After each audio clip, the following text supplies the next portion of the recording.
Partners in Crime. Book by Agatha Christie. Chapter 1. A Fairy in the Flat. Mrs. Thomas Beresford shifted her position on the divan and looked gloomily out of the window of the flat. The prospect was not an extended one, consisting solely of a small block of flats on the other side of the road. Mrs. Beresford sighed and then yawned. "I wish," she said, "something would happen." Her husband looked up reprovingly. "Be careful, Tuppence. This craving for vulgar sensation alarms me." Tuppence sighed and closed her eyes dreamily. "So Tommy and Tuppence were married," she chanted, "and lived happily ever afterwards. And 6 years later they were still living together happily ever afterwards. It is extraordinary," she said, "how different everything always is from what you think it is going to be." A very profound statement, Tuppence, but not original. Eminent poets and still more eminent divines have said it before, and if you will excuse me saying so, have said it better. 6 years ago, continued Tuppence, I would have sworn that with sufficient money to buy things with, and with you for a husband, all life would have been one grand sweet song, as one of the poets you seem to know so much about puts it. "Is it me or the money that palls upon you?" inquired Tommy coldly. "Palls isn't exactly the word," said Tuppence kindly. "I'm used to my blessings, that's all. Just as one never thinks what a boon it is to be able to breathe through one's nose until one has a cold in the head." "Shall I neglect you a little?" suggested Tommy. "Take other women about to night clubs, that sort of thing." "Useless," said Tuppence. "You would only meet me there with other men, and I should know perfectly well that you didn't care for the other women, whereas you would never be quite sure that I didn't care for the other men. Women are so much more thorough." "It's only in modesty that men score top marks," murmured her husband. "But what is the matter with you, Tuppence? Why this yearning discontent?" "I don't know. I want things to happen. Exciting things. Wouldn't you like to go chasing German spies again, Tommy? Think of the wild days of peril we went through once. Of course I know you're more or less in the Secret Service now, but it's pure office work."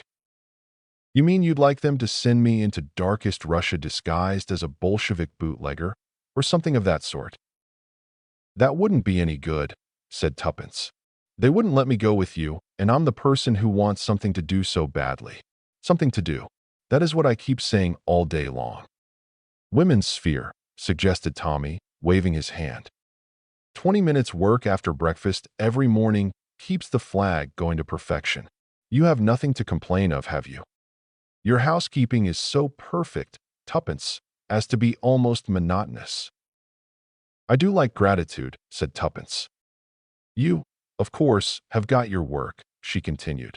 "But tell me, Tommy, don't you ever have a secret yearning for excitement, for things to happen?" "No," said Tommy. "At least I don't think so. It is all very well to want things to happen. They might not be pleasant things." "How prudent men are," sighed Tuppence. "Don't you ever have a wild secret yearning for romance, adventure, life?"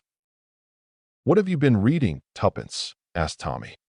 "Think how exciting it would be," went on Tuppence, "if we heard a wild rapping at the door and went to open it, and in staggered a dead man." "If he was dead, he couldn't stagger," said Tommy critically. "You know what I mean," said Tuppence. "They always stagger in just before they die and fall at your feet, just gasping out a few enigmatic words.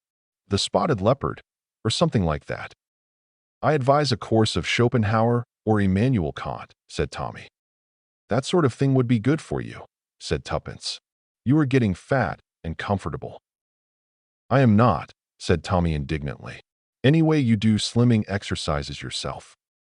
"Everybody does," said Tuppence. "When I said you were getting fat, I was really speaking metaphorically. You are getting prosperous and sleek and comfortable." "I don't know what has come over you," said her husband. "The spirit of adventure," murmured Tuppence. "It is better than a longing for romance anyway. I have that sometimes too. I think of meeting a man, a really handsome man." "You have met me," said Tommy. "Isn't that enough for you?" "A brown, lean man, terrifically strong, the kind of man who can ride anything and lassos wild horses." complete with sheepskin trousers and a cowboy hat, interpolated Tommy sarcastically. And has lived in the wilds, continued Tuppence.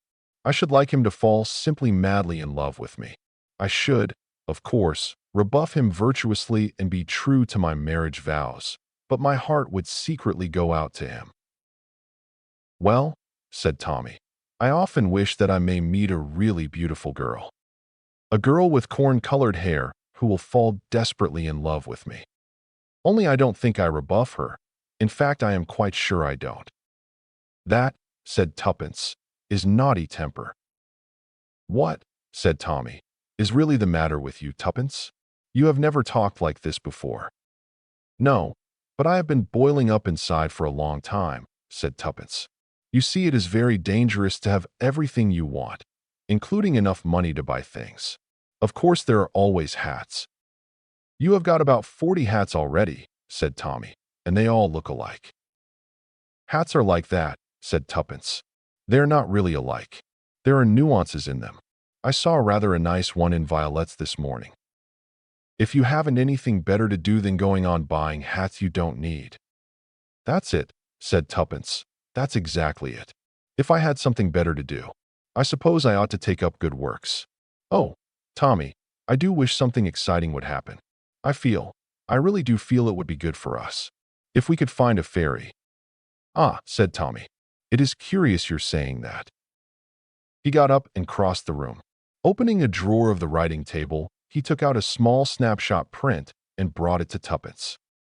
Oh, said Tuppence, so you have got them developed. Which is this, the one you took of this room or the one I took? The one I took. Yours didn't come out. You underexposed it. You always do. It is nice for you, said Tuppence, to think that there is one thing you can do better than me. A foolish remark, said Tommy, but I will let it pass for the moment. What I wanted to show you was this. He pointed to a small white speck on the photograph. That is a scratch on the film, said Tuppence. Not at all, said Tommy. That, Tuppence, is a fairy. Tommy, you idiot. Look for yourself. He handed her a magnifying glass. Tuppence studied the print attentively through it. Seen thus by a slight stretch of fancy, the scratch on the film could be imagined to represent a small winged creature on the fender. It has got wings, cried Tuppence. What fun, a real live fairy in our flat. Shall we write to Conan Doyle about it? Oh, Tommy, do you think she'll give us wishes? You will soon know, said Tommy. You have been wishing hard enough for something to happen all the afternoon. At that minute the door opened, and a tall lad of 15 who seemed undecided as to whether he was a butler or a page boy inquired in a truly magnificent manner. Are you at home, madam? The front door bell has just rung. I wish Albert wouldn't go to the pictures, sighed Tuppence, after she had signified her assent, and Albert had withdrawn. He's copying a Long Island butler now. Thank goodness I've cured him of asking for people's cards and bringing them to me on a salver. The door opened again, and Albert announced, Mr. Carter, much as though it were a royal title. The chief, muttered Tommy, in great surprise. Tuppence jumped up with a glad exclamation and greeted a tall, gray-haired man with piercing eyes and a tired smile. Mr. Carter, I am glad to see you. That's good, Mrs. Tommy. Now answer me a question. How's life generally? Satisfactory, but dull, replied Tuppence with a twinkle. Better and better, said Mr. Carter. I'm evidently going to find you in the right mood. This, said Tuppence, sounds exciting. Albert, still copying the Long Island butler, brought in tea. When this operation was completed without mishap and the door had closed behind him, Tuppence burst out once more. You did mean something, didn't you, Mr. Carter? Are you going to send us on a mission into darkest Russia? Not exactly that, said Mr. Carter. But there is something. Yes, there is something. I don't think you are the kind who shrinks from risks. Are you, Mrs. Tommy? Tuppence's eyes sparkled with excitement. There is certain work to be done for the department, and I just fancied, that it might suit you too. Go on, said Tuppence. I see that you take the Daily Leader, continued Mr. Carter, picking up that journal from the table. He turned to the advertisement column and, indicating a certain advertisement with his finger, pushed the paper across to Tommy. "Read that out," he said. Tommy complied. "The International Detective Agency, Theodore Blunt, manager. Private inquiries. Large staff of confidential and highly skilled. Inquiry agents. Utmost discretion. Consultations free. 118 Haleham Street, W.C." He looked inquiringly at Mr. Carter. The latter nodded. "That detective agency has been on its last legs for some time," he murmured. "Friend of mine acquired it for a mere song.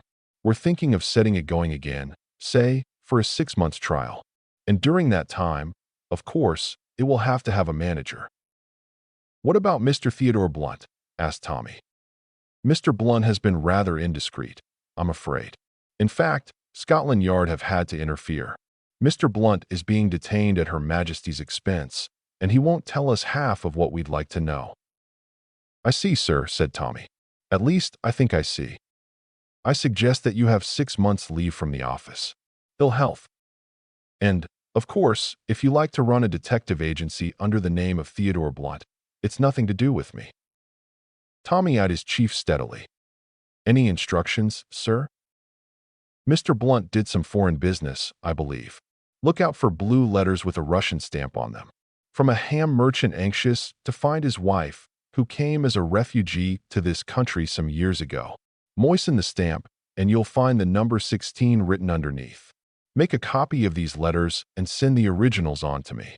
Also, if anyone comes to the office and makes a reference to the number 16, inform me immediately."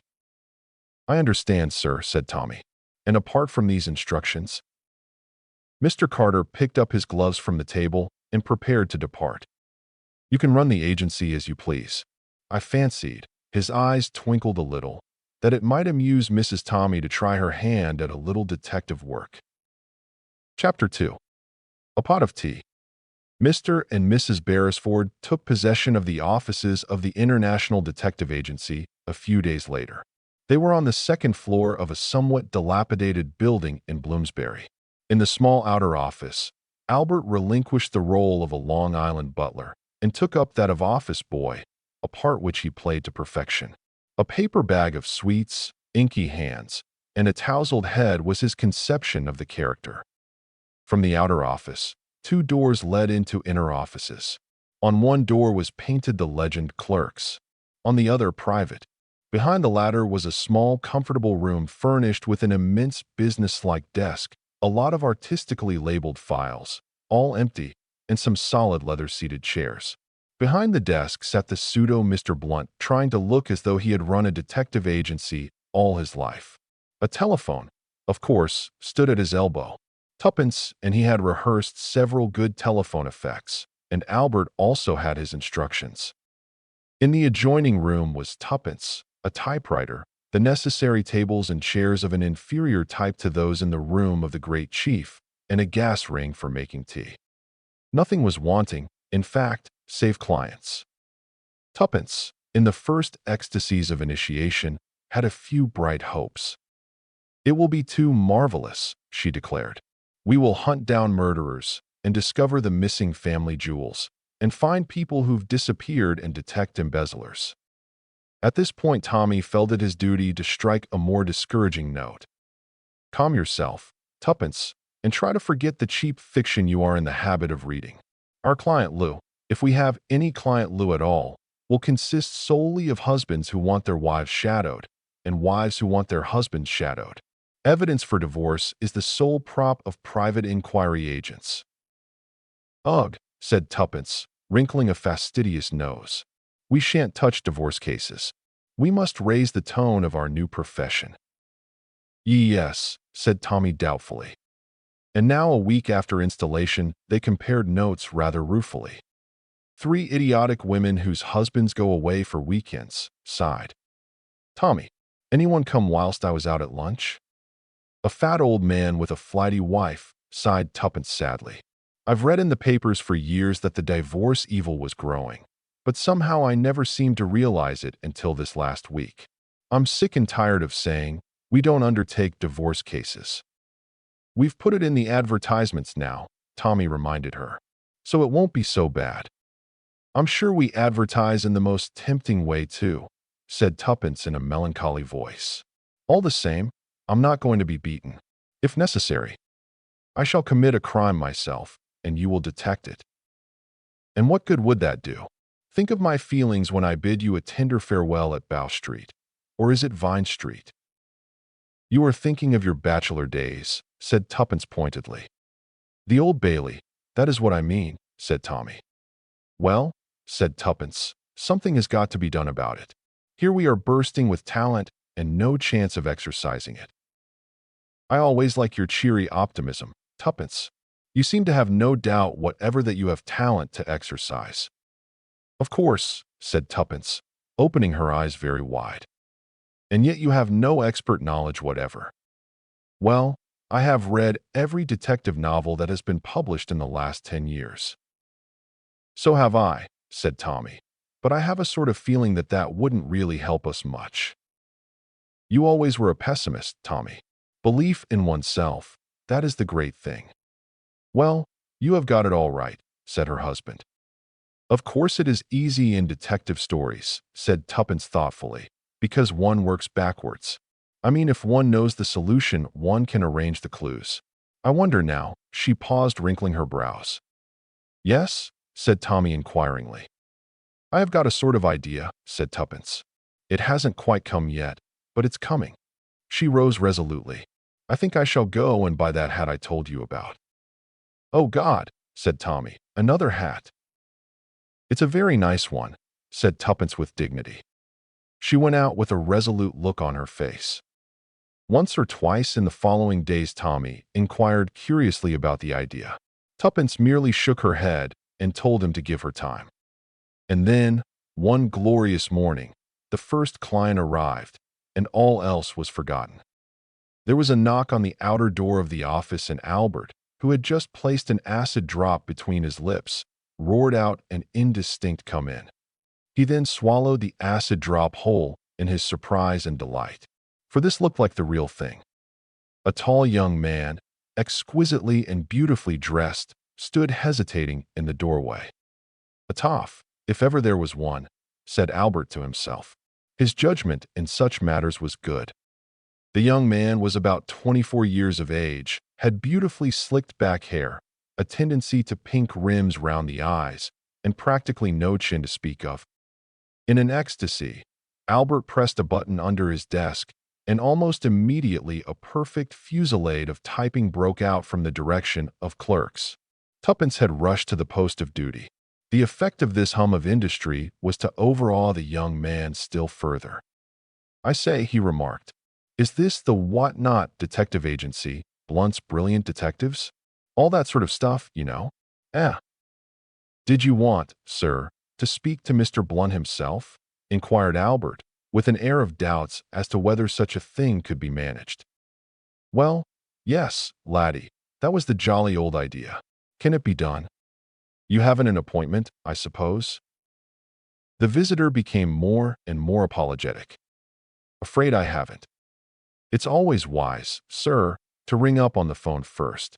Mr. Blunt is so terribly busy. He's engaged on the telephone at the moment. Called into consultation by Scotland Yard. The young man seemed suitably impressed. Albert lowered his voice and imparted information in a friendly fashion. Important theft of documents from a government office. They want Mr. Blunt to take up the case. Oh, really? I say, he must be no end of a fellow. The boss, sir, said Albert, is it? The young man sat down on a hard chair, completely unconscious of the fact that he was being subjected to keen scrutiny by two pairs of eyes looking through cunningly contrived peepholes, those of Tuppence, in the intervals of frenzied typing, and those of Tommy awaiting the suitable moment. Presently a bell rang with violence on Albert's desk. The boss is free now. I will find out whether he can see you, said Albert, and disappeared through the door marked private. He reappeared immediately. Will you come this way, sir? The visitor was ushered into the private office, and a pleasant-faced young man with red hair and an air of brisk capability rose to greet him. Sit down. You wish to consult me? I am Mr. Blunt. Oh, really? I say, you're awfully young, aren't you? The day of the old men is over, said Tommy, waving his hand. Who caused the war? The old men. Who is responsible for the present state of unemployment? The old men. Who is responsible for every single rotten thing that has happened? Again, I say, the old men. I expect you are right, said the client. I know a fellow who is a poet. At least he says he is a poet, and he always talks like that. Let me tell you this, sir. Not a person on my highly trained staff is a day over 25. That is the truth. Since the highly trained staff consisted of Tuppence and Albert, the statement was truth itself. And now, the facts, said Mr. Blunt. I want you to find someone that's missing, blurted out the young man. Quite so. Will you give me the details? Well, you see, it's rather difficult. I mean, it's a frightfully delicate business and all that. She might be frightfully waxy about it. I mean, well, it's so difficult to explain. He looked helplessly at Tommy. Tommy felt annoyed. He had been on the point of going out to lunch, but he foresaw that getting the facts out of this client would be a long and tedious business. Did she disappear of her own free will, or do you suspect abduction? He demanded crisply. I don't know, said the young man. I don't know anything. Tommy reached for a pad and pencil. First of all, he said, will you give me your name? My office boy is trained never to ask names. In that way, consultations can remain completely confidential. Oh, rather, said the young man. Jolly good idea. My name's Smith. Oh, no, said Tommy. The real one, please. His visitor looked at him in awe. St. Vincent, he said. Lawrence St. Vincent. It's a curious thing, said Tommy, how very few people there are whose real name is Smith. Personally, I don't know anyone called Smith. But 9 men out of 10 who wish to conceal their real name give that of Smith. I am writing a monograph upon the subject. At that moment a buzzer purred discreetly on his desk. That meant that Tuppence was requesting to take hold. Tommy, who wanted his lunch, and who felt profoundly unsympathetic towards Mr. St. Vincent, was only too pleased to relinquish the helm. Excuse me, he said, and picked up the telephone. Across his face there shot rapid changes: surprise, consternation, slight elation. You don't say so, he said into the phone. The Prime Minister himself? Of course, in that case, I will come round at once. He replaced the receiver on the hook and turned to his client. My dear sir, I must ask you to excuse me. A most urgent summons. If you will give the facts of the case to my confidential secretary, she will deal with them. He strode to the adjoining door. Miss Robinson. Tuppence, very neat and demure with smooth black head and dainty collars and cuffs, tripped in. Tommy made the necessary introductions and departed.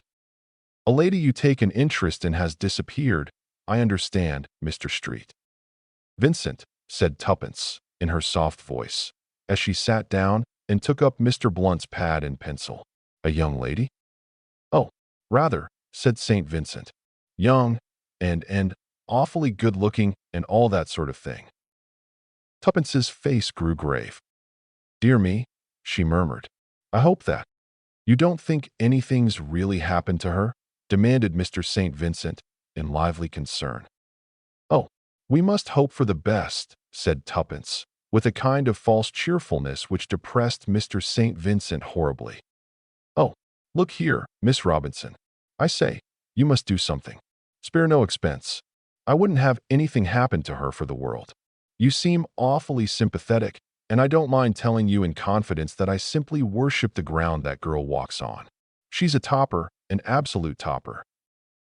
Please tell me her name and all about her. Her name's Jeanette. I don't know her second name.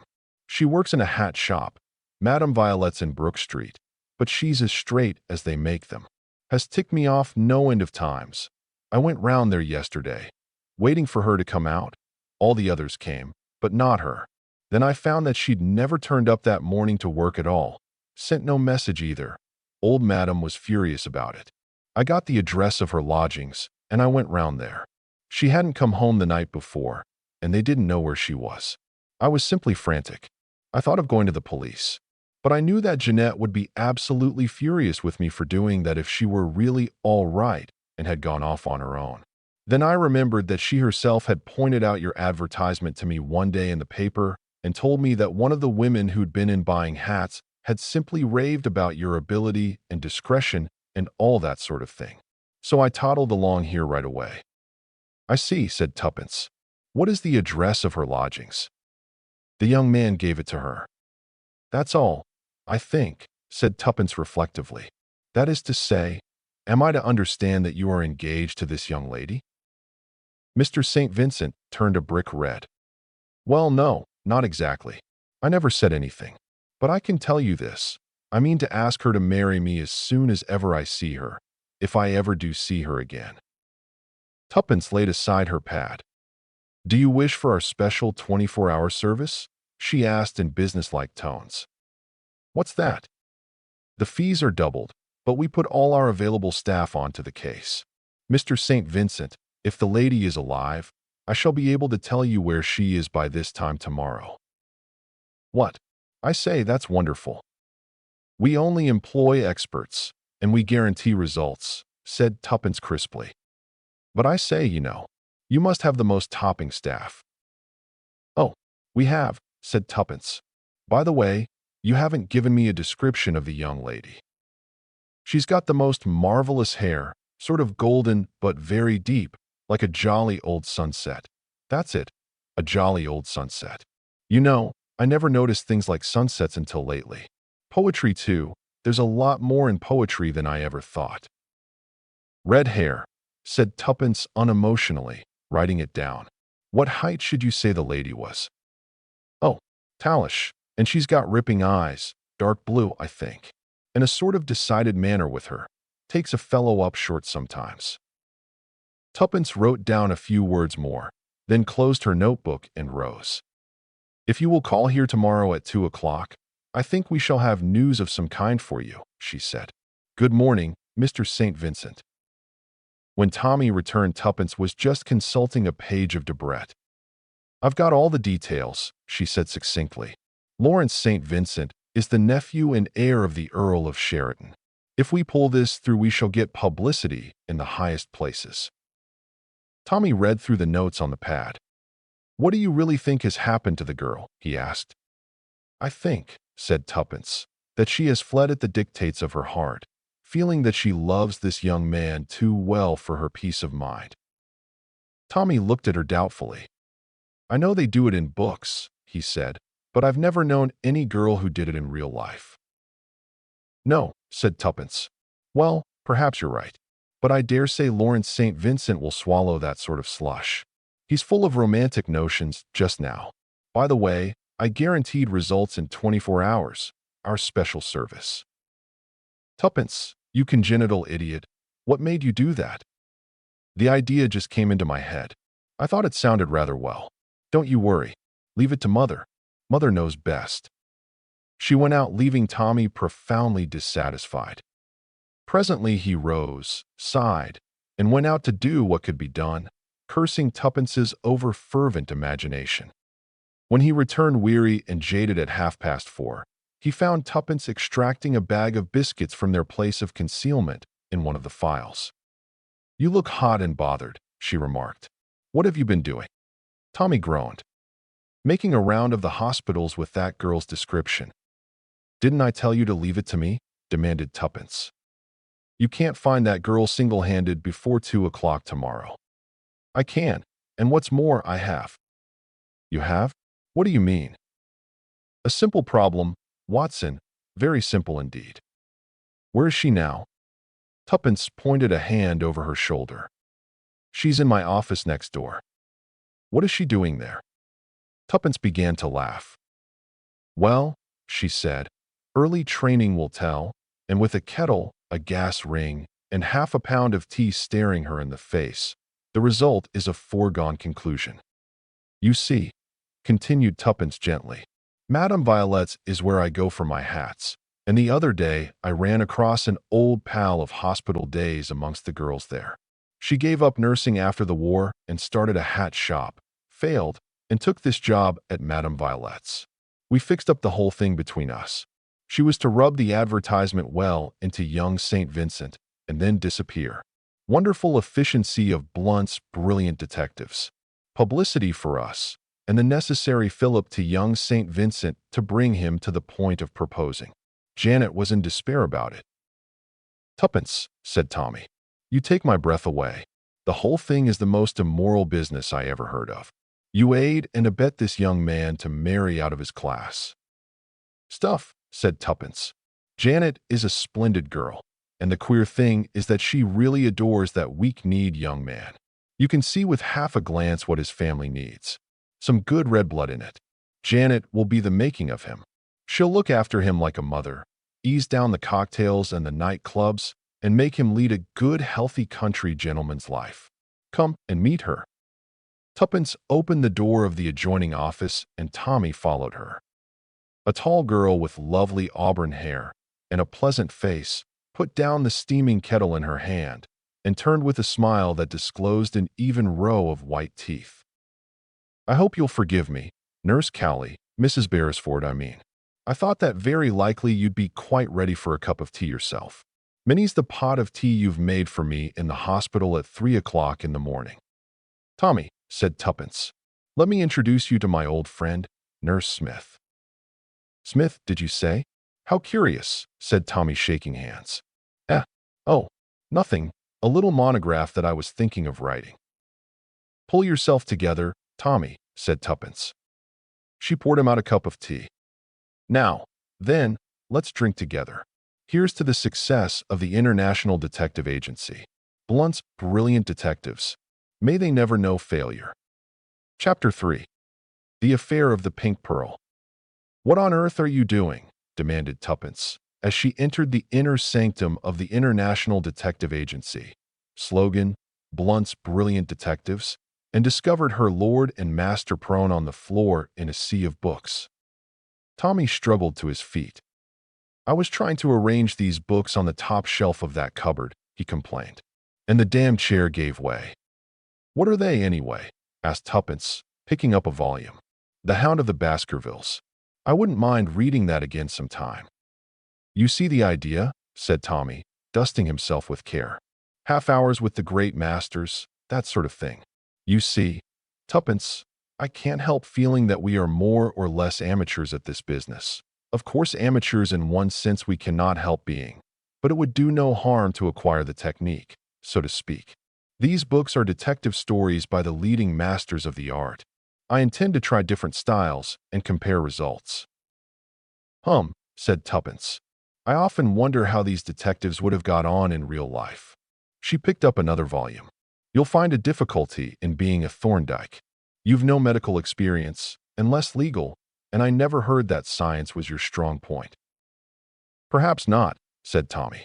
"But at any rate, I've bought a very good camera, and I shall photograph footprints and enlarge the negatives and all that sort of thing. Now, mon ami, use your little gray cells. What does this convey to you?" He pointed to the bottom shelf of the cupboard. On it lay a somewhat futuristic dressing gown, a Turkish slipper, and a violin. "Obvious, my dear Watson," said Tuppence. "Exactly," said Tommy.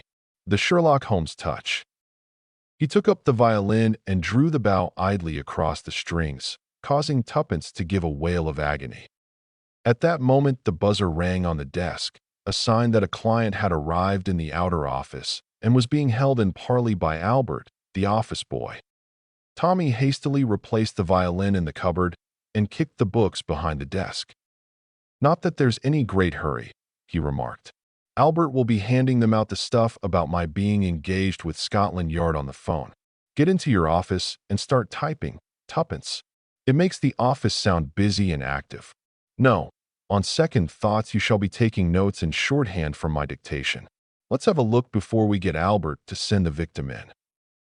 They approached the peephole, which had been artistically contrived so as to command a view of the outer office. The client was a girl of about Tuppence's age, tall and dark with a rather haggard face and scornful eyes. "Clothes cheap and striking," remarked Tuppence. "Have her in, Tommy." In another minute the girl was shaking hands with the celebrated Mr. Blunt, whilst Tuppence sat by with eyes demurely downcast and pad and pencil in hand. "My confidential secretary, Miss Robinson," said Mr. Blunt with a wave of his hand. "You may speak freely before her." Then he lay back for a minute, half closed his eyes, and remarked in a tired tone, "You must find traveling in a bus very crowded at this time of day." "I came in a taxi," said the girl. "Oh," said Tommy, aggrieved. His eyes rested reproachfully on a blue bus ticket protruding from her glove. The girl's eyes followed his glance, and she smiled and drew it out. "You mean this? I picked it up on the pavement. A little neighbor of ours collects them." Tuppence coughed, and Tommy threw a baleful glare at her. "We must get to business," he said briskly. "You are in need of our services, miss?" "Kingston Bruce is my name," said the girl. "We live at Wimbledon. Last night a lady who is staying with us lost a valuable pink pearl. Mr. St. Vincent was also dining with us, and during dinner he happened to mention your firm. My mother sent me off to you this morning to ask you if you would look into the matter for us." The girl spoke sullenly, almost disagreeably. It was clear as daylight that she and her mother had not agreed over the matter. She was here under protest. "I see," said Tommy, a little puzzled. "You have not called in the police?" "No," said Miss Kingston Bruce, "we haven't. It would be idiotic to call in the police and then find the silly thing had rolled under the fireplace, or something like that." "Oh," said Tommy, "then the jewel may only be lost after all." Miss Kingston Bruce shrugged her shoulders. "People make such a fuss about things," she murmured. Tommy cleared his throat. "Of course," he said doubtfully. "I am extremely busy just now." "I quite understand," said the girl, rising to her feet. There was a quick gleam of satisfaction in her eyes which Tuppence, for one, did not miss. "Nevertheless," continued Tommy, "I think I can manage to run down to Wimbledon. Will you give me the address, please?" "The Laurels, Edgeworth Road." "Make a note of it, please, Miss Robinson." Miss Kingston Bruce hesitated, then said rather ungraciously, "We'll expect you then. Good morning." "Funny girl," said Tommy when she had left. "I couldn't quite make her out." "I wonder if she stole the thing herself," remarked Tuppence meditatively. "Come on, Tommy, let's put away these books and take the car and go down there. By the way, who are you going to be, Sherlock Holmes still?" "I think I need practice for that," said Tommy. "I came rather a cropper over that bus ticket, didn't I?" "You did," said Tuppence. "If I were you, I shouldn't try too much on that girl. She's as sharp as a needle. She's unhappy too, poor devil." "I suppose you know all about her already," said Tommy with sarcasm, "simply from looking at the shape of her nose." "I'll tell you my idea of what we shall find at the Laurels," said Tuppence, quite unmoved. "A household of snobs, very keen to move in the best society. The father, if there is a father, is sure to have a military title. The girl falls in with their way of life and despises herself for doing so." Tommy took a last look at the books now neatly arranged upon the shelf. "I think," he said thoughtfully, "that I shall be Thorndyke today." "I shouldn't have thought there was anything medico-legal about this case," remarked Tuppence. "Perhaps not," said Tommy, "but I'm simply dying to use that new camera of mine. It's supposed to have the most marvelous lens that ever was or could be." "I know those kind of lenses," said Tuppence. "By the time you've adjusted the shutter and stopped down and calculated the exposure and kept your eye on the spirit level, your brain gives out, and you yearn for the simple brownie. Only an unambitious soul is content with the simple brownie. Well, I bet I shall get better results with it than you will." Tommy ignored the challenge. "I ought to have a smoker's companion," he said regretfully. "I wonder where one buys them." "There's always the patent corkscrew Aunt Araminta gave you last Christmas," said Tuppence helpfully. "That's true," said Tommy. "A curious-looking engine of destruction, I thought it at the time, and rather a humorous present to get from a strictly teetotal aunt." "I," said Tuppence, "shall be Polton." Tommy looked at her scornfully. "Polton indeed. You couldn't begin to do one of the things that he does." "Yes, I can," said Tuppence. "I can rub my hands together when I'm pleased. That's quite enough to get on with. I hope you're going to take plaster casts of footprints." Tommy was reduced to silence. Having collected the corkscrew, they went round to the garage, got out the car, and started for Wimbledon. The Laurels was a big house. It ran somewhat to gables and turrets, had an air of being very newly painted, and was surrounded with neat flower beds filled with scarlet geraniums. A tall man with a close-cropped white mustache and an exaggeratedly martial bearing opened the door before Tommy had time to ring. "I've been looking out for you," he explained fussily. "Mr. Blunt, is it not? I am Colonel Kingston Bruce. Will you come into my study?" He let them into a small room at the back of the house. "Young St. Vincent was telling me wonderful things about your firm. I've noticed your advertisements myself.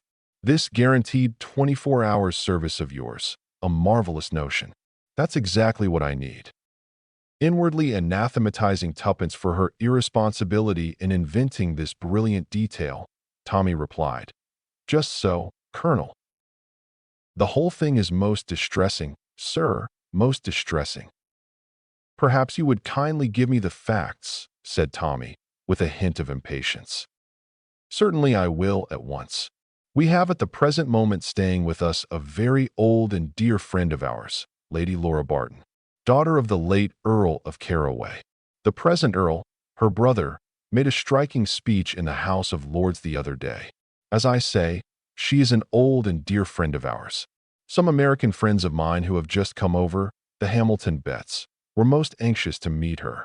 "Nothing easier," I said. "She is staying with me now. Come down for the weekend. You know what Americans are about titles, Mr. Blunt. And others beside Americans sometimes, Colonel Kingston Bruce." "Alas, only too true, my dear sir. Nothing I hate more than a snob. Well, as I was saying, the Betts came down for the weekend.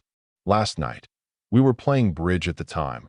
The clasp of a pendant Mrs. Hamilton Betts was wearing broke, so she took it off and laid it down on a small table, meaning to take it upstairs with her when she went. This, however, she forgot to do. I must explain, Mr. Blunt, that the pendant consisted of 2 small diamond wings and a big pink pearl depending from them. The pendant was found this morning lying where Mrs. Betts had left it, but the pearl, a pearl of enormous value, had been wrenched off." "Who found the pendant?" "The parlor maid, Gladys Hill." "Any reason to suspect her?" "She has been with us some years, and we have always found her perfectly honest. But, of course, one never knows." "Exactly. Will you describe your staff, and also tell me who was present at dinner last night?" "There is the cook. She has been with us only 2 months, but then she would have no occasion to go near the drawing room. The same applies to the kitchen maid. Then there is the housemaid, Alice Cummings. She also has been with us for some years. And Lady Laura's maid, of course. She is French." Colonel Kingston Bruce looked very impressive as he said this. Tommy, unaffected by the revelation of the maid's nationality, said, "Exactly. And the party at dinner? Mr. and Mrs. Betts, ourselves, my wife and daughter, and Lady Laura. Young St. Vincent was dining with us, and Mr. Rennie looked in after dinner for a while." "Who is Mr. Rennie?" "A most pestilential fellow, an arrant socialist. Good-looking, of course, and with a certain specious power of argument. But a man, I don't mind telling you, whom I wouldn't trust a yard. A dangerous sort of fellow." "In fact," said Tommy drily, "it is Mr. Rennie whom you suspect?" "I do, Mr. Blunt. I'm sure, holding the views he does, that he can have no principles whatsoever. What could have been easier for him than to have quietly wrenched off the pearl at a moment when we were all absorbed in our game? There were several absorbing moments. A redoubled no-trump hand, I remember, and also a painful argument when my wife had the misfortune to revoke." "Quite so," said Tommy. "I should just like to know one thing. What is Mrs. Betts's attitude in all this?" "She wanted me to call in the police," said Colonel Kingston Bruce reluctantly.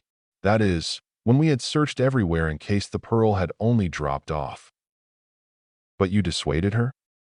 "I was very averse to the idea of publicity, and my wife and daughter backed me up. Then my wife remembered young St. Vincent speaking about your firm at dinner last night, and the 24 hours special service. Yes, said Tommy, with a heavy heart. You see, in any case, no harm will be done. If we call on the police tomorrow, it can be supposed that we thought the jewel merely lost and were hunting for it. By the way, nobody has been allowed to leave the house this morning.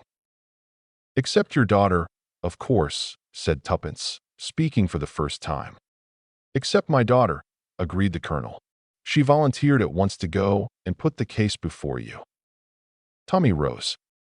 We will do our best to give you satisfaction, Colonel, he said. I should like to see the drawing room and the table on which the pendant was laid down. I should also like to ask Mrs. Betts a few questions. After that, I will interview the servants, or rather my assistant, Miss Robinson, will do so. He felt his nerve quailing before the terrors of questioning the servants. Colonel Kingston Bruce threw open the door and led them across the hall. As he did so, a remark came to them clearly through the open door of the room they were approaching, and the voice that uttered it was that of the girl who had come to see them that morning. You know perfectly well, Mother, she was saying, that she did bring home a teaspoon in her muff. In another minute they were being introduced to Mrs. Kingston Bruce, a plaintive lady with a languid manner. Miss Kingston Bruce acknowledged their presence with a short inclination of the head. Her face was more sullen than ever. Mrs. Kingston Bruce was voluble. But I know who I think took it, she ended. That dreadful socialist young man. He loves the Russians and the Germans and hates the English. What else can you expect? He never touched it, said Miss Kingston Bruce fiercely. I was watching him all the time. I couldn't have failed to see if he had. She looked at them defiantly with her chin up. Tommy created a diversion by asking for an interview with Mrs. Betts. When Mrs. Kingston Bruce had departed accompanied by her husband and daughter to find Mrs. Betts, he whistled thoughtfully. I wonder, he said gently, who it was who had a teaspoon in her muff? Just what I was thinking, replied Tuppence. Mrs. Betts, followed by her husband, burst into the room. She was a big woman with a determined voice. Mr. Hamilton Betts looked dyspeptic and subdued. I understand, Mr. Blunt, that you are a private inquiry agent and one who hustles things through at a great rate? Hustle, said Tommy, is my middle name, Mrs. Betts. Let me ask you a few questions.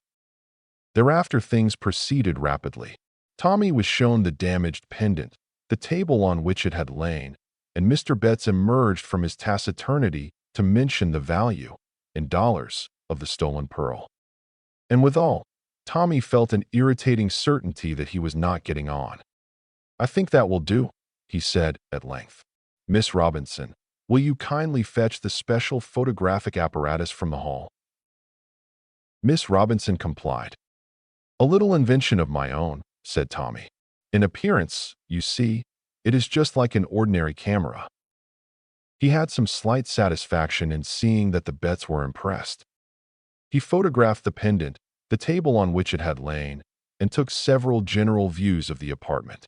Then Miss Robinson was delegated to interview the servants, and in view of the eager expectancy on the faces of Colonel Kingston Bruce and Mrs. Betts, Tommy felt called upon to say a few authoritative words. The position amounts to this, he said. Either the pearl is still in the house, or it is not still in the house. Quite so, said the colonel with more respect than was, perhaps, quite justified by the nature of the remark. If it is not in the house, it may be anywhere, but if it is in the house, it must necessarily be concealed somewhere. And a search must be made, broke in Colonel Kingston Bruce. Quite so. I give you carte blanche, Mr. Blunt. Search the house from attic to cellar. Oh, Charles, murmured Mrs. Kingston Bruce tearfully, do you think that is wise? The servants won't like it. I'm sure they'll leave. We will search their quarters last, said Tommy soothingly. The thief is sure to have hidden the gem in the most unlikely place. I seem to have read something of the kind, agreed the colonel. Quite so, said Tommy. You probably remember the case of Rex v. Bailey, which created a precedent. Oh, yes, said the colonel, looking puzzled. Now, the most unlikely place is in the apartment of Mrs. Betts, continued Tommy. My, wouldn't that be too cute? Said Mrs. Betts admiringly. Without more ado, she took him up to her room, where Tommy once more made use of the special photographic apparatus. Presently Tuppence joined him there. You have no objection, I hope, Mrs. Betts, to my assistance looking through your wardrobe. Why, not at all. Do you need me here any longer? Tommy assured her that there was no need to detain her, and Mrs. Betts departed.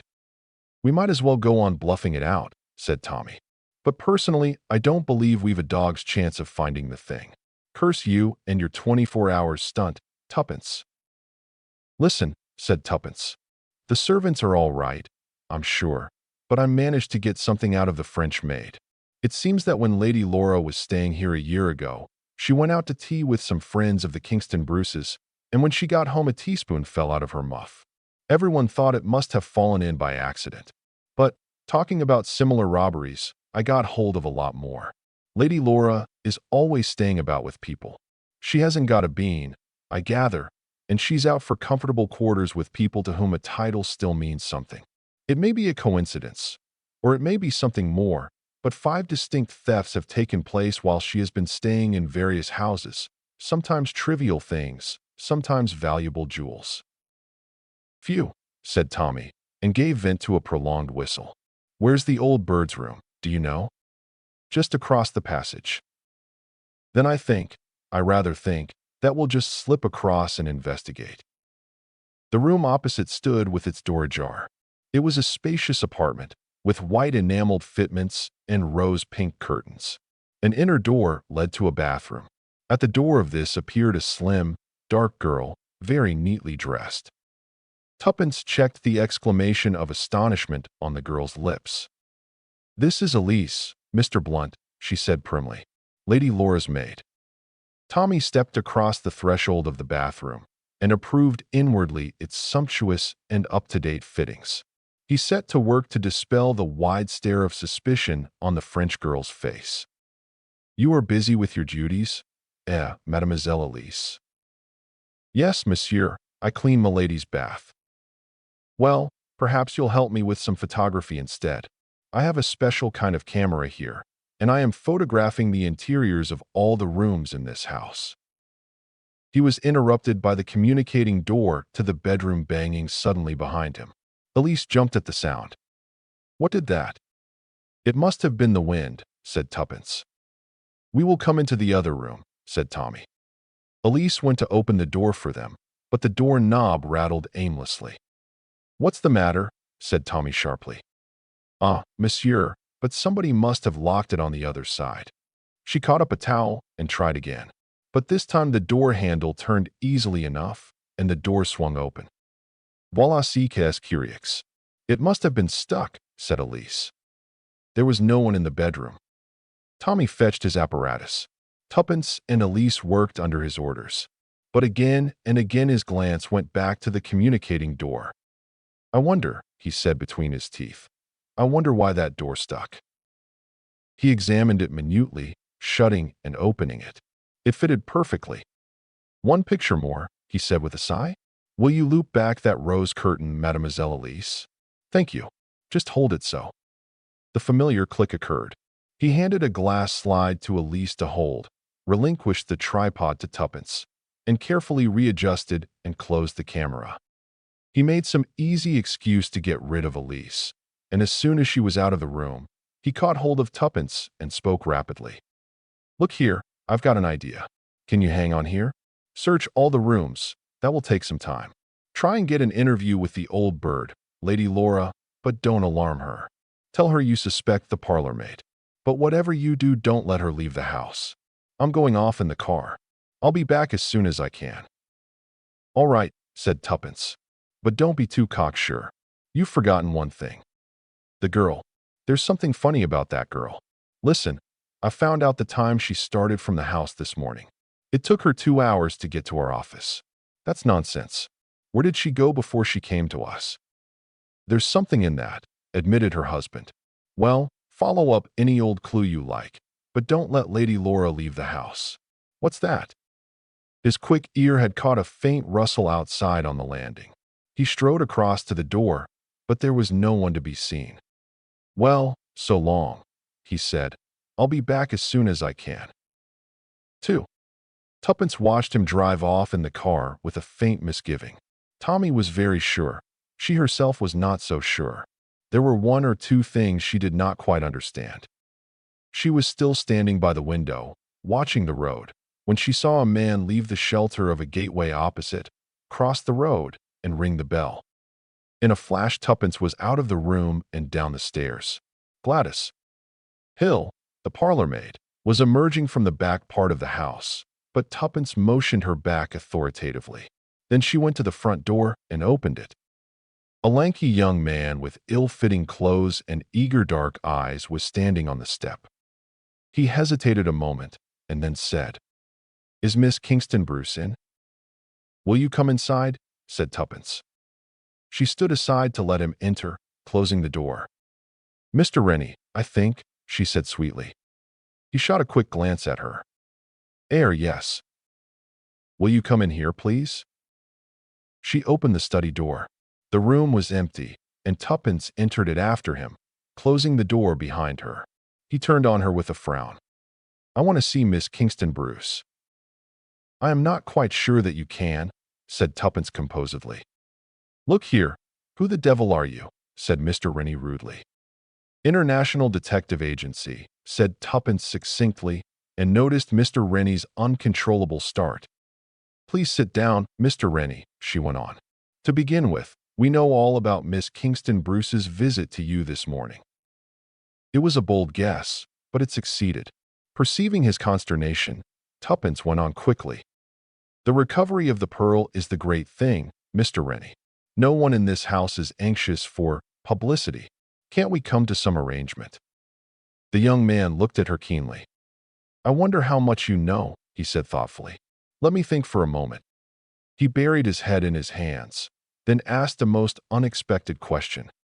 "I say, is it really true that young St. Vincent is engaged to be married?" "Quite true," said Tuppence. "I know the girl." Mr. Rennie suddenly became confidential. "It's been hell," he confided. "They've been asking her morning, noon, and night, chucking Beatrice at his head. All because he'll come into a title someday. If I had my way." "Don't let's talk politics," said Tuppence hastily. "Do you mind telling me, Mr. Rennie, why you think Miss Kingston Bruce took the pearl?" I don't." "You do," said Tuppence calmly. "You wait to see the detective, as you think, drive off and the coast clear, and then you come and ask for her. It's obvious. If you'd taken the pearl yourself, you wouldn't be half so upset." "Her manner was so odd," said the young man. "She came this morning and told me about the robbery, explaining that she was on her way to a firm of private detectives. She seemed anxious to say something, and yet not able to get it out." "Well," said Tuppence, "all I want is the pearl. You'd better go and talk to her." But at that moment Colonel Kingston Bruce opened the door. "Lunch is ready, Miss Robinson. You will lunch with us, I hope." Then he stopped and glared at the guest. "Clearly," said Mr. Rennie, "you don't want to ask me to lunch. All right. I'll go." "Come back later," whispered Tuppence as he passed her. Tuppence followed Colonel Kingston Bruce, still growling into his mustache about the pestilential impudence of some people, into a massive dining room where the family was already assembled. Only one person present was unknown to Tuppence. "This, Lady Laura, is Miss Robinson, who is kindly assisting us." Lady Laura bent her head, and then proceeded to stare at Tuppence through her pince-nez. She was a tall, thin woman with a sad smile, a gentle voice, and very hard, shrewd eyes. Tuppence returned her stare, and Lady Laura's eyes dropped. After lunch, Lady Laura entered into conversation with an air of gentle curiosity. How was the inquiry proceeding? Tuppence laid suitable stress on the suspicion attaching to the parlor-maid, but her mind was not really on Lady Laura. Lady Laura might conceal teaspoons and other articles in her clothing, but Tuppence felt fairly sure that she had not taken the pink pearl. Presently, Tuppence proceeded with her search of the house. Tom was going on. There was no sign of Tommy, and, what mattered far more to Tuppence, there was no sign of Mr. Rennie. Suddenly Tuppence came out of a bedroom and collided with Beatrice Kingston Bruce, who was going downstairs. She was fully dressed for the street. "I'm afraid," said Tuppence, "that you mustn't go out just now." The other girl looked at her haughtily. "Whether I go out or not is no business of yours," she said coldly. "It is my business whether I communicate with the police or not, though," said Tuppence. In a minute the girl had turned ashy pale. "You mustn't. You mustn't. I won't go out, but don't do that." She clung to Tuppence beseechingly. "My dear Miss Kingston Bruce," said Tuppence, smiling, "the case has been perfectly clear to me from the start. But she was interrupted. In the stress of her encounter with the girl, Tuppence had not heard the front door bell. Now, to her astonishment, Tommy came bounding up the stairs, and in the hall below she caught sight of a big burly man in the act of removing a bowler hat. "Detective Inspector Marriott of Scotland Yard," he said with a grin. With a cry, Beatrice Kingston Bruce tore herself from Tuppence's grasp and dashed down the stairs, just as the front door was opened once more to admit Mr. Rennie. "Now you have torn it," said Tuppence bitterly. Said Tommy, hurrying into Lady Laura's room. He passed on into the bathroom and picked up a large cake of soap which he brought out in his hands. The inspector was just mounting the stairs. "She went quite quietly," he announced. "She's an old hand and knows when the game is up. What about the pearl?" "I rather fancy," said Tommy, handing him the soap, "that you'll find it in here." The inspector's eyes lit up appreciatively. "An old trick, and a good one. Cut a cake of soap in half, scoop out a place for the jewel, clap it together again, and smooth the join well over with hot water. A very smart piece of work on your part, sir." Tommy accepted the compliment gracefully. He and Tuppence descended the stairs. Colonel Kingston Bruce rushed at him and shook him warmly by the hand. "My dear sir, I can't thank you enough. Lady Laura wants to thank you also." "I am glad we have given you satisfaction," said Tommy. "But I'm afraid I can't stop. I have a most urgent appointment. Member of the cabinet." He hurried out to the car and jumped in. Tuppence jumped in beside him. "But Tommy," she cried, "haven't they arrested Lady Laura after all?" "Oh," said Tommy, "didn't I tell you? They've not arrested Lady Laura. They've arrested Elise. You see," he went on, as Tuppence sat dumbfounded, "I've often tried to open a door with soap on my hands myself. It can't be done, your hands slip. So I wondered what Elise could have been doing with the soap to get her hands as soapy as all that. She caught up a towel, you remember, so there were no traces of soap on the handle afterwards. But it occurred to me that if you were a professional thief, it wouldn't be a bad plan to be made to a lady suspected of kleptomania who stayed about a good deal in different houses. So I managed to get a photo of her as well as of the room, induced her to handle a glass slide, and toddled off to dear old Scotland Yard. Lightning development of negative, successful identification of fingerprints and photo. Elise was a long-lost friend. Useful place, Scotland Yard." "And to think," said Tuppence, finding her voice, "that those two young idiots were only suspecting each other in that weak way they do it in books. But why didn't you tell me what you were up to when you went off?" "In the first place, I suspected that Elise was listening on the landing, and in the second place—" "Yes." "My learned friend forgets," said Tommy. "Thorndyke never tells until the last moment. Besides, Tuppence, you and your pal Janet Smith put one over on me last time. This makes us all square." Chapter 4. The Adventure of the Sinister Stranger. "It's been a darn dull day," said Tommy, and yawned widely. "Nearly tea time," said Tuppence, and also yawned. Business was not brisk in the International Detective Agency. The eagerly expected letter from the ham merchant had not arrived, and bona fide cases were not forthcoming. Albert, the office boy, entered with a sealed package which he laid on the table. "The mystery of the sealed packet," murmured Tommy. Did it contain the fabulous pearls of the Russian Grand Duchess? Or was it an infernal machine destined to blow Blunt's brilliant detectives to pieces? "As a matter of fact," said Tuppence, tearing open the package, "it's my wedding present to Frances Haviland. Rather nice, isn't it?" Tommy took a slender silver cigarette case from her outstretched hand, noted the inscription engraved in her own handwriting, Francis from Tuppence, opened and shut the case, and nodded approvingly. "You do throw your money about, Tuppence," he remarked. "I'll have one like it, only in gold, for my birthday next month. Fancy wasting a thing like that on Francis Haviland, who always was and always will be one of the most perfect asses God ever made. You forget I used to drive him about during the war when he was a general. Ah, those were the good old days." "They were," agreed Tommy. "Beautiful women used to come and squeeze my hand in hospital, I remember. But I don't send them all wedding presents. I don't believe the bride will care much for this gift of yours, Tuppence."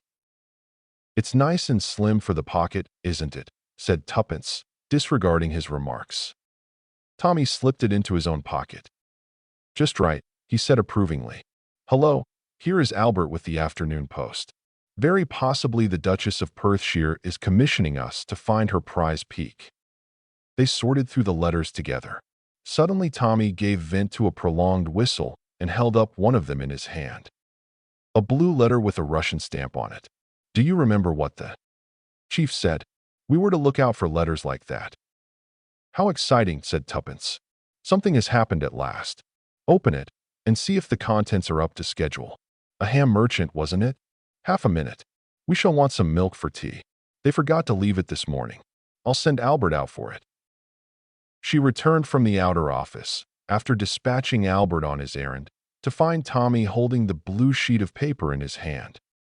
"As we thought, Tuppence," he remarked, almost word for word what the chief said. Tuppence took the letter from him and read it. It was couched in careful, stilted English, and purported to be from one Gregor Fyodorsky, who was anxious for news of his wife. The International Detective Agency was urged to spare no expense in doing their utmost to trace her. Fyodorsky himself was unable to leave Russia at the moment owing to a crisis in the pork trade. "I wonder what it really means," said Tuppence thoughtfully, smoothing out the sheet on the table in front of her. "Code of some kind, I suppose," said Tommy. "That's not our business. Our business is to hand it over to the chief as soon as possible. Better just verify it by soaking off the stamp and seeing if the number 16 is underneath." "All right," said Tuppence. "But I should think—" She stopped dead, and Tommy, surprised by her sudden pause, looked up to see a man's burly figure blocking the doorway. The intruder was a man of commanding presence, squarely built, with a very round head and a powerful jaw. He might have been about 45 years of age. "I must beg your pardon," said the stranger, advancing into the room, hat in hand. "I found your outer office empty and this door open, so I ventured to intrude. This is Blunt's International Detective Agency, is it not?"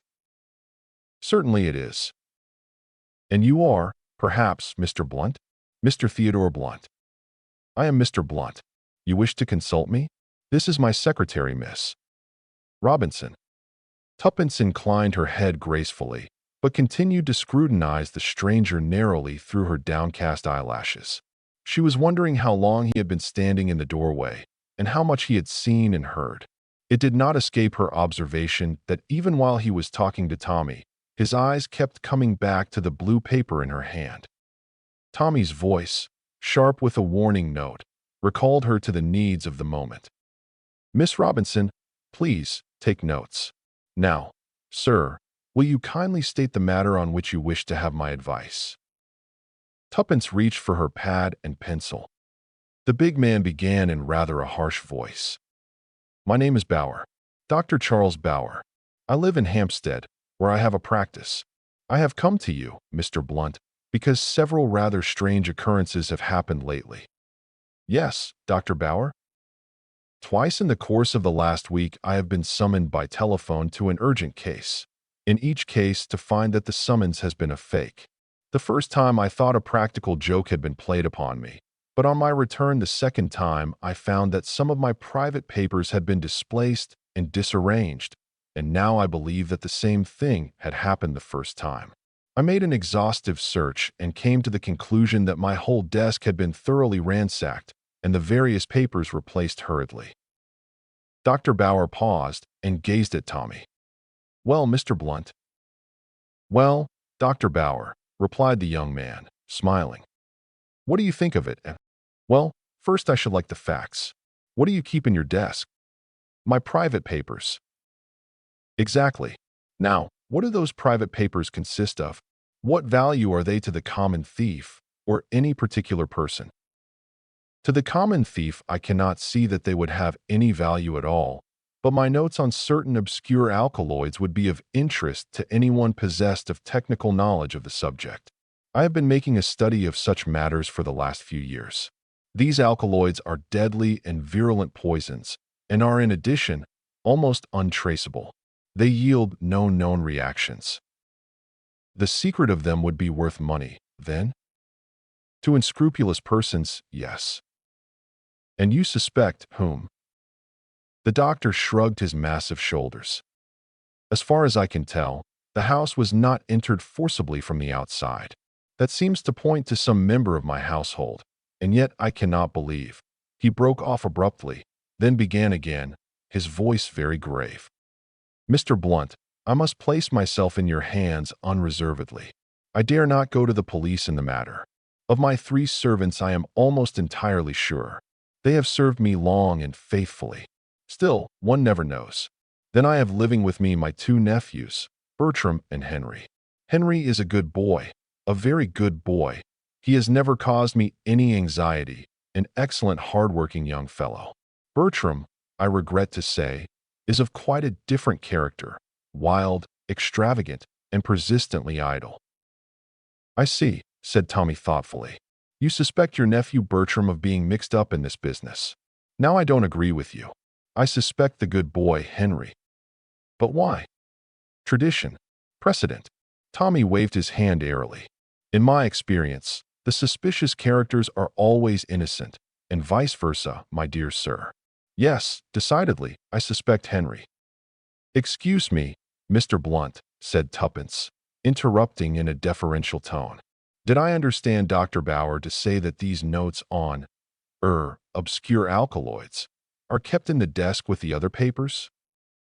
"They are kept in the desk, my dear young lady, but in a secret drawer, the position of which is known only to myself. Hence they have so far defied the search." "And what exactly do you want me to do, Dr. Bauer?" asked Tommy. "Do you anticipate that a further search will be made?" "I do, Mr. Blunt. I have every reason to believe so. This afternoon I received a telegram from a patient of mine whom I ordered to Bournemouth a few weeks ago. The telegram states that my patient is in a critical condition and begs me to come down at once.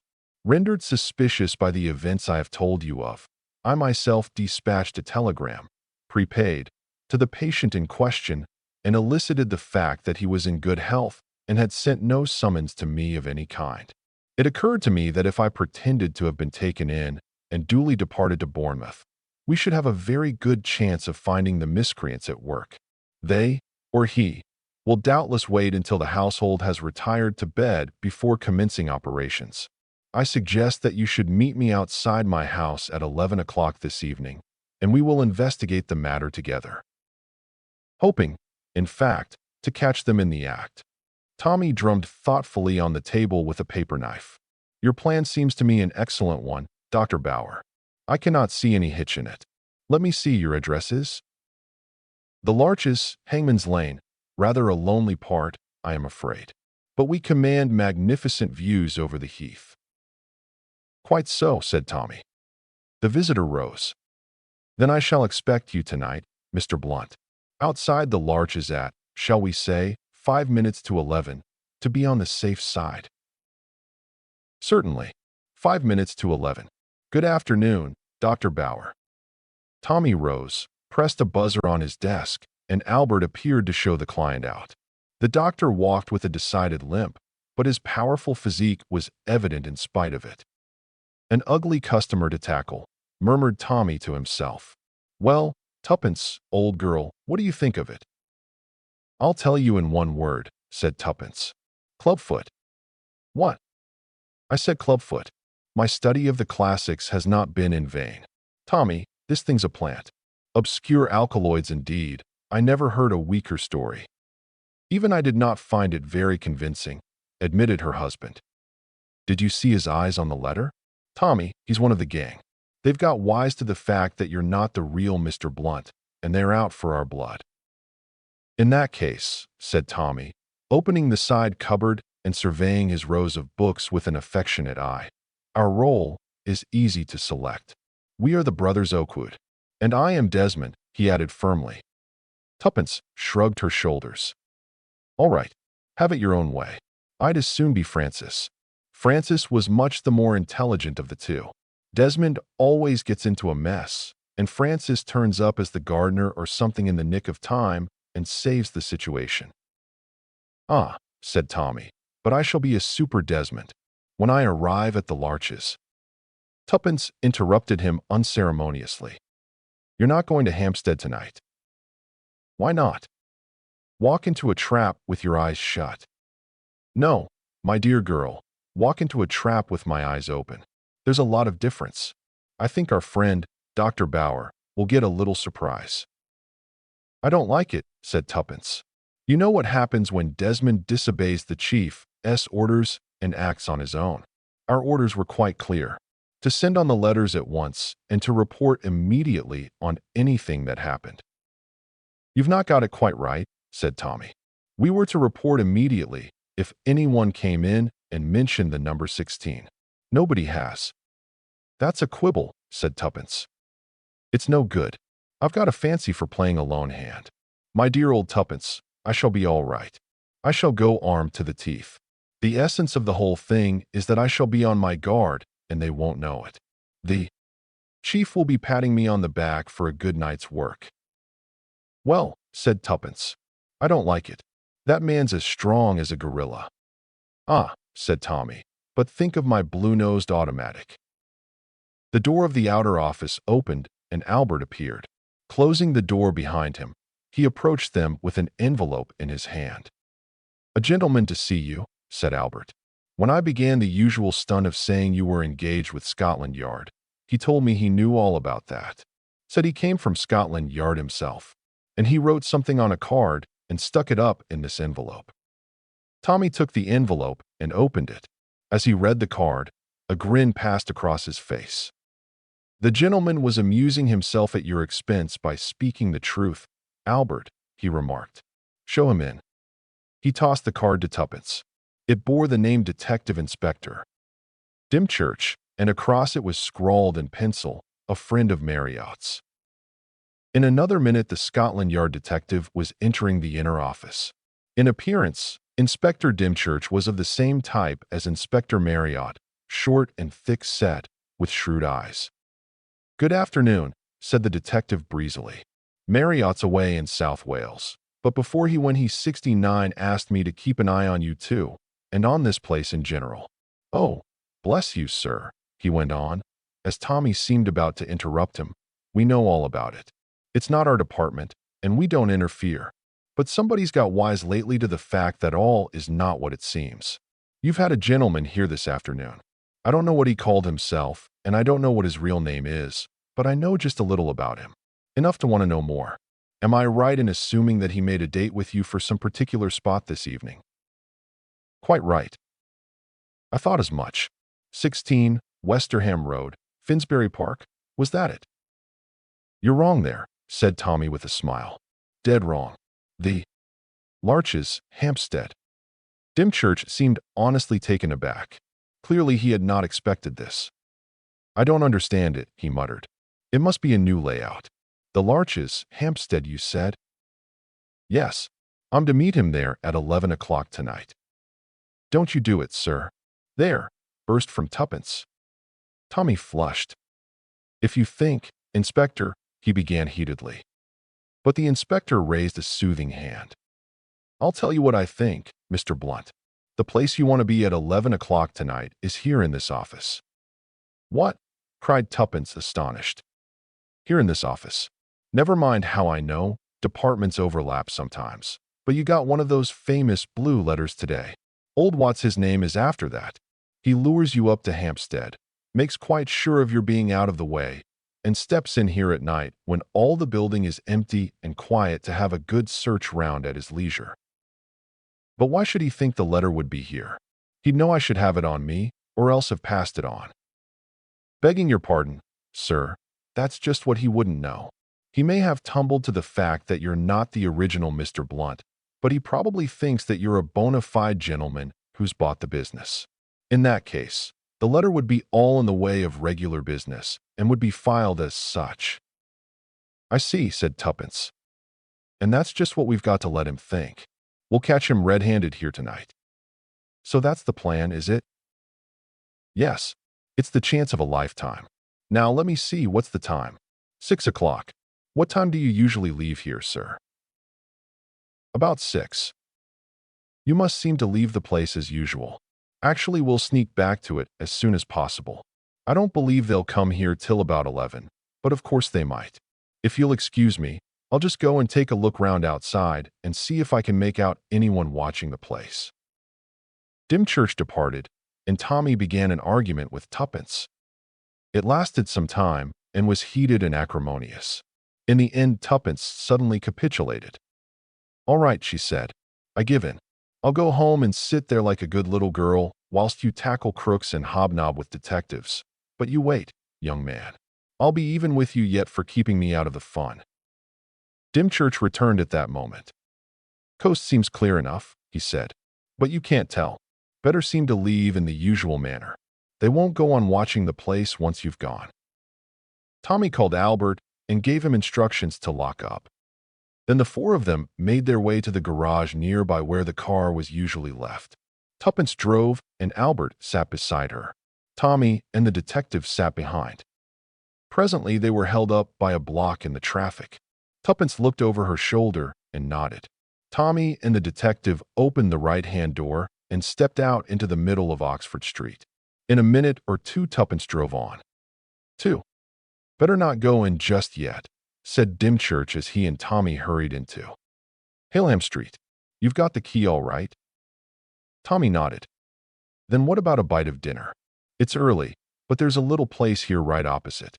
We'll get a table by the window so that we can watch the place all the time. They had a very welcome little meal in the manner the detective had suggested. Tommy found Inspector Dymchurch quite an entertaining companion. Most of his official work had lain amongst international spies, and he had tales to tell which astonished his simple listener. They remained in the little restaurant until 8 o'clock, when Dymchurch suggested a move.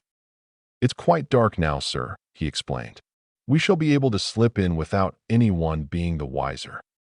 It was, as he said, quite dark. They crossed the road, looked quickly up and down the deserted street, and slipped inside the entrance. Then they mounted the stairs, and Tommy inserted his key in the lock of the outer office. Just as he did so, he heard, as he thought, Dymchurch whistle beside him. What are you whistling for? He asked sharply. I didn't whistle, said Dymchurch, very much astonished. I thought you did. Well, someone, began Tommy. He got no further. Strong arms seized him from behind, and before he could cry out, a pat of something sweet and sickly was pressed over his mouth and nose. He struggled valiantly, but in vain. The chloroform did its work. His head began to whirl, and the floor heaved up and down in front of him. Choking, he lost consciousness.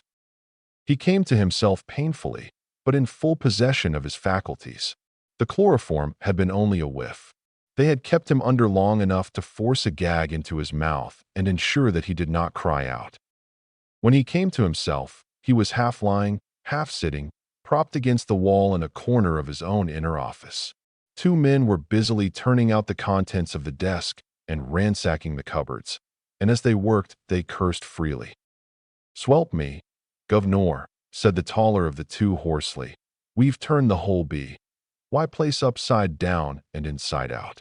It's not there." "It must be here," snarled the other. "It isn't on him, and there's no other place it can be." As he spoke, he turned, and to Tommy's utter amazement, he saw that the last speaker was none other than Inspector Dymchurch. The latter grinned when he saw Tommy's astonished face. "So our young friend is awake again," he said, "and a little surprised." "Yes, a little surprised," But it was so simple. We suspect that all is not as it should be with the International Detective Agency. I volunteer to find out if that is so or not. If the new Mr. Blunt is indeed a spy, he will be suspicious, so I send first my dear old friend, Karl Bauer. Karl is told to act suspiciously and pitch an improbable tale. He does so, and then I appear on the scene. I use the name of Inspector Marriott to gain confidence. The rest is easy. He laughed. Tommy was dying to say several things, but the gag in his mouth prevented him.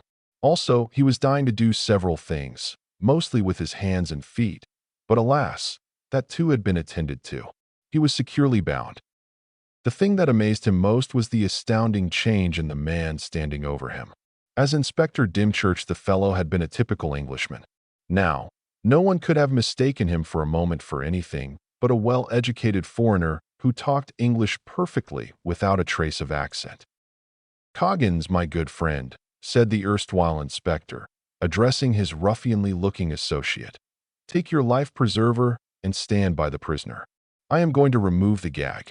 You understand, my dear Mr. Blunt, do you not, that it would be criminally foolish on your part to cry out? But I am sure you do. For your age, you are quite an intelligent lad." Very deftly, he removed the gag and stepped back. Tommy eased his stiff jaws, rolled his tongue round his mouth, swallowed twice, and said nothing at all. "I congratulate you on your restraint," said the other. "You appreciate the position, I see. Have you nothing at all to say?" "What I have to say will keep," said Tommy, "and it won't spoil by waiting." What I have to say will not keep. In plain English, Mr. Blunt, where is that letter?" "My dear fellow, I don't know," said Tommy cheerfully. "I haven't got it. But you know that as well as I do. I should go on looking about if I were you. I like to see you and friend Coggins playing hide-and-seek together." The other's face darkened. "You are pleased to be flippant, Mr. Blunt. You see that square box over there? That is Coggins's little outfit. In it there is vitriol. Yes, vitriol and irons that can be heated in the fire so that they are red-hot and burn." Tommy shook his head sadly. "An error in diagnosis," he murmured. "Tuppence and I labeled this adventure wrong. It's not a clubfoot story. It's a bulldog Drummond, and you are the inimitable Carl Peterson." "What is this nonsense you are talking?" snarled the other. "Ah," said Tommy, "I see you are unacquainted with the classics. A pity. Ignorant fool. Will you do what we want or will you not? Shall I tell Coggins to get out his tools and begin?" "Don't be so impatient," said Tommy. "Of course I'll do what you want, as soon as you tell me what it is. You don't suppose I want to be carved up like a filleted sole and fried on a gridiron? I loathe being hurt." Dymchurch looked at him in contempt. "God, what cowards are these English! Common sense, my dear fellow, merely common sense. Leave the vitriol alone and let us come down to brass tacks. I want the letter. I've already told you I haven't got it. We know that. We also know who must have it. The girl." "Very possibly you're right," said Tommy. "She may have slipped it into her handbag when your pal Carl startled us." "Oh, you do not deny? That is wise. Very good. You will write to this Tuppence, as you call her, bidding her bring the letter here immediately." "I can't do that," began Tommy. The other cut in before he had finished the sentence. You can't? Well, we shall soon see. Coggins." "Don't be in such a hurry," said Tommy, "and do wait for the end of the sentence. I was going to say that I can't do that unless you untie my arms. Hang it all, I'm not one of those freaks who can write with their noses or their elbows." "You are willing to write then?" "Of course. Haven't I been telling you so all along? I'm all out to be pleasant and obliging. You won't do anything unkind to Tuppence, of course. I'm sure you won't. She's such a nice girl." "We only want the letter," said Dymchurch, but there was a singularly unpleasant smile on his face. At a nod from him, the brutal Coggins knelt down and unfastened Tommy's arms. The latter swung them to and fro. "That's better," he said cheerfully. "Will kind Coggins hand me my fountain pen? It's on the table, I think, with my other miscellaneous property." Scowling, the man brought it to him, and provided a sheet of paper. "Be careful what you say," Dymchurch said menacingly. "We leave it to you, but failure means death, and slow death at that." "In that case," said Tommy, "I will certainly do my best." He reflected a minute or two, then began to scribble rapidly. "How will this do?" he asked, handing over the completed epistle. "Dear Tuppence, can you come along at once and bring that blue letter with you? We want to decode it here and now. In haste. Francis." "Francis?" queried the bogus inspector with lifted eyebrows. "Was that the name she called you?" "As you weren't at my christening," said Tommy, "I don't suppose you can know whether it's my name or not. But I think the cigarette case you took from my pocket is a pretty good proof that I'm speaking the truth." The other stepped over to the table and took up the case, read "Francis" from Tuppence with a faint grin, and laid it down again. "I am glad to find you are behaving so sensibly," he said. "Coggins, give that note to Vasily. He is on guard outside. Tell him to take it at once." The next 20 minutes passed slowly, the 10 minutes after that more slowly still. Dymchurch was striding up and down with a face that grew darker and darker. Once he turned menacingly on Tommy. "If you have dared to double-cross us," he growled. "If we'd had a pack of cards here, we might have had a game of piquet to pass the time," drawled Tommy. "Women always keep one waiting. I hope you're not going to be unkind to little Tuppence when she comes." "Oh, no," said Dymchurch. "We shall arrange for you to go to the same place, together." "Will you, you swine?" said Tommy under his breath.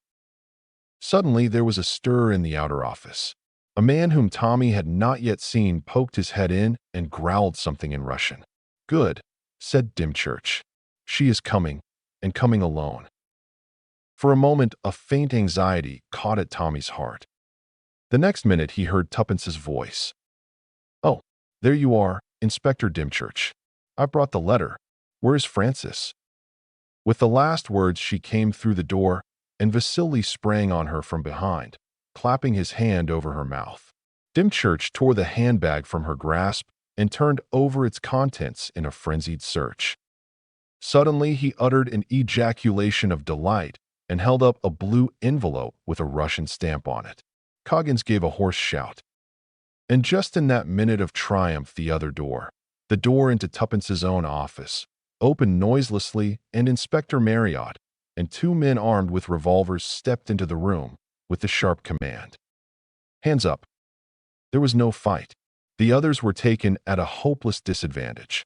Dymchurch's automatic lay on the table, and the two others were not armed. "A very nice little haul," said Inspector Marriott with approval, as he snapped the last pair of handcuffs. "And we'll have more as time goes on, I hope." White with rage, Dymchurch glared at Tuppence. "You little devil," he snarled. "It was you put them on to us." Tuppence laughed. "It wasn't all my doing. I ought to have guessed, I admit, when you brought in the number 16 this afternoon. But it was Tommy's note clinched matters. I rang up Inspector Marriott, got Albert to meet him with the duplicate key of the office, and came along myself with the empty blue envelope in my bag. The letter I forwarded according to my instructions as soon as I had parted with you two this afternoon." But one word had caught the other's attention. "Tommy," he queried. Tommy, who had just been released from his bonds, came towards them. "Well done, Brother Francis," he said to Tuppence, taking both her hands in his. And to Dymchurch, "As I told you, my dear fellow, you really ought to read the classics." Chapter 5. Finessing the King. It was a wet Wednesday in the offices of the International Detective Agency. Tuppence let the Daily Leader fall idly from her hand. "Do you know what I've been thinking, Tommy?" "It's impossible to say," replied her husband. "You think of so many things, and you think of them all at once." "I think it's time we went dancing again." Tommy picked up the Daily Leader hastily. "Our advertisement looks well," he remarked, his head on one side. "Blunt's Brilliant Detectives. Do you realize, Tuppence, that you and you alone are Blunt's brilliant detectives? There's glory for you, as Humpty Dumpty would say. I was talking about dancing. There's a curious point that I have observed about newspapers. I wonder if you have ever noticed it. Take these 3 copies of the Daily Leader. Can you tell me how they differ one from the other? Tuppence took them with some curiosity. It seems fairly easy, she remarked witheringly. One is today's, one is yesterday's, and one is the day before's. Positively scintillating, my dear Watson. But that was not my meaning. Observe the headline, Daily Leader. Compare the 3. Do you see any difference between them? No, I don't, said Tuppence.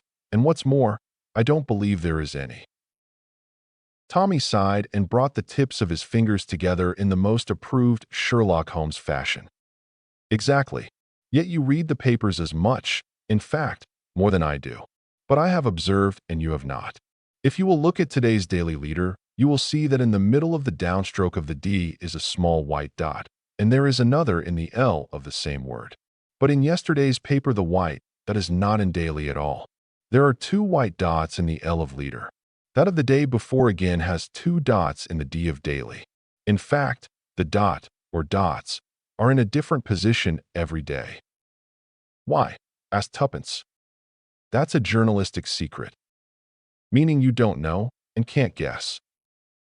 I will merely say this. The practice is common to all newspapers. Aren't you clever? Said Tuppence. Especially at drawing red herrings across the track. Let's go back to what we were talking about before. What were we talking about? The 3 Arts Ball. Tommy groaned. No, Tuppence. Not the 3 Arts Ball. I'm not young enough. I assure you I'm not young enough. When I was a nice young girl, said Tuppence, I was brought up to believe that men, especially husbands, were dissipated beings, fond of drinking and dancing and staying up late at night. It took an exceptionally beautiful and clever wife to keep them at home. Another illusion gone. All the wives I know are hankering to go out and dance, and weeping because their husbands will wear bedroom slippers and go to bed at 9:30. And you do dance so nicely, Tommy dear. Gently with the butter, Tuppence. As a matter of fact, said Tuppence, it's not purely for pleasure that I want to go. I'm intrigued by this advertisement. She picked up the Daily Leader again and read it out. I should go 3 hearts, 12 tricks, ace of spades, necessary to finesse the king. Rather an expensive way of learning bridge, was Tommy's comment. Don't be an ass. That's nothing to do with bridge. You see, I was lunching with a girl yesterday at the Ace of Spades. It's a queer little underground den in Chelsea, and she told me that it's quite the fashion at these big shows to trundle round there in the course of the evening for bacon and eggs and Welsh rarebits. Bohemian sort of stuff. It's got screened-off booths all around it. Pretty hot place, I should say. And your idea is? 3 Hearts stands for the 3 Arts Ball, tomorrow night. 12 Tricks is 12 o'clock. And the Ace of Spades is the Ace of Spades. And what about its being necessary to finesse the king? Well, that's what I thought we'd find out. I shouldn't wonder if you weren't right, Tuppence, said Tommy magnanimously. But I don't quite see why you want to butt in upon other people's love affairs. I shan't butt in. What I'm proposing is an interesting experiment in detective work. We need practice. Business is certainly not too brisk, agreed Tommy. All the same, Tuppence, what you want is to go to the 3 Arts Ball and dance. Talk of red herrings. Tuppence laughed shamelessly. Be a sport, Tommy. Try and forget you're 32 and have got 1 gray hair in your left eyebrow. I was always weak where women were concerned, murmured her husband. Have I got to make an ass of myself in fancy dress? Of course, but you can leave that to me. I've got a splendid idea. Tommy looked at her with some misgiving. He was always profoundly mistrustful of Tuppence's brilliant ideas. When he returned to the flat on the following evening, Tuppence came flying out of her bedroom to meet him. It's come, she announced. What's come? The costume. Come and look at it. Tommy followed her. Spread out on the bed was a complete fireman's kit with shining helmet. Good God, groaned Tommy. Have I joined the Wembley Fire Brigade? Guess again, said Tuppence. You haven't caught the idea yet. Use your little gray cells, mon ami. Scintillate, Watson. Be a bull that has been more than 10 minutes in the arena. Wait a minute, said Tommy. I begin to see. There is a dark purpose in this. What are you going to wear, Tuppence? An old suit of your clothes, an American hat, and some horn spectacles. Crude, said Tommy. But I catch the idea. McCarty incognito. And I am Reardon. That's it. I thought we ought to practice American detective methods, as well as English ones. Just for once I am going to be the star, and you will be the humble assistant. Don't forget, said Tommy warningly, that it's always an innocent remark by the simple Denny that puts McCarty on the right track. But Tuppence only laughed. She was in high spirits. It was a most successful evening. The crowds, the music, the fantastic dresses, everything conspired to make the young couple enjoy themselves. Tommy forgot his role of the bored husband dragged out against his will. At 10 minutes to 12 they drove off in the car to the famous, or infamous, Ace of Spades. As Tuppence had said, it was an underground den, mean and tawdry in appearance, but it was nevertheless crowded with couples in fancy dress. There were closed-in booths round the walls, and Tommy and Tuppence secured one of these. They left the doors purposely a little ajar so that they could see what was going on outside. I wonder which they are. Our people, I mean, said Tuppence. What about that Columbine over there with the red Mephistopheles? I fancy the wicked Mandarin and the lady who calls herself a battleship. More of a fast cruiser, I should say. Isn't he witty? Said Tuppence. All done on a little drop of drink. Who's this coming in dressed as the Queen of Hearts? Rather a good get-up, that. The girl in question passed into the booth next to them, accompanied by her escort, who was the gentleman dressed in newspaper from Alice in Wonderland. They were both wearing masks. It seemed to be rather a common custom at the Ace of Spades. I'm sure we're in a real den of iniquity, said Tuppence with a pleased face. Scandals all round us. What a row everyone makes. A cry, as of protest, rang out from the booth next door and was covered by a man's loud laugh. Everybody was laughing and singing. The shrill voices of the girls rose above the booming of their male escorts. What about that shepherdess? Demanded Tommy. The one with the comic Frenchman. They might be our little lot. Anyone might be, confessed Tuppence. I'm not going to bother. The great thing is that we are enjoying ourselves. I could have enjoyed myself better in another costume, grumbled Tommy. You've no idea of the heat of this one. Cheer up, said Tuppence. You look lovely. I'm glad of that, said Tommy. It's more than you do.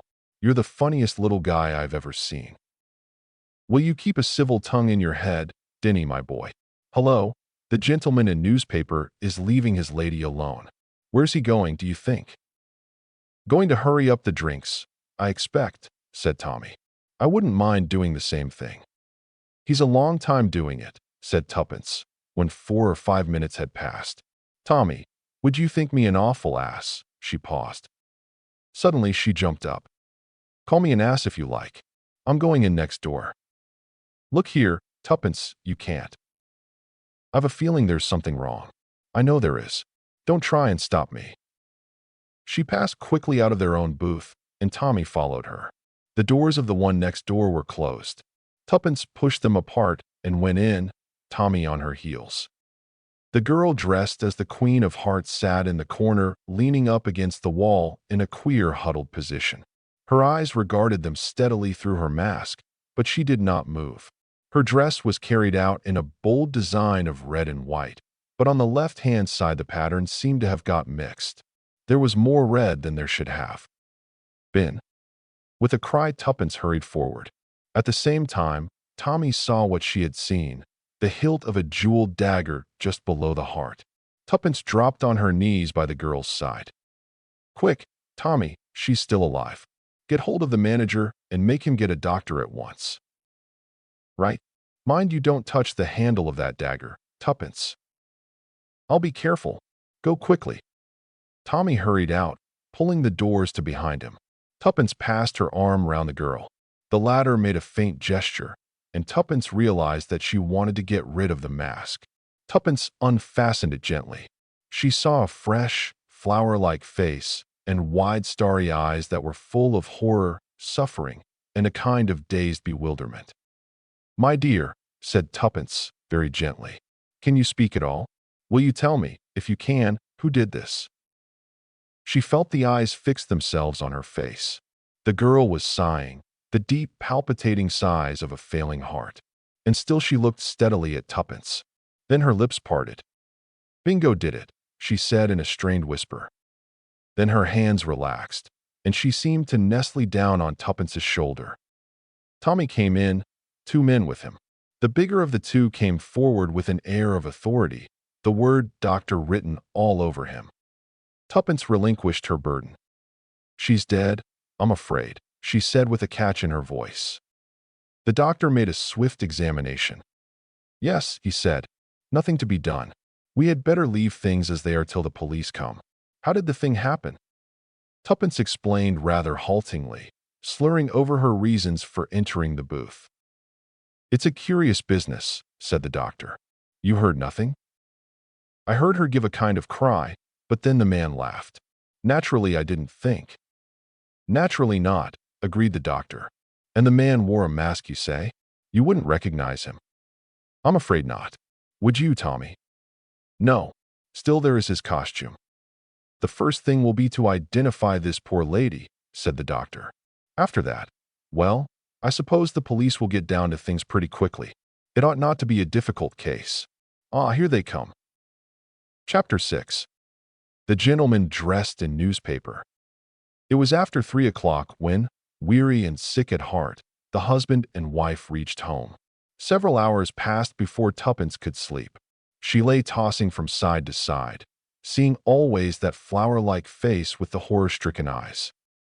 The dawn was coming in through the shutters when Tuppence finally dropped off to sleep. After the excitement, she slept heavily and dreamlessly.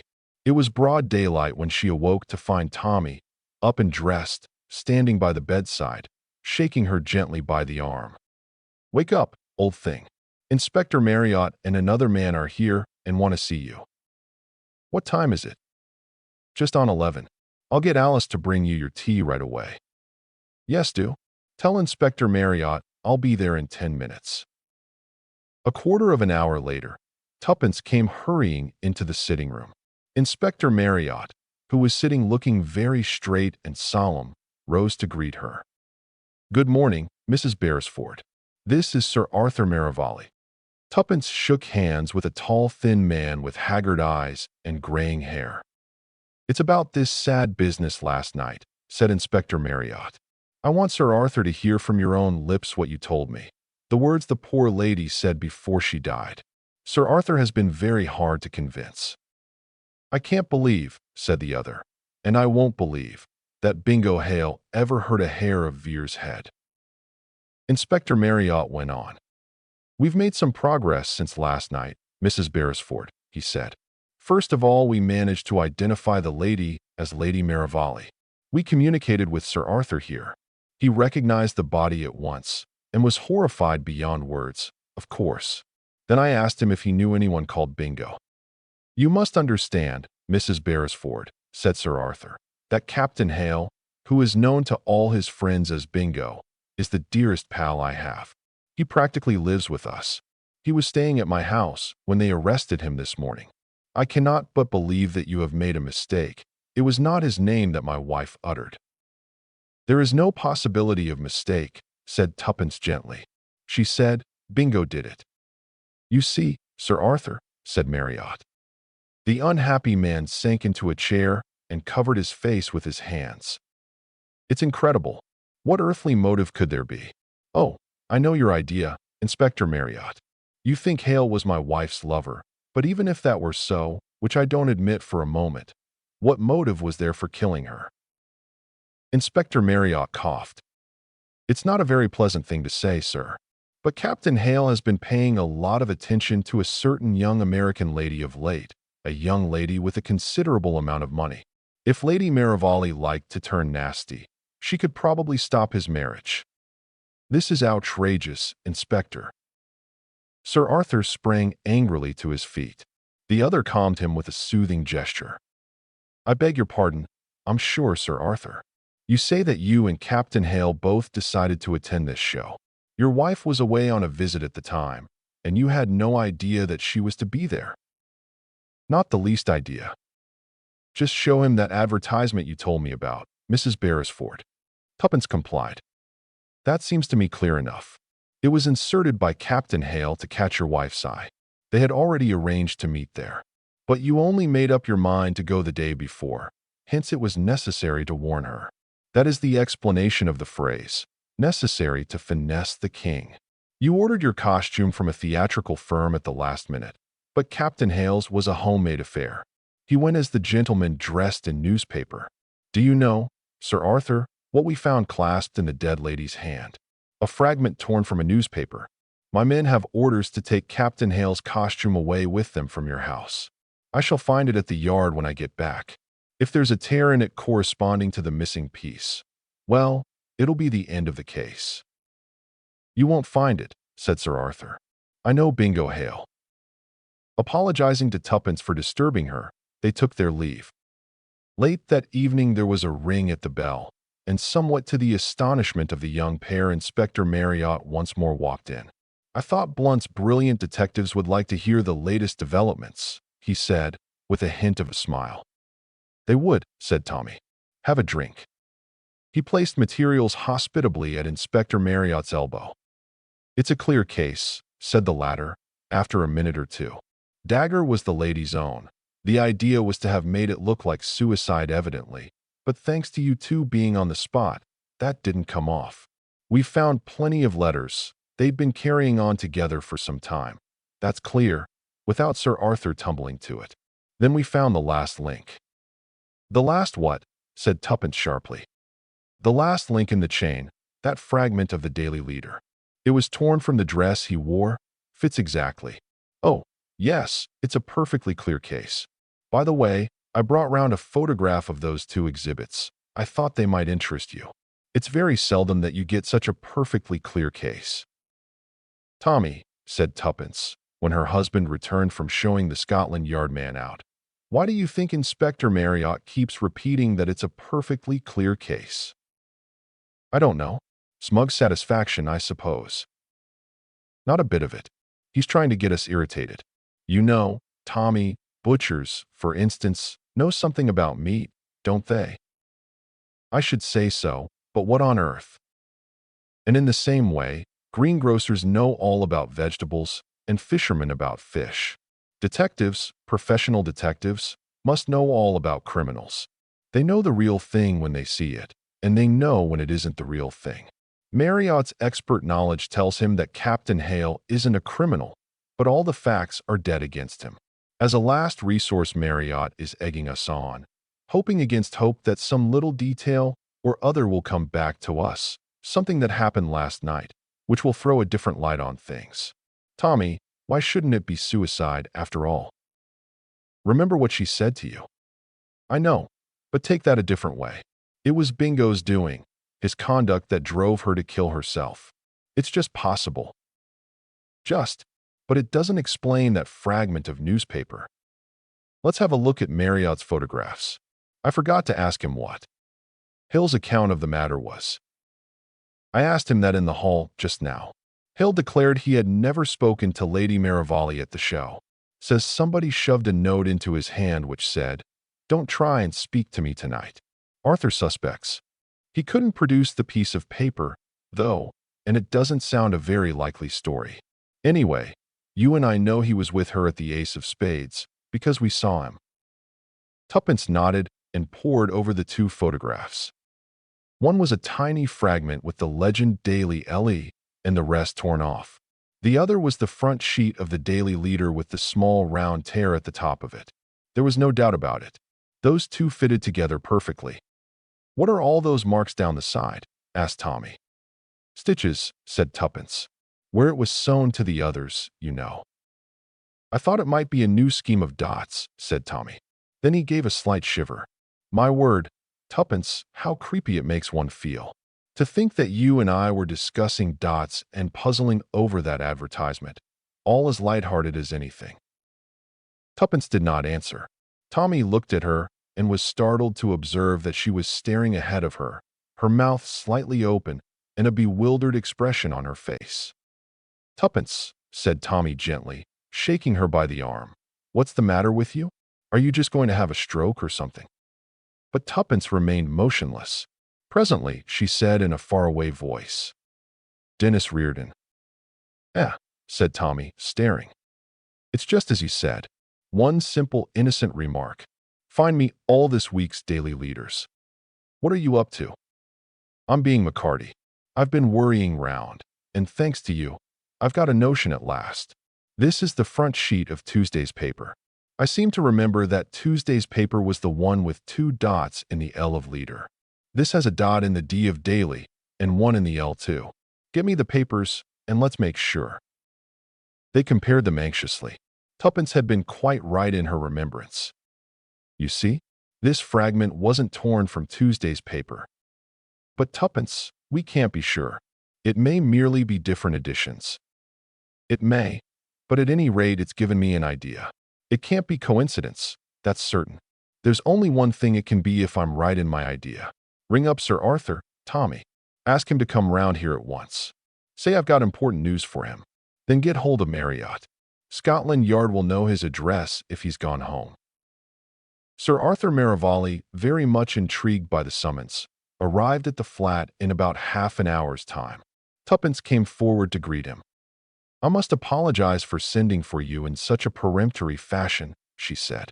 "But my husband and I have discovered something that we think you ought to know at once. Do sit down." Sir Arthur sat down, and Tuppence went on. "You are, I know, very anxious to clear your friend." Sir Arthur shook his head sadly. "I was, but even I have had to give in to the overwhelming evidence. What would you say if I told you that chance has placed in my hands a piece of evidence that will certainly clear him of all complicity?" "I should be overjoyed to hear it, Mrs. Beresford." "Supposing," continued Tuppence, "that I had come across a girl who was actually dancing with Captain Hale last night at 12 o'clock, the hour when he was supposed to be at the Ace of Spades." "Marvelous!" cried Sir Arthur. "I knew there was some mistake. Poor Vere must have killed herself after all." "Hardly that," said Tuppence. "You forget the other man." "What other man?" "The one my husband and I saw leave the booth. You see, Sir Arthur, there must have been a second man dressed in newspaper at the ball. By the way, what was your own costume?" "Mine? I went as a 17th century executioner." "How very appropriate," said Tuppence softly. "Appropriate, Mrs. Beresford. What do you mean by appropriate?" "For the part you played. Shall I tell you my ideas on the subject, Sir Arthur? The newspaper dress is easily put on over that of an executioner. Previously, a little note has been slipped into Captain Hale's hand, asking him not to speak to a certain lady. But the lady herself knows nothing of that note. She goes to the Ace of Spades at the appointed time and sees the figure she expects to see. They go into the booth. He takes her in his arms, I think, and kisses her, the kiss of a Judas, and as he kisses he strikes with the dagger. She only utters one faint cry, and he covers that with a laugh. Presently he goes away, and to the last, horrified and bewildered, she believes her lover is the man who killed her. But she has torn a small fragment from the costume. The murderer notices that. He is a man who pays great attention to detail. To make the case absolutely clear against his victim, the fragment must seem to have been torn from Captain Hale's costume. That would present great difficulties unless the two men happened to be living in the same house. Then, of course, the thing would be simplicity itself. He makes an exact duplicate of the tear in Captain Hale's costume. Then he burns his own and prepares to play the part of the loyal friend." Tuppence paused. "Well, Sir Arthur?" Sir Arthur rose and made her a bow. The rather vivid imagination of a charming lady who reads too much fiction. "You think so?" said Tommy. "And a husband who is guided by his wife," said Sir Arthur. "I do not fancy you will find anybody to take the matter seriously." He laughed out loud, and Tuppence stiffened in her chair. "I would swear to that laugh anywhere," she said. "I heard it last in the Ace of Spades. And you are under a little misapprehension about us both. Beresford is our real name, but we have another." She picked up a card from the table and handed it to him. Sir Arthur read it aloud. International Detective Agency. He drew his breath sharply. So that is what you really are? That was why Marriott brought me here this morning. It was a trap. He strolled to the window. A fine view you have from here, he said. Right over London. Inspector Marriott, cried Tommy sharply. In a flash, the inspector appeared from the communicating door in the opposite wall. A little smile of amusement came to Sir Arthur's lips. I thought as much, he said. But you won't get me this time, I'm afraid, Inspector. I prefer to take my own way out. And putting his hands on the sill, he vaulted clean through the window. Tuppence shrieked and clapped her hands to her ears to shut out the sound she had already imagined, the sickening thud far beneath. Inspector Marriott uttered an oath. We should have thought of the window, he said. Though, mind you, it would have been a difficult thing to prove. I'll go down and see to things. Poor devil, said Tommy slowly, if he was fond of his wife. But the inspector interrupted him with a snort. Fond of her? That's as may be. He was at his wits' end where to turn for money. Lady Maravalli had a large fortune of her own, and it all went to him. If she'd bolted with young Hale, he'd never have seen a penny of it. That was it? Of course, from the very start, I sensed that Sir Arthur was a bad lot, and that Captain Hale was all right. We know pretty well what's what at the Yard, but it's awkward when you're up against facts. I'll be going down now. I should give your wife a glass of brandy if I were you, Mr. Beresford. It's been upsetting like for her. Greengrocers, said Tuppence in a low voice as the door closed behind the imperturbable inspector. Butchers, fishermen, detectives. I was right, wasn't I? He knew. Tommy, who had been busy at the sideboard, approached her with a large glass. Drink this. What is it? Brandy. No, it's a large cocktail, suitable for a triumphant McCarty. Yes, Marriott's right all round. That was the way of it. A bold finesse for game and rubber. Tuppence nodded. But he finessed the wrong way round. And so, said Tommy, exit the king. Chapter 7. The Case of the Missing Lady. The buzzer on Mr. Blunt's desk, International Detective Agency, manager Theodore Blunt, uttered its warning call. Tommy and Tuppence both flew to their respective peepholes, which commanded a view of the outer office. There it was Albert's business to delay the prospective client with various artistic devices. I will see, sir, he was saying, but I'm afraid Mr. Blunt is very busy just at present. He is engaged with Scotland Yard on the phone just now. I'll wait, said the visitor. I haven't got a card with me, but my name is Gabriel Stevenson. The client was a magnificent specimen of manhood, standing over 6 foot high. His face was bronzed and weather-beaten, and the extraordinary blue of his eyes made an almost startling contrast to the brown skin. Tommy swiftly made up his mind. He put on his hat, picked up some gloves, and opened the door. He paused on the threshold. This gentleman is waiting to see you, Mr. Blunt, said Albert. A quick frown passed over Tommy's face. He took out his watch. I am due at the Duke's at 11:15, he said. Then he looked keenly at the visitor. I can give you a few minutes if you will come this way. The latter followed him obediently into the inner office, where Tuppence was sitting demurely with pad and pencil. My confidential secretary, Miss Robinson, said Tommy. Now, sir, perhaps you will state your business? Beyond the fact that it is urgent, that you came here in a taxi, and that you have lately been in the Arctic, or possibly the Antarctic, I know nothing. The visitor stared at him in amazement. But this is marvelous, he cried. I thought detectives only did such things in books. Your office boy did not even give you my name. Tommy sighed deprecatingly. Tut, tut, all that was very easy, he said. The rays of the midnight sun within the Arctic Circle have a peculiar action upon the skin. The actinic rays have certain properties. I am writing a little monograph on the subject shortly. But all this is wide of the point. What is it that has brought you to me in such distress of mind? To begin with, Mr. Blunt, my name is Gabriel Stevenson. Ah, of course, said Tommy, the well-known explorer. You have recently returned from the region of the North Pole, I believe. I landed in England 3 days ago. A friend who was cruising in northern waters brought me back on his yacht. Otherwise, I should not have got back for another fortnight. Now I must tell you, Mr. Blunt, that before I started on this last expedition 2 years ago, I had the great good fortune to become engaged to Mrs. Maurice Lee Gordon. Tommy interrupted. Mrs. Lee Gordon was, before her marriage, the Honorable Hermione Crane, second daughter of Lord Lancaster, reeled off Tuppence glibly.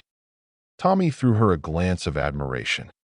Her first husband was killed in the war, added Tuppence. Gabriel Stevenson nodded. That is quite correct. As I was saying, Hermione and I became engaged. I offered, of course, to give up this expedition, but she wouldn't hear of such a thing. Bless her. She's the right kind of woman for an explorer's wife. Well, my first thought on landing was to see Hermione. I sent a telegram from Southampton and rushed up to town by the first train. I knew that she was living for the time being with an aunt of hers, Lady Susan Clonray, in Pont Street, and I went straight there. To my great disappointment, I found that Hermie was away visiting some friends in Northumberland. Lady Susan was quite nice about it, after getting over her first surprise at seeing me. As I told you, I wasn't expected for another fortnight. She said Hermie would be returning in a few days' time. Then I asked for her address, but the old woman hummed and hawed, said Hermie was staying at 1 or 2 different places and that she wasn't quite sure what order she was taking them in. I may as well tell you, Mr. Blunt, that Lady Susan and I have never got on very well. She's one of those fat women with double chins. I loathe fat women. Always have. Fat women and fat dogs are an abomination unto the Lord, and unfortunately, they so often go together.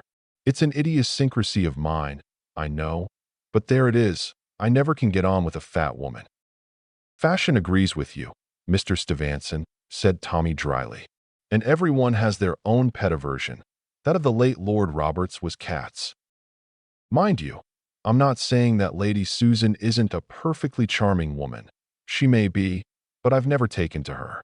I've always felt, deep down, that she disapproved of our engagement, and I feel sure that she would influence Hermie against me if that were possible. I'm telling you this for what it's worth. Count it out as prejudice if you like. Well, to go on with my story, I'm the kind of obstinate brute who likes his own way. I didn't leave Pont Street until I got out of her the names and addresses of the people Hermie was likely to be staying with. Then I took the mail train north. You are, I perceive, a man of action, Mr. Stevenson, said Tommy, smiling. The thing came upon me like a bombshell. Mr. Blunt, none of these people had seen a sign of Hermie. Of the 3 houses, only one had been expecting her. Lady Susan must have made a bloomer over the other 2, and she had put off her visit there at the last moment by telegram. I returned post-haste to London, of course, and went straight to Lady Susan. I will do her the justice to say that she seemed upset.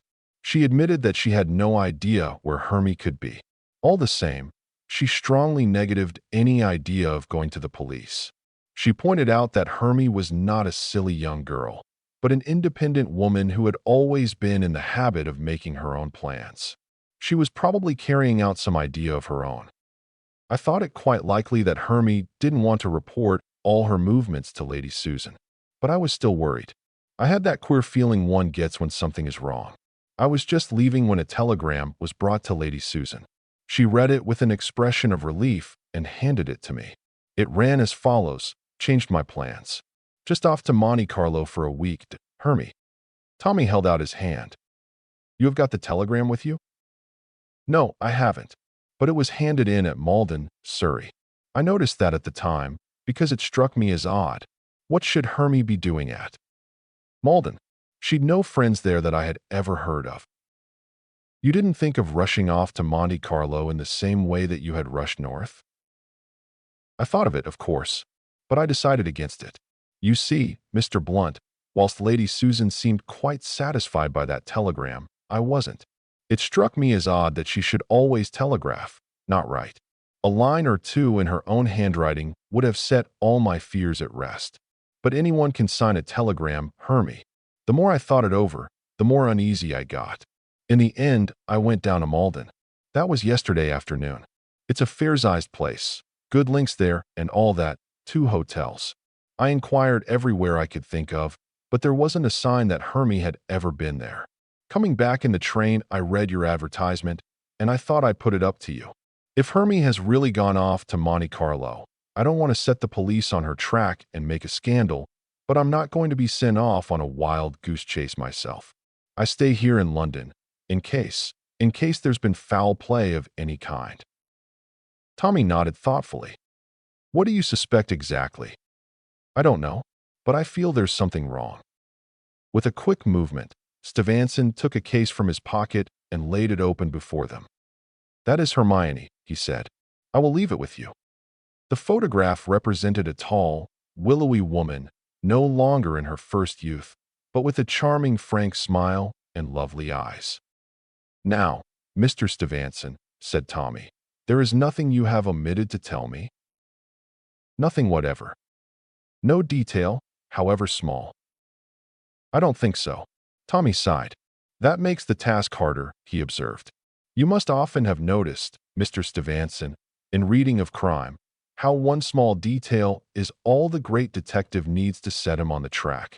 I may say that this case presents some unusual features. I have, I think, partially solved it already, but time will show. He picked up a violin which lay on the table and drew the bow once or twice across the strings. Tuppence ground her teeth, and even the explorer blenched. The performer laid the instrument down again. A few chords from Miskovskinsky, he murmured. Leave me your address, Mr. Stevenson, and I will report progress to you. As the visitor left the office, Tuppence grabbed the violin and, putting it in the cupboard, turned the key in the lock. If you must be Sherlock Holmes, she observed, I'll get you a nice little syringe and a bottle labeled cocaine, but for God's sake leave that violin alone. If that nice explorer man hadn't been as simple as a child, he'd have seen through you. Are you going on with the Sherlock Holmes touch?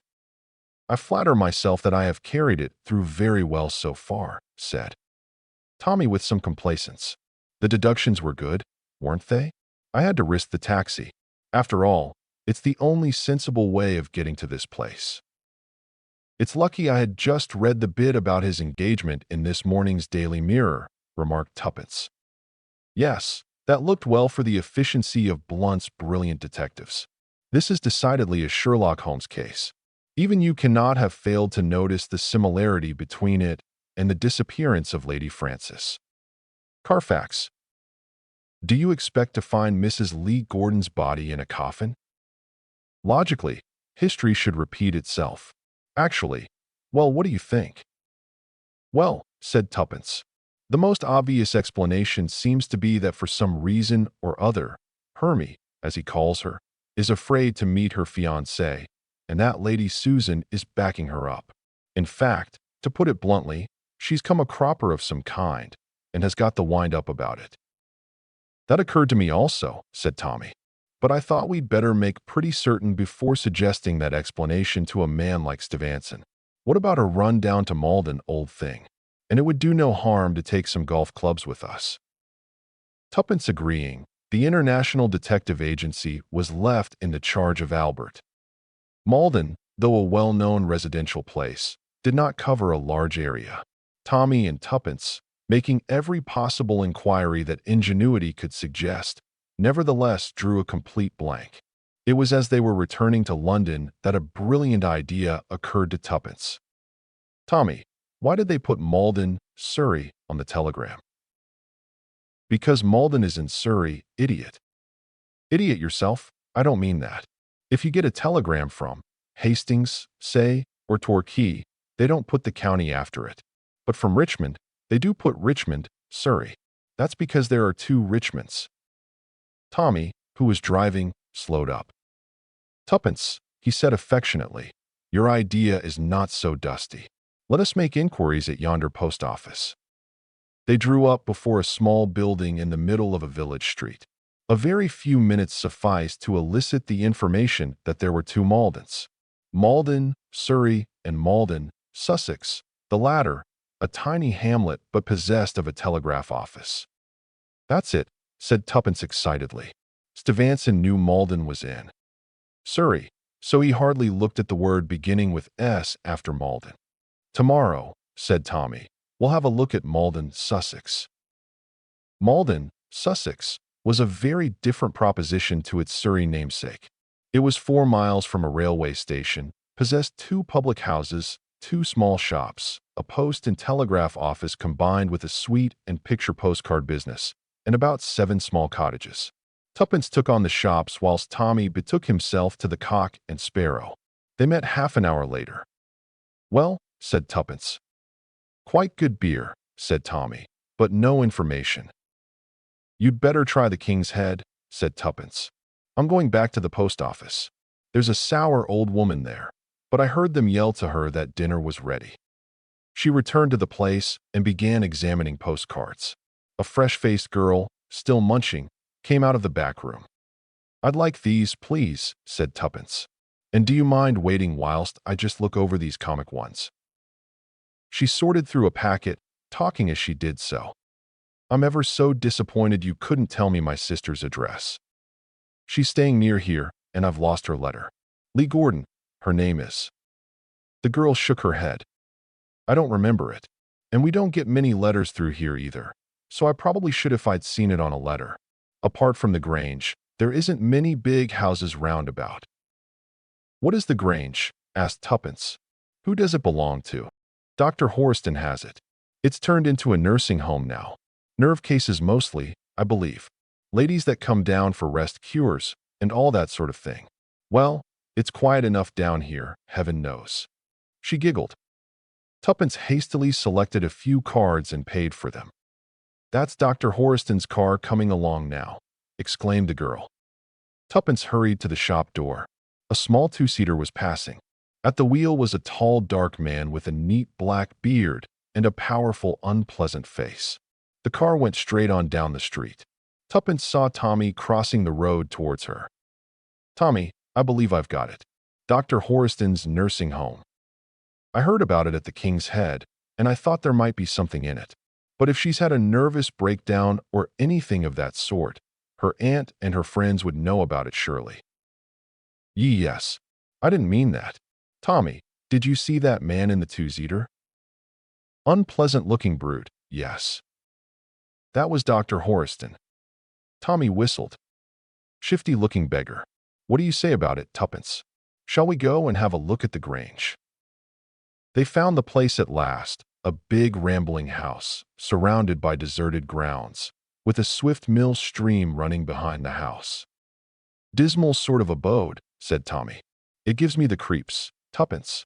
You know, I've a feeling this is going to turn out a far more serious matter than we thought at first." "Oh, don't. If only we are in time. That woman's in some awful danger. I feel it in my bones." "Don't let your imagination run away with you." "I can't help it. I mistrust that man. What shall we do?" "I think it would be a good plan if I went and rang the bell alone first and asked boldly for Mrs. Lee Gordon just to see what answer I get. Because, after all, it may be perfectly fair and above board." Tuppence carried out her plan. The door was opened almost immediately by a manservant with an impassive face. "I want to see Mrs. Lee Gordon, if she is well enough to see me." She fancied that there was a momentary flicker of the man's eyelashes, but he answered readily enough. "There is no one of that name here, madam." "Oh, surely. This is Dr. Horston's place. The Grange, is it not?" "Yes, madam, but there is nobody of the name of Mrs. Lee Gordon here." Baffled, Tuppence was forced to withdraw and hold a further consultation with Tommy outside the gate.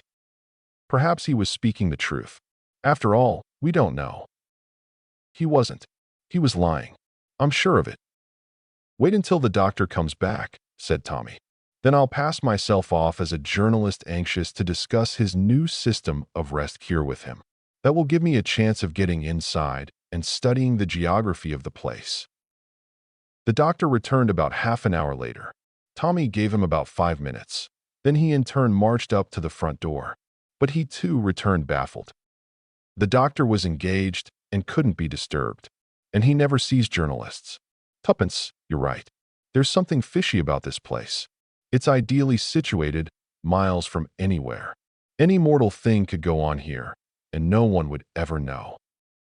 Come on, said Tuppence, with determination. What are you going to do? I'm going to climb over the wall and see if I can't get up to the house quietly without being seen. Right? I'm with you. The garden was somewhat overgrown and afforded a multitude of cover. Tommy and Tuppence managed to reach the back of the house unobserved. Here there was a wide terrace with some crumbling steps leading down from it.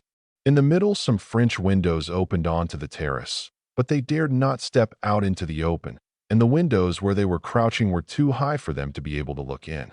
It did not seem as though their reconnaissance would be much use, when suddenly Tuppence tightened her grasp of Tommy's arm. Someone was speaking in the room close to them. The window was open and the fragment of conversation came clearly to their ears. Come in, and shut the door, said a man's voice irritably. A lady came about an hour ago, you said, and asked for Mrs. Lee Gordon? Tuppence recognized the answering voice as that of the impassive manservant. Yes, sir. You said she wasn't here, of course? Of course, sir. And now this journalist fellow, fumed the other. He came suddenly to the window, throwing up the sash, and the two outside, peering through a screen of bushes, recognized Dr. Horiston. It's the woman I mind most about, continued the doctor. What did she look like? Young, good-looking, and very smartly dressed, sir. Tommy nudged Tuppence in the ribs. Exactly, said the doctor between his teeth, as I feared. Some friend of the Lee Gordon woman's. It's getting very difficult. I shall have to take steps. He left the sentence unfinished. Tommy and Tuppence heard the door close. There was silence. Gingerly Tommy led the retreat. When they had reached a little clearing not far away, but out of earshot from the house, he spoke. Tuppence, old thing, this is getting serious. They mean mischief. I think we ought to get back to town at once and see Stevenson. To his surprise, Tuppence shook her head. We must stay down here. Didn't you hear him say he was going to take steps? That might mean anything. The worst of it is we've hardly got a case to go to the police on. Listen, Tommy, why not ring up Stevenson from the village? I'll stay around here. Perhaps that is the best plan, agreed her husband. But I say, Tuppence. Well, take care of yourself, won't you? Of course I shall, you silly old thing. Cut along. It was some 2 hours later that Tommy returned. He found Tuppence awaiting him near the gate. Well, I couldn't get on to Stevenson. Then I tried Lady Susan. She was out too. Then I thought of ringing up old Brady. I asked him to look up Horiston in the medical directory or whatever the thing calls itself. Well, what did Dr. Brady say? Oh, he knew the name at once. Horiston was once a bona fide doctor, but he came a cropper of some kind. Brady called him a most unscrupulous quack and said he, personally, wouldn't be surprised at anything. The question is, what are we to do now? We must stay here, said Tuppence instantly. I've a feeling they mean something to happen tonight. By the way, a gardener has been clipping ivy round the house. Tommy, I saw where he put the ladder. Good for you, Tuppence, said her husband appreciatively. Then tonight, as soon as it's dark, we shall see. What we shall see.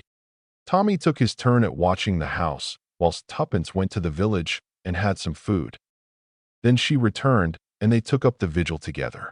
At 9 o'clock they decided that it was dark enough to commence operations. They were now able to circle round the house in perfect freedom. Suddenly Tuppence clutched Tommy by the arm. Listen. The sound she had heard came again, borne faintly on the night air. It was the moan of a woman in pain. Tuppence pointed upward to a window on the first floor. It came from that room, she whispered. Again that low moan rent the stillness of the night. The two listeners decided to put their original plan into action. Tuppence led the way to where she had seen the gardener put the ladder. Between them, they carried it to the side of the house from which they had heard the moaning. All the blinds of the ground floor rooms were drawn, but this particular window upstairs was unshuttered. Tommy put the ladder as noiselessly as possible against the side of the house. I'll go up, whispered Tuppence. You stay below. I don't mind climbing ladders, and you can steady it better than I could. And in case the doctor should come round the corner, you'd be able to deal with him, and I shouldn't. Nimbly Tuppence swarmed up the ladder and raised her head cautiously to look in at the window. Then she ducked it swiftly, but after a minute or two brought it very slowly up again. She stayed there for about 5 minutes. Then she descended again. It's her, she said breathlessly and ungrammatically. But, oh, Tommy, it's horrible. She's lying there in bed, moaning and turning to and fro. And just as I got there, a woman dressed as a nurse came in. She bent over her and injected something in her arm and then went away again. What shall we do? Is she conscious? I think so. I'm almost sure she is. I fancy she may be strapped to the bed. I'm going up again, and if I can, I'm going to get into that room. I say, Tuppence. If I'm in any sort of danger, I'll yell for you. So long. Avoiding further argument, Tuppence hurried up the ladder again. Tommy saw her try the window, then noiselessly push up the sash. Another second, and she had disappeared inside. And now an agonizing time came for Tommy. He could hear nothing at first. Tuppence and Mrs. Lee Gordon must be talking in whispers if they were talking at all. Presently he did hear a low murmur of voices and drew a breath of relief. But suddenly the voices stopped. Dead silence. Tommy strained his ears. Nothing. What could they be doing? Suddenly a hand fell on his shoulder. Come on, said Tuppence's voice out of the darkness. Tuppence, how did you get here? Through the front door? Let's get out of this. Get out of this? That's what I said. But, Mrs. Lee Gordon? In a tone of indescribable bitterness, Tuppence replied. Getting thin. Tommy looked at her, suspecting irony. What do you mean? What I say? Getting thin. Slinkiness. Reduction of weight. Didn't you hear Stevenson say he hated fat women? In the 2 years he's been away, his Hermie has put on weight. Got a panic when she knew he was coming back and rushed off to do this new treatment of Dr. Horiston's. It's injections of some sort, and he makes a deadly secret of it and charges through the nose. I dare say he is a quack, but he's a damned successful one. Stevenson comes home a fortnight too soon, when she's only beginning the treatment. Lady Susan has been sworn to secrecy and plays up, and we come down here and make blithering idiots of ourselves. Tommy drew a deep breath. I believe, Watson, he said with dignity, that there is a very good concert at the Queen's Hall tomorrow. We shall be in plenty of time for it, and you will oblige me by not placing this case upon your records. It has absolutely no distinctive features. Chapter 8. Blind Man's Buff. Right, said Tommy, and replaced the receiver on its hook. Then he turned to Tuppence. That was the chief. Seems to have got the wind up about us. It appears that the parties we're after have got wise to the fact that I'm not the genuine Mr. Theodore Blunt. We're to expect excitements at any minute. The chief begs you as a favor to go home and stay at home, and not mix yourself up in it anymore. Apparently the hornet's nest we've stirred up is bigger than anyone imagined. All that about my going home is nonsense, said Tuppence decidedly. Who is going to look after you if I go home? Besides, I like excitement. Business hasn't been very brisk just lately. Well, one can't have murders and robberies every day, said Tommy. Be reasonable. Now, my idea is this. When business is slack, we ought to do a certain amount of home exercises every day. Lie on our backs and wave our feet in the air, that sort of thing. Don't be so literal in your interpretation. When I say exercises, I mean exercises in the detective art. Reproductions of the great masters. For instance, from the drawer beside him, Tommy took out a formidable dark green eye shade, covering both eyes. This he adjusted with some care. Then he drew a watch from his pocket. I broke the glass this morning, he remarked. That paved the way for its being the crystal-less watch which my sensitive fingers touch so lightly. Be careful, said Tuppence. You nearly had the short hand off then. Give me your hand, said Tommy. He held it, one finger feeling for the pulse. The keyboard of silence. This woman has not got heart disease. I suppose, said Tuppence, that you are Thornley Colton? Just so, said Tommy, the blind problemist. And your thingamy-bob, the black-haired, apple-cheeked secretary. The bundle of baby clothes picked up on the banks of the river, finished Tuppence. And Albert is the fee, alias Shrimp. We must teach him to say, gee, said Tuppence. And his voice isn't shrill. It's dreadfully hoarse. Against the wall by the door, said Tommy. You perceive the slim hollow cane which held in my sensitive hand tells me so much. He rose and cannonied into a chair. Damn, said Tommy. I forgot that chair was there. It must be beastly to be blind, said Tuppence with feeling. Rather, agreed Tommy heartily. I'm sorrier for all those poor devils who lost their eyesight in the war than for anyone else.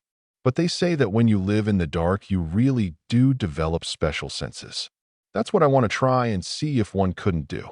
It would be jolly handy to train oneself to be some good in the dark. Now, Tuppence, be a good Sidney Thames. How many steps to that cane? Tuppence made a desperate guess. 3 straight, 5 left, she hazarded. Tommy paced it uncertainly, Tuppence interrupting with a cry of warning as she realized that the 4th step left would take him slap against the wall. There's a lot in this, said Tuppence. You've no idea how difficult it is to judge how many steps are needed. It's jolly interesting, said Tommy. Call Albert in. I'm going to shake hands with you both and see if I know which is which. All right, said Tuppence, but Albert must wash his hands first. They're sure to be sticky from those beastly acid drops he's always eating. Albert, introduced to the game, was full of interest. Tommy, the handshakes completed, smiled complacently. The keyboard of silence cannot lie, he murmured. The first was Albert, the second, you Tuppence. Wrong, shrieked Tuppence. Keyboard of silence indeed. You went by my dress ring, and I put that on Albert's finger. Various other experiments were carried out, with indifferent success. But it's coming, declared Tommy. One can't expect to be infallible straight away. I tell you what, it's just lunchtime. You and I will go to the Blitz, Tuppence, blind man and his keeper. Some jolly useful tips to be picked up there. I say, Tommy, we shall get into trouble. No, we shan't. I shall behave quite like the little gentleman. But I bet you that by the end of luncheon I shall be startling you. All protests being thus overborne, a quarter of an hour later saw Tommy and Tuppence comfortably ensconced at a corner table in the gold room of the Blitz. Tommy ran his fingers lightly over the menu. Pilaf de homard and grilled chicken for me, he murmured. Tuppence also made her selection, and the waiter moved away. So far, so good, said Tommy. Now for a more ambitious venture. What beautiful legs that girl in the short skirt has, the one who has just come in. How was that done, Thorne? Beautiful legs impart a particular vibration to the floor, which is received by my hollow cane. Or, to be honest, in a big restaurant, there is nearly always a girl with beautiful legs standing in the doorway looking for her friends, and with short skirts going about. She'd be sure to take advantage of them. The meal proceeded. The man 2 tables from us is a very wealthy profiteer, I fancy, said Tommy carelessly. Jew, isn't he? Pretty good, said Tuppence appreciatively. I don't follow that one.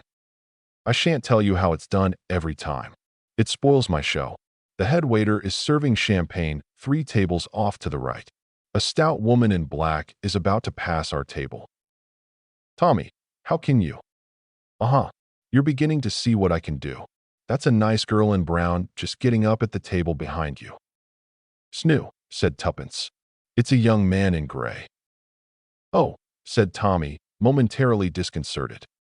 And at that moment 2 men who had been sitting at a table not far away, and who had been watching the young pair with keen interest, got up and came across to the corner table. Excuse me, said the elder of the 2, a tall, well-dressed man with an eyeglass and a small gray mustache. But you have been pointed out to me as Mr. Theodore Blunt. May I ask if that is so? Tommy hesitated a minute, feeling somewhat at a disadvantage. Then he bowed his head. That is so. I am Mr. Blunt. What an unexpected piece of good fortune. Mr. Blunt, I was going to call at your offices after lunch. I am in trouble, very grave trouble. But, excuse me, you have had some accident to your eyes. My dear sir, said Tommy in a melancholy voice, I'm blind, completely blind. What? You are astonished. But surely you have heard of blind detectives. In fiction, never in real life. And I have certainly never heard that you were blind. Many people are not aware of the fact, murmured Tommy. I am wearing an eye shade today to save my eyeballs from glare. But without it, quite a host of people have never suspected my infirmity, if you call it that. You see, my eyes cannot mislead me. But enough of all this. Shall we go at once to my office, or will you give me the facts of the case here? The latter would be best, I think. A waiter brought up 2 extra chairs, and the 2 men sat down. The second man, who had not yet spoken, was shorter, sturdy in build, and very dark. It is a matter of great delicacy, said the older man, dropping his voice confidentially. He looked uncertainly at Tuppence. Mr. Blunt seemed to feel the glance. Let me introduce my confidential secretary, he said. Miss Ganges, found on the banks of the Indian River, a mere bundle of baby clothes. Very sad history. Miss Ganges is my eyes. She accompanies me everywhere. The stranger acknowledged the introduction with a bow. Then I can speak out. Mr. Blunt, my daughter, a girl of 16, has been abducted under somewhat peculiar circumstances. I discovered this half an hour ago. The circumstances of the case were such that I dared not call in the police. Instead, I rang up your office. They told me you were out to lunch, but would be back by 2:30. I came in here with my friend, Captain Harker. The short man jerked his head and muttered something. By the greatest good fortune, you happen to be lunching here also. We must lose no time. You must return with me to my house immediately. Tommy demurred cautiously. I can be with you in half an hour. I must return to my office first. Captain Harker, turning to glance at Tuppence, may have been surprised to see a half-smile lurking for a moment at the corners of her mouth. No, no, that will not do. You must return with me. The gray-haired man took a card from his pocket and handed it across the table. That is my name. Tommy fingered it. My fingers are hardly sensitive enough for that, he said with a smile, and handed it to Tuppence, who read out in a low voice, the Duke of Blairgowrie. She looked with great interest at their client. The Duke of Blairgowrie was well known to be a most haughty and inaccessible nobleman who had married as a wife the daughter of a Chicago pork butcher, many years younger than himself, and of a lively temperament that augured ill for their future together. There had been rumors of disaccord lately. You will come at once, Mr. Blunt, said the Duke, with a tinge of acerbity in his manner. Tommy yielded to the inevitable. Miss Ganges and I will come with you, he said quietly. You will excuse my just stopping to drink a large cup of black coffee? They will serve it immediately. I am subject to very distressing headaches, the result of my eye trouble, and the coffee steadies my nerves. He called a waiter and gave the order. Then he spoke to Tuppence. Miss Ganges, I am lunching here tomorrow with the French prefect of police. Just note down the luncheon and give it to the head waiter with instructions to reserve me my usual table. I am assisting the French police in an important case. The fee, he paused, is considerable. Are you ready, Miss Ganges? Quite ready, said Tuppence, her stylo poised. We will start with that special salad of shrimps that they have here. Then to follow. Let me see, to follow. Yes, omelette blitz, and perhaps a couple of tornadoes à l'étranger. He paused and murmured apologetically. You will forgive me, I hope. Ah, yes, souffle in surprise. That will conclude the repast. A most interesting man, the French prefect. You know him, perhaps. The other replied in the negative, as Tuppence rose and went to speak to the head waiter. Presently she returned, just as the coffee was brought. Tommy drank a large cup of it, sipping it slowly, then rose. My cane, Miss Ganges. Thank you. Directions, please. It was a moment of agony for Tuppence. 1 right, 18 straight. About the 5th step, there is a waiter serving the table on your left. Swinging his cane jauntily, Tommy set out. Tuppence kept close beside him and endeavored unobtrusively to steer him. All went well until they were just passing out through the doorway.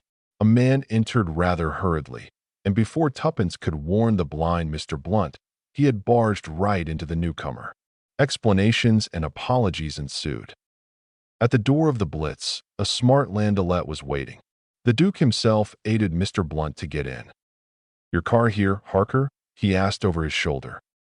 "Yes, just round the corner." "Take Miss Ganges in it, will you?" Before another word could be said, he had jumped in beside Tommy, and the car rolled smoothly away. "A very delicate matter," murmured the Duke. "I can soon acquaint you with all the details." Tommy raised his hand to his head. "I can remove my eye shade now," he observed pleasantly. It was only the glare of artificial light in the restaurant necessitated its use. But his arm was jerked down sharply. At the same time, he felt something hard and round being poked between his ribs. "No, my dear Mr. Blunt," said the Duke's voice, but a voice that seemed suddenly different. "You will not remove that eye shade. You will sit perfectly still and not move in any way. You understand? I don't want this pistol of mine to go off. You see, I happen not to be the Duke of Blairgowrie at all. I borrowed his name for the occasion, knowing that you would not refuse to accompany such a celebrated client.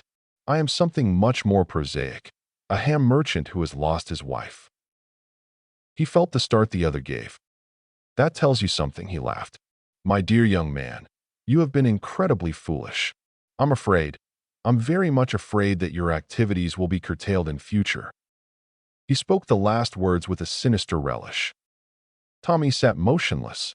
He did not reply to the other's taunts. Presently the car slackened its pace and drew up. "Just a minute," said the pseudo-duke. He twisted a handkerchief deftly into Tommy's mouth and drew up his scarf over it. "In case you should be foolish enough to think of calling for help," he explained suavely. The door of the car opened and the chauffeur stood ready. He and his master took Tommy between them and propelled him rapidly up some steps and in at the door of a house. The door closed behind them. There was a rich, oriental smell in the air. Tommy's feet sank deep into velvet pile. He was propelled in the same fashion up a flight of stairs and into a room which he judged to be at the back of the house. Here the two men bound his hands together. The chauffeur went out again, and the other removed the gag. "You may speak freely now," he announced pleasantly. "What have you to say for yourself, young man?" Tommy cleared his throat and eased the aching corners of his mouth. "I hope you haven't lost my hollow cane," he said mildly. "It cost me a lot to have that made." "You have nerve," said the other after a minute's pause. "Or else you are just a fool. Don't you understand that I have got you in the hollow of my hand? That you're absolutely in my power? That no one who knows you is ever likely to see you again?" "Can't you cut out the melodrama?" asked Tommy plaintively. "Have I got to say, 'You villain, I'll foil you yet'? That sort of thing is so very much out of date." "What about the girl?" said the other, watching him. "Doesn't that move you?" "Putting two and two together during my enforced silence just now," said Tommy, "I have come to the inevitable conclusion that that chatty lad Harker is another of the doers of desperate deeds, and that therefore my unfortunate secretary will shortly join this little tea party. Right as to one point, but wrong on the other. Mrs. Beresford. You see, I know all about you. Mrs. Beresford will not be brought here. That is a little precaution I took. It occurred to me that just probably your friends in high places might be keeping you shadowed. In that case, by dividing the pursuit, you could not both be trailed. I should still keep one in my hands. I am waiting now." He broke off as the door opened. The chauffeur spoke. "We've not been followed, sir. It's all clear." "Good. You can go, Gregory." The door closed again.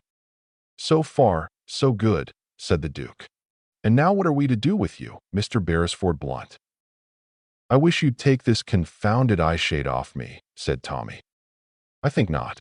With it on, you are truly blind. Without it you would see as well as I do, and that would not suit my little plan. For I have a plan. You are fond of sensational fiction, Mr. Blunt. This little game that you and your wife were playing today proves that. Now I, too, have arranged a little game. Something rather ingenious, as I am sure you will admit when I explain it to you. You see, this floor on which you are standing is made of metal, and here and there on its surface are little projections. I touch a switch so. A sharp click sounded. Now the electric current is switched on. To tread on one of those little knobs now means death. You understand? If you could see, but you cannot see.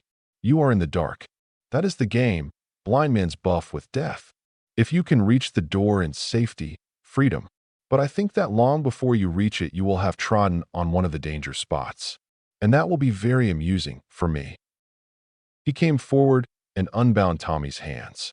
Then he handed him his cane with a little ironical bow. The blind problemist. Let us see if you will solve this problem. I shall stand here with my pistol ready. If you raise your hands to your head to remove that eye shade, I shoot. Is that clear? Perfectly clear, said Tommy. He was rather pale, but determined. I haven't a dog's chance, I suppose. Oh, that. The other shrugged his shoulders. Damned ingenious devil, aren't you? Said Tommy. But you've forgotten one thing. May I light a cigarette, by the way?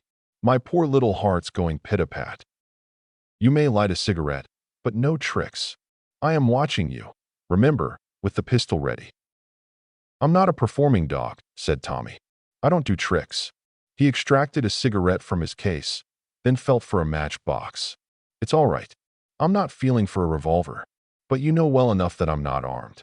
All the same, as I said before, you've forgotten one thing.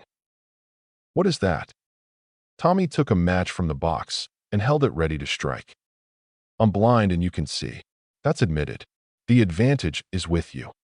But supposing we were both in the dark, where's your advantage then? He struck the match. Thinking of shooting at the switch of the lights, plunging the room into darkness? It can't be done. Just so, said Tommy. I can't give you darkness. But extremes meet, you know. What about light? As he spoke, he touched the match to something he held in his hand and threw it down upon the table. A blinding glare filled the room. Just for a minute, blinded by the intense white light, the Duke blinked and fell back, his pistol hand lowered. He opened his eyes again to feel something sharp pricking his breast. Drop that pistol, ordered Tommy. Drop it quick. I agree with you that a hollow cane is a pretty rotten affair, so I didn't get one. A good sword stick is a very useful weapon, though. Don't you think so? Almost as useful as magnesium wire. Drop that pistol. Obedient to the necessity of that sharp point, the man dropped it. Then, with a laugh, he sprang back. But I still have the advantage, he mocked. For I can see, and you cannot. That's where you're wrong, said Tommy. I can see perfectly. The eye shade's a fake. I was going to put one over on Tuppence. Make 1 or 2 bloomers to begin with, and then put in some perfectly marvelous stuff towards the end of lunch. Why, bless you, I could have walked to the door and avoided all the knobs with perfect ease. But I didn't trust you to play a sporting game. You'd never have let me get out of this alive. Careful now. For, with his face distorted with rage, the Duke sprang forward, forgetting in his fury to look where he put his feet. There was a sudden blue crackle of flame, and he swayed for a minute, then fell like a log. A faint odor of singed flesh filled the room, mingling with a stronger smell of ozone. Phew, said Tommy. He wiped his face. Then, moving gingerly, and with every precaution, he reached the wall and touched the switch he had seen the other manipulate. He crossed the room to the door, opened it carefully, and looked out. There was no one about. He went down the stairs and out through the front door. Safe in the street, he looked up at the house with a shudder, noting the number. Then he hurried to the nearest telephone box. There was a moment of agonizing anxiety, and then a well-known voice spoke. Tuppence, thank goodness. Yes, I'm all right. I got all your points. The fee, shrimp, come to the Blitz and follow the 2 strangers. Albert got there in time, and when we went off in separate cars, followed me in a taxi, saw where they took me, and rang up the police. Albert's a good lad, said Tommy. Chivalrous. I was pretty sure he'd choose to follow you. But I've been worried, all the same. I've got lots to tell you. I'm coming straight back now. And the first thing I shall do when I get back is to write a thumping big check for St. Dunstan's. Lord, it must be awful not to be able to see. Chapter 9. The Man in the Mist. Tommy was not pleased with life. Blunt's brilliant detectives had met with a reverse, distressing to their pride if not to their pockets. Called in professionally to elucidate the mystery of a stolen pearl necklace at Adlington Hall, Adlington, Blunt's brilliant detectives had failed to make good. Whilst Tommy, hard on the track of a gambling countess, was tracking her in the disguise of a Roman Catholic priest, and Tuppence was getting off with the nephew of the house on the golf links. The local inspector of police had unemotionally arrested the second footman, who proved to be a thief well known at headquarters, and who admitted his guilt without making any bones about it. Tommy and Tuppence, therefore, had withdrawn with what dignity they could muster, and were at the present moment solacing themselves with cocktails at the Grand Adlington Hotel. Tommy still wore his clerical disguise. Hardly a Father Brown touch, that, he remarked gloomily. And yet, I've got just the right kind of umbrella. It wasn't a Father Brown problem, said Tuppence. One needs a certain atmosphere from the start. One must be doing something quite ordinary, and then bizarre things begin to happen. That's the idea. Unfortunately, said Tommy, we have to return to town. Perhaps something bizarre will happen on the way to the station. He raised the glass he was holding to his lips, but the liquid in it was suddenly spilled, as a heavy hand smacked him on the shoulder, and a voice to match the hand boomed out words of greeting. Upon my soul it is. Old Tommy. And Mrs. Tommy, too. Where did you blow in from? Haven't seen or heard anything of you for years. Why, it's Bulger, said Tommy, setting down what was left of the cocktail, and turning to look at the intruder, a big, square-shouldered man of 30 years of age, with a round, red, beaming face, and dressed in golfing kit. Good old Bulger. But I say, old chap, said Bulger, whose real name, by the way, was Marvin Escart. I never knew you'd taken orders. Fancy you a blinking parson. Tuppence burst out laughing, and Tommy looked embarrassed. And then they suddenly became conscious of a fourth person. A tall, slender creature, with very golden hair and very round blue eyes, almost impossibly beautiful, with an effect of really expensive black topped by wonderful ermines and very large pearl earrings. She was smiling, and her smile said many things. It asserted, for instance, that she knew perfectly well that she herself was the thing best worth looking at, certainly in England, and possibly in the whole world. She was not vain about it in any way, but she just knew, with certainty and confidence, that it was so. Both Tommy and Tuppence recognized her immediately. They had seen her 3 times in The Secret of the Heart, and an equal number of times in that other great success, Pillars of Fire, and in innumerable other plays. There was, perhaps, no other actress in England who had so firm a hold on the British public as Miss Gilda Glenn. She was reported to be the most beautiful woman in England. It was also rumored that she was the stupidest. Old friends of mine, Miss Glenn, said Escart, with a tinge of apology in his voice for having presumed, even for a moment, to forget such a radiant creature. Tommy and Mrs. Tommy, let me introduce you to Miss Gilda Glenn. The ring of pride in his voice was unmistakable. By merely being seen in his company, Miss Glenn had conferred great glory upon him. The actress was staring with frank interest at Tommy. "Are you really a priest?" she asked. "A Roman Catholic priest, I mean, because I thought they didn't have wives." Escart went off in a boom of laughter again. "That's good," he exploded. "You sly dog, Tommy. Glad he hasn't renounced you, Mrs. Tommy, with all the rest of the pomps and vanities." Gilda Glenn took not the faintest notice of him. She continued to stare at Tommy with puzzled eyes. "Are you a priest?" she demanded. "Very few of us are what we seem to be," said Tommy gently. "My profession is not unlike that of a priest. I don't give absolution, but I listen to confessions. I—" "Don't you listen to him," interrupted Escart. "He's pulling your leg." "If you're not a clergyman, I don't see why you're dressed up like one," she puzzled. "That is, unless—" Not a criminal flying from justice, said Tommy. The other thing. Oh, she frowned and looked at him with beautiful, bewildered eyes.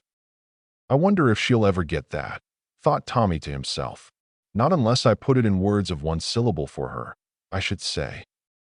Aloud he said, Know anything about the trains back to town, Bulger? We've got to be pushing for home. How far is it to the station? 10 minutes walk. But no hurry. Next train up is the 6.35, and it's only about 20 to 6 now. You've just missed one. Which way is it to the station from here? Sharp to the left when you turn out of the hotel. Then, let me see down. Morgan's Avenue would be the best way, wouldn't it? Morgan's Avenue? Miss Glenn started violently and stared at him with startled eyes. I know what you're thinking of, said Escart, laughing. The ghost. Morgan's Avenue is bounded by the cemetery on one side, and tradition has it that a policeman who met his death by violence gets up and walks on his old beat, up and down Morgan's Avenue. A spook policeman. Can you beat it? But lots of people swear to having seen him. A policeman, said Miss Glenn. She shivered a little. But there aren't really any ghosts, are there? I mean, there aren't such things. She got up, folding her wrap tighter round her. Goodbye, she said vaguely. She had ignored Tuppence completely throughout, and now she did not even glance in her direction.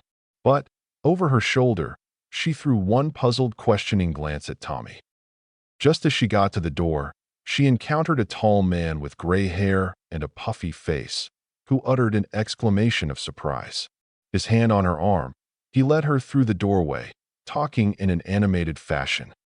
Beautiful creature, isn't she? Said Escart. Brains of a rabbit. Rumor has it that she's going to marry Lord Leconbury. That was Leconbury in the doorway. He doesn't look a very nice sort of man to marry, remarked Tuppence. Escart shrugged his shoulders. A title has a kind of glamour still, I suppose, he said. And Leconbury is not an impoverished peer by any means. She'll be in clover. Nobody knows where she sprang from. Pretty near the gutter, I dare say. There's something deuced mysterious about her being down here anyway. She's not staying at the hotel. And when I tried to find out where she was staying, she snubbed me. Snubbed me quite crudely, in the only way she knows. Blessed if I know what it's all about. He glanced at his watch and uttered an exclamation. I must be off. Jolly glad to have seen you two again. We must have a bust in town together some night. So long. He hurried away, and as he did so, a page approached with a note on a salver. The note was unaddressed. But it's for you, sir, he said to Tommy. From Miss Gilda Glenn. Tommy tore it open and read it with some curiosity. Inside were a few lines written in a straggling, untidy hand. I'm not sure, but I think you might be able to help me. And you'll be going that way to the station. Could you be at the White House, Morgan's Avenue, at 10 minutes past 6? Yours sincerely, Gilda Glenn. Tommy nodded to the page, who departed, and then handed the note to Tuppence. Extraordinary, said Tuppence. Is it because she still thinks you're a priest? No, said Tommy thoughtfully. I should say it's because she's at last taken in that I'm not one. Hello, what's this? This was a young man with flaming red hair, a pugnacious jaw, and appallingly shabby clothes. He had walked into the room and was now striding up and down muttering to himself. Hell, said the red-haired man, loudly and forcibly. That's what I say, hell. He dropped into a chair near the young couple and stared at them moodily. Damn all women, that's what I say, said the young man, eyeing Tuppence ferociously. Oh, all right, kick up a row if you like. Have me turned out of the hotel. It won't be for the first time. Why shouldn't we say what we think? Why should we go about bottling up our feelings and smirking and saying things exactly like everyone else? I don't feel pleasant and polite. I feel like getting hold of someone round the throat and gradually choking them to death. He paused. Any particular person? Asked Tuppence. Or just anybody? One particular person, said the young man grimly. This is very interesting, said Tuppence.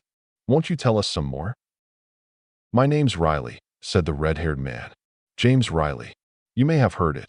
I wrote a little volume of pacifist poems. Good stuff. although I say so. Pacifist poems? Said Tuppence. Yes. Why not? Demanded Mr. Riley belligerently. Oh, nothing, said Tuppence hastily. I'm for peace all the time, said Mr. Riley fiercely. To hell with war. And women. Women. Did you see that creature who was trailing around here just now? Gilda Glenn, she calls herself. Gilda Glenn. God, how I've worshipped that woman. And I'll tell you this. If she's got a heart at all, it's on my side. She cared once for me, and I could make her care again. And if she sells herself to that muck heap, Leconbury, well, God help her. I'd as soon kill her with my own hands. And on this, suddenly, he rose and rushed from the room. Tommy raised his eyebrows. A somewhat excitable gentleman, he murmured. Well, Tuppence, shall we start? A fine mist was coming up as they emerged from the hotel into the cool outer air. Obeying Escart's directions, they turned sharp to the left, and in a few minutes they came to a turning labeled Morgan's Avenue. The mist had increased. It was soft and white, and hurried past them in little eddying drifts. To their left was the high wall of the cemetery, on their right a row of small houses. Presently these ceased, and a high hedge took their place. Tommy, said Tuppence, I'm beginning to feel jumpy. The mist and the silence. As though we were miles from anywhere. One does feel like that, agreed Tommy. All alone in the world. It's the effect of the mist and not being able to see ahead of one. Tuppence nodded. Just our footsteps echoing on the pavement. What's that? What's what? I thought I heard other footsteps behind us. You'll be seeing the ghost in a minute if you work yourself up like this, said Tommy kindly. Don't be so nervy. Are you afraid the spook policeman will lay his hands on your shoulder? Tuppence emitted a shrill squeal. Don't, Tommy. Now you've put it into my head. She craned her head back over her shoulder, trying to peer into the white veil that was wrapped all round them. There they are again, she whispered. No, they're in front now. Oh. Tommy, don't say you can't hear them. I do hear something. Yes, it's footsteps behind us. Somebody else walking this way to catch the train. I wonder. He stopped suddenly and stood still, and Tuppence gave a gasp. For the curtain of mist in front of them suddenly parted in the most artificial manner, and there, not 20 feet away, a gigantic policeman suddenly appeared, as though materialized out of the fog. 1 minute he was not there, the next minute he was. So at least it seemed to the rather superheated imaginations of the two watchers. Then as the mist rolled back still more, a little scene appeared, as though set on a stage. The big blue policeman, a scarlet pillar box, and on the right of the road the outlines of a white house. Red, white, and blue, said Tommy. It's damned pictorial. Come on. Tuppence, there's nothing to be afraid of.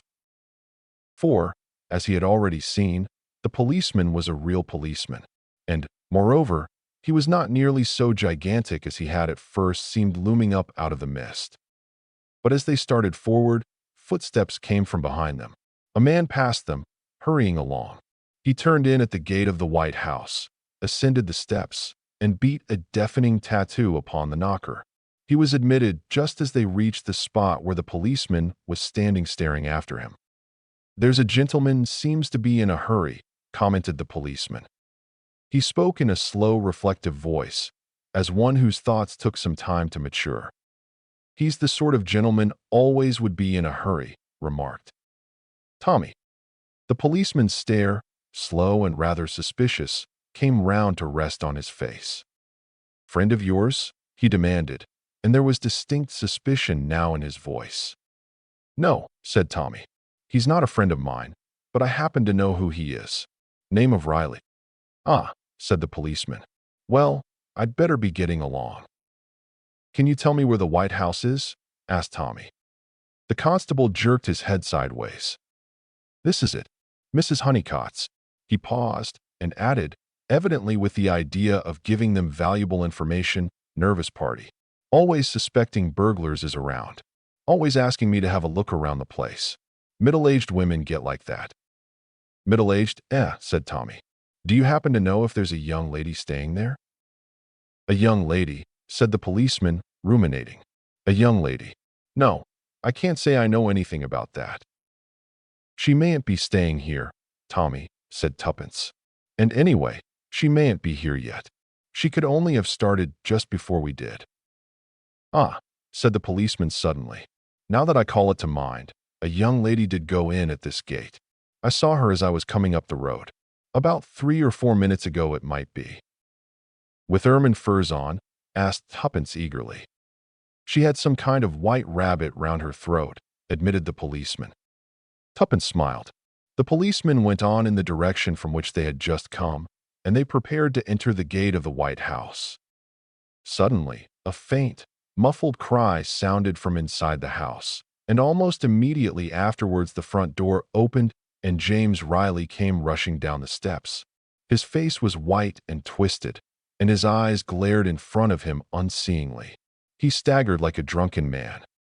He passed Tommy and Tuppence as though he did not see them, muttering to himself with a kind of dreadful repetition. My God! My God! Oh, my God! He clutched at the gatepost, as though to steady himself, and then, as though animated by sudden panic, he raced off down the road as hard as he could go in the opposite direction from that taken by the policeman. 2. Tommy and Tuppence stared at each other in bewilderment. Well, said Tommy, something's happened in that house to scare our friend Riley pretty badly. Tuppence drew her finger absently across the gatepost. He must have put his hand on some wet red paint somewhere, she said idly. Said Tommy. I think we'd better go inside rather quickly. I don't understand this business. In the doorway of the house a white-capped maidservant was standing, almost speechless with indignation. Did you ever see the likes of that now, father? She burst out, as Tommy ascended the steps.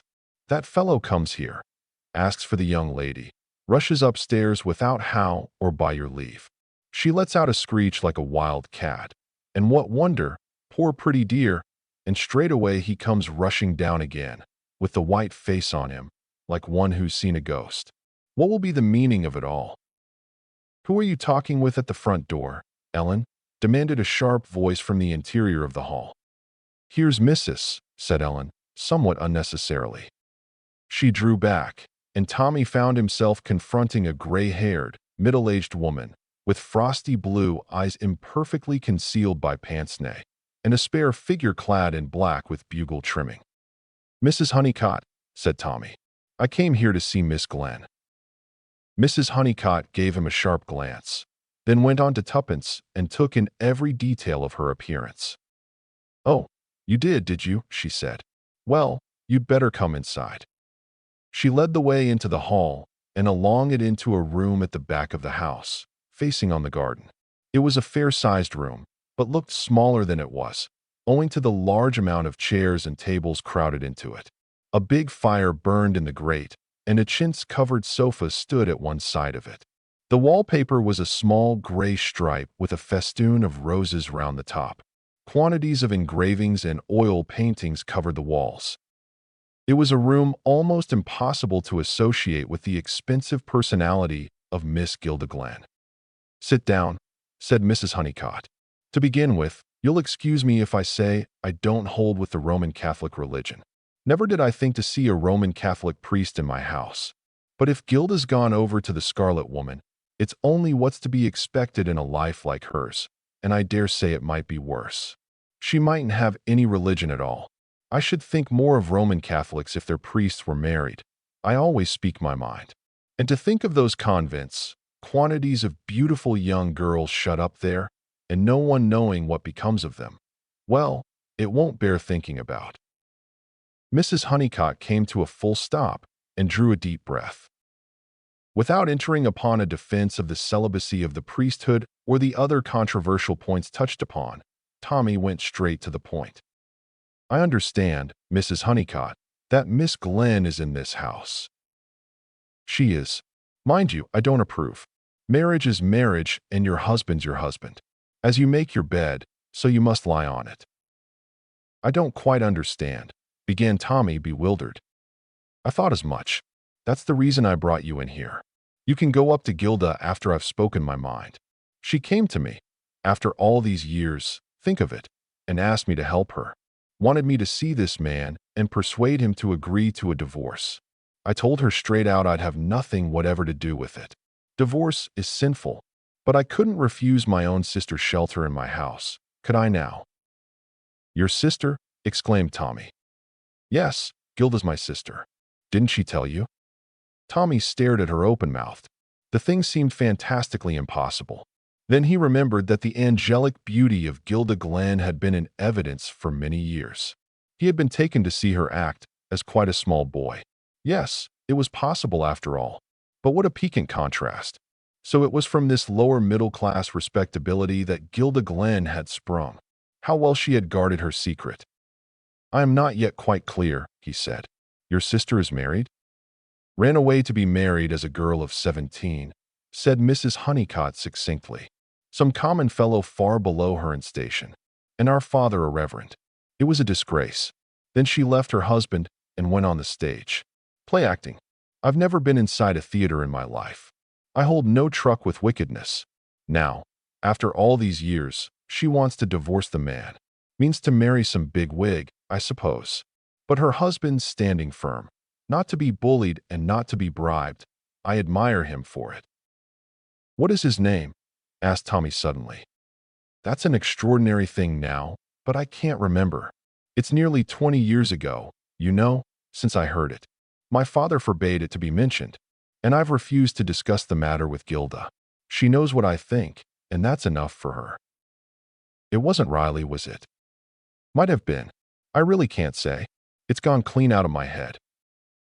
The man I mean was here just now. That man. I thought he was an escaped lunatic. I'd been in the kitchen giving orders to Ellen. I'd just got back into this room and was wondering whether Gilda had come in yet. She has a latchkey. When I heard her, she hesitated a minute or two in the hall and then went straight upstairs. About 3 minutes later, all this tremendous rat-tatting began. I went out into the hall and just saw a man rushing upstairs. Then there was a sort of cry upstairs, and presently down he came again and rushed out like a madman. Pretty goings-on. Tommy rose. Mrs. Honeycutt, let us go upstairs at once. I am afraid. What of? Afraid that you have no red wet paint in the house. Mrs. Honeycutt stared at him. Of course I haven't. That is what I feared, said Tommy gravely. Please let us go to your sister's room at once. Momentarily silenced, Mrs. Honeycutt led the way. They caught a glimpse of Ellen in the hall, backing hastily into one of the rooms. Mrs. Honeycutt opened the first door at the top of the stairs. Tommy and Tuppence entered close behind her. Suddenly she gave a gasp and fell back. A motionless figure in black and ermine lay stretched on the sofa. The face was untouched, a beautiful soulless face like a mature child asleep. The wound was on the side of the head. A heavy blow with some blunt instrument had crushed in the skull.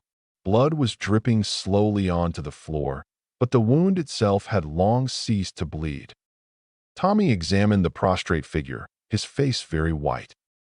So, he said at last, he didn't strangle her after all. What do you mean? Who? Cried Mrs. Honeycutt.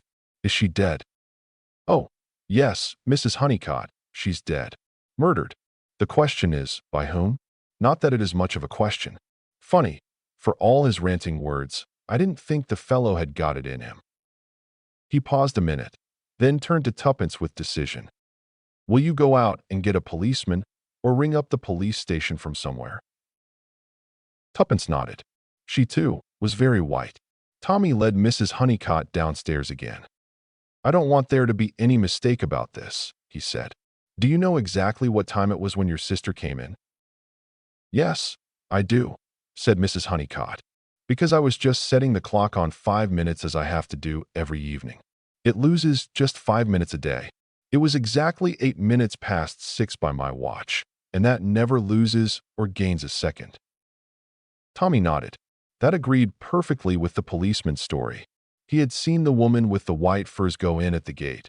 Probably 3 minutes had elapsed before he and Tuppence had reached the same spot. He had glanced at his own watch then and had noted that it was just 1 minute after the time of their appointment. There was just the faint chance that someone might have been waiting for Gilda Glenn in the room upstairs. But if so, he must still be hiding in the house. No one but James Riley had left it.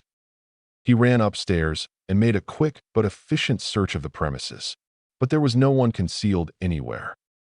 Then he spoke to Ellen, after breaking the news to her, and waiting for her first lamentations and invocations to the saints to have exhausted themselves. He asked a few questions. Had anyone else come to the house that afternoon asking for Miss Glenn? No one whatsoever. Had she herself been upstairs at all that evening? Yes, she'd gone up at 6 o'clock as usual to draw the curtains, or it might have been a few minutes after 6. Anyway, it was just before that wild fellow came breaking the knocker down. She'd run downstairs to answer the door, and him a black-hearted murderer all the time. Tommy let it go at that, but he still felt a curious pity for Riley, an unwillingness to believe the worst of him. And yet there was no one else who could have murdered Gilda Glenn. Mrs. Honeycutt and Ellen had been the only two people in the house.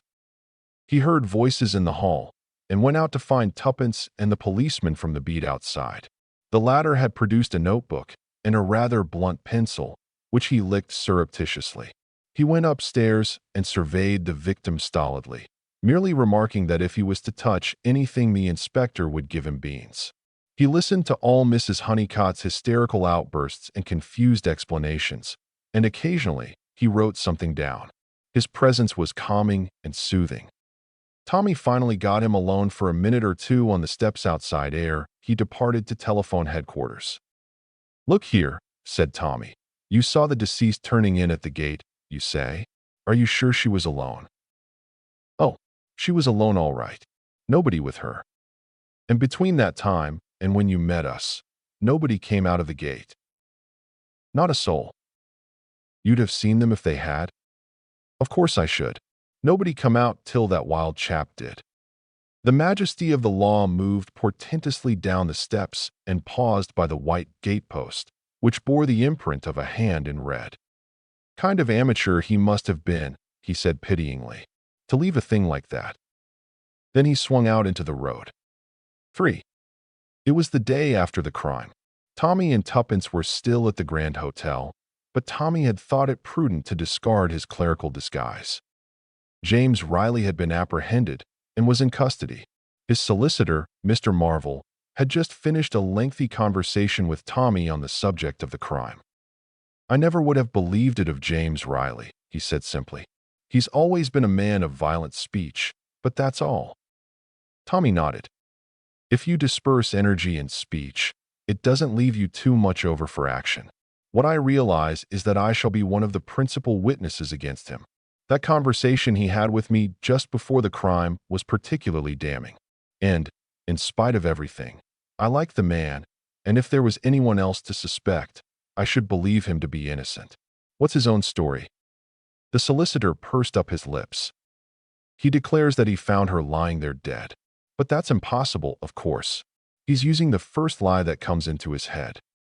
Because, if he happened to be speaking the truth, it would mean that the garrulous Mrs. Honeycutt committed the crime, and that is fantastic. Yes, he must have done it. The maid heard her cry out, remember." "The maid, yes." Tommy was silent a moment. Then he said thoughtfully, "What credulous creatures we are, really. We believe evidence as though it were gospel truth. And what is it really?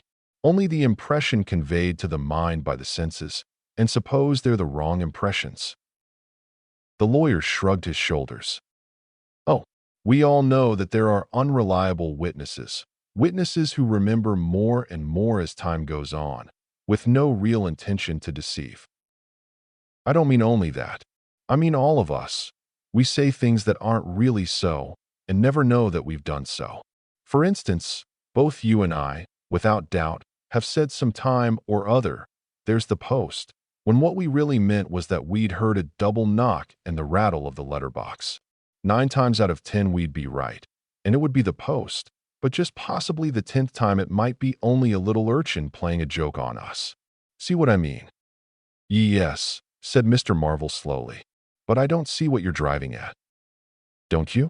I'm not so sure that I do myself, but I'm beginning to see. It's like the stick, Tuppence. You remember? One end of it pointed one way, but the other end always points the opposite way. It depends whether you get hold of it by the right end. Doors open, but they also shut. People go upstairs, but they also go downstairs. Boxes shut, but they also open. What do you mean? Demanded Tuppence.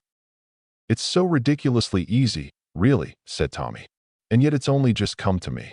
How do you know when a person's come into the house? You hear the door open and bang to, and if you're expecting anyone to come in, you will be quite sure it is them. But it might just as easily be someone going out. But Miss Glenn didn't go out. No, I know she didn't. But someone else did, the murderer. But how did she get in, then? She came in whilst Mrs. Honeycott was in the kitchen talking to Ellen. They didn't hear her. Mrs. Honeycott went back to the drawing room, wondered if her sister had come in, and began to put the clock right. And then, as she thought, she heard her come in and go upstairs. Well, what about that? The footsteps going upstairs. That was Ellen, going up to draw the curtains. You remember, Mrs. Honeycott said her sister paused before going up. That pause was just the time needed for Ellen to come out from the kitchen into the hall. She just missed seeing the murderer. But, Tommy, cried Tuppence. The cry she gave? That was James Riley. Didn't you notice what a high-pitched voice he has? In moments of great emotion, men often squeal just like a woman. But the murderer? We'd have seen him. We did see him. We even stood talking to him. Do you remember the sudden way that policeman appeared? That was because he stepped out of the gate, just after the mist cleared from the road. It made us jump, don't you remember? After all, though we never think of them as that, policemen are men just like any other men. They love and they hate. They marry. I think Gilda Glenn met her husband suddenly just outside that gate and took him in with her to thrash the matter out. He hadn't Riley's relief of violent words, remember. He just saw red, and he had his truncheon handy. Chapter 10. The Crackler. Tuppence, said Tommy. We shall have to move into a much larger office. Nonsense, said Tuppence. You mustn't get swollen-headed and think you are a millionaire just because you solve 2 or 3 two-penny halfpenny cases with the aid of the most amazing luck. What some call luck, others call skill. Of course, if you really think you are Sherlock Holmes, Thorndyke, McCarty, and the brothers Oakwood all rolled into one, there is no more to be said. Personally, I would much rather have luck on my side than all the skill in the world. Perhaps there is something in that, conceded Tommy. All the same, Tuppence, we do need a larger office. Why? The classics, said Tommy. We need several hundreds of yards of extra bookshelf if Edgar Wallace is to be properly represented. We haven't had an Edgar Wallace case yet. I'm afraid we never shall, said Tommy. If you notice, he never does give the amateur sleuth much of a chance. It is all stern Scotland Yard kind of stuff, the real thing and no base counterfeit. Albert, the office boy, appeared at the door. Inspector Marriott to see you, he announced. The mystery man of Scotland Yard, murmured Tommy. The busiest of the busies, said Tuppence. Or is it noses? I always get mixed between busies and noses. The inspector advanced upon them with a beaming smile of welcome. Well, and how are things? He asked breezily. None the worse for our little adventure the other day. Oh, rather not, said Tuppence. Too marvelous, wasn't it?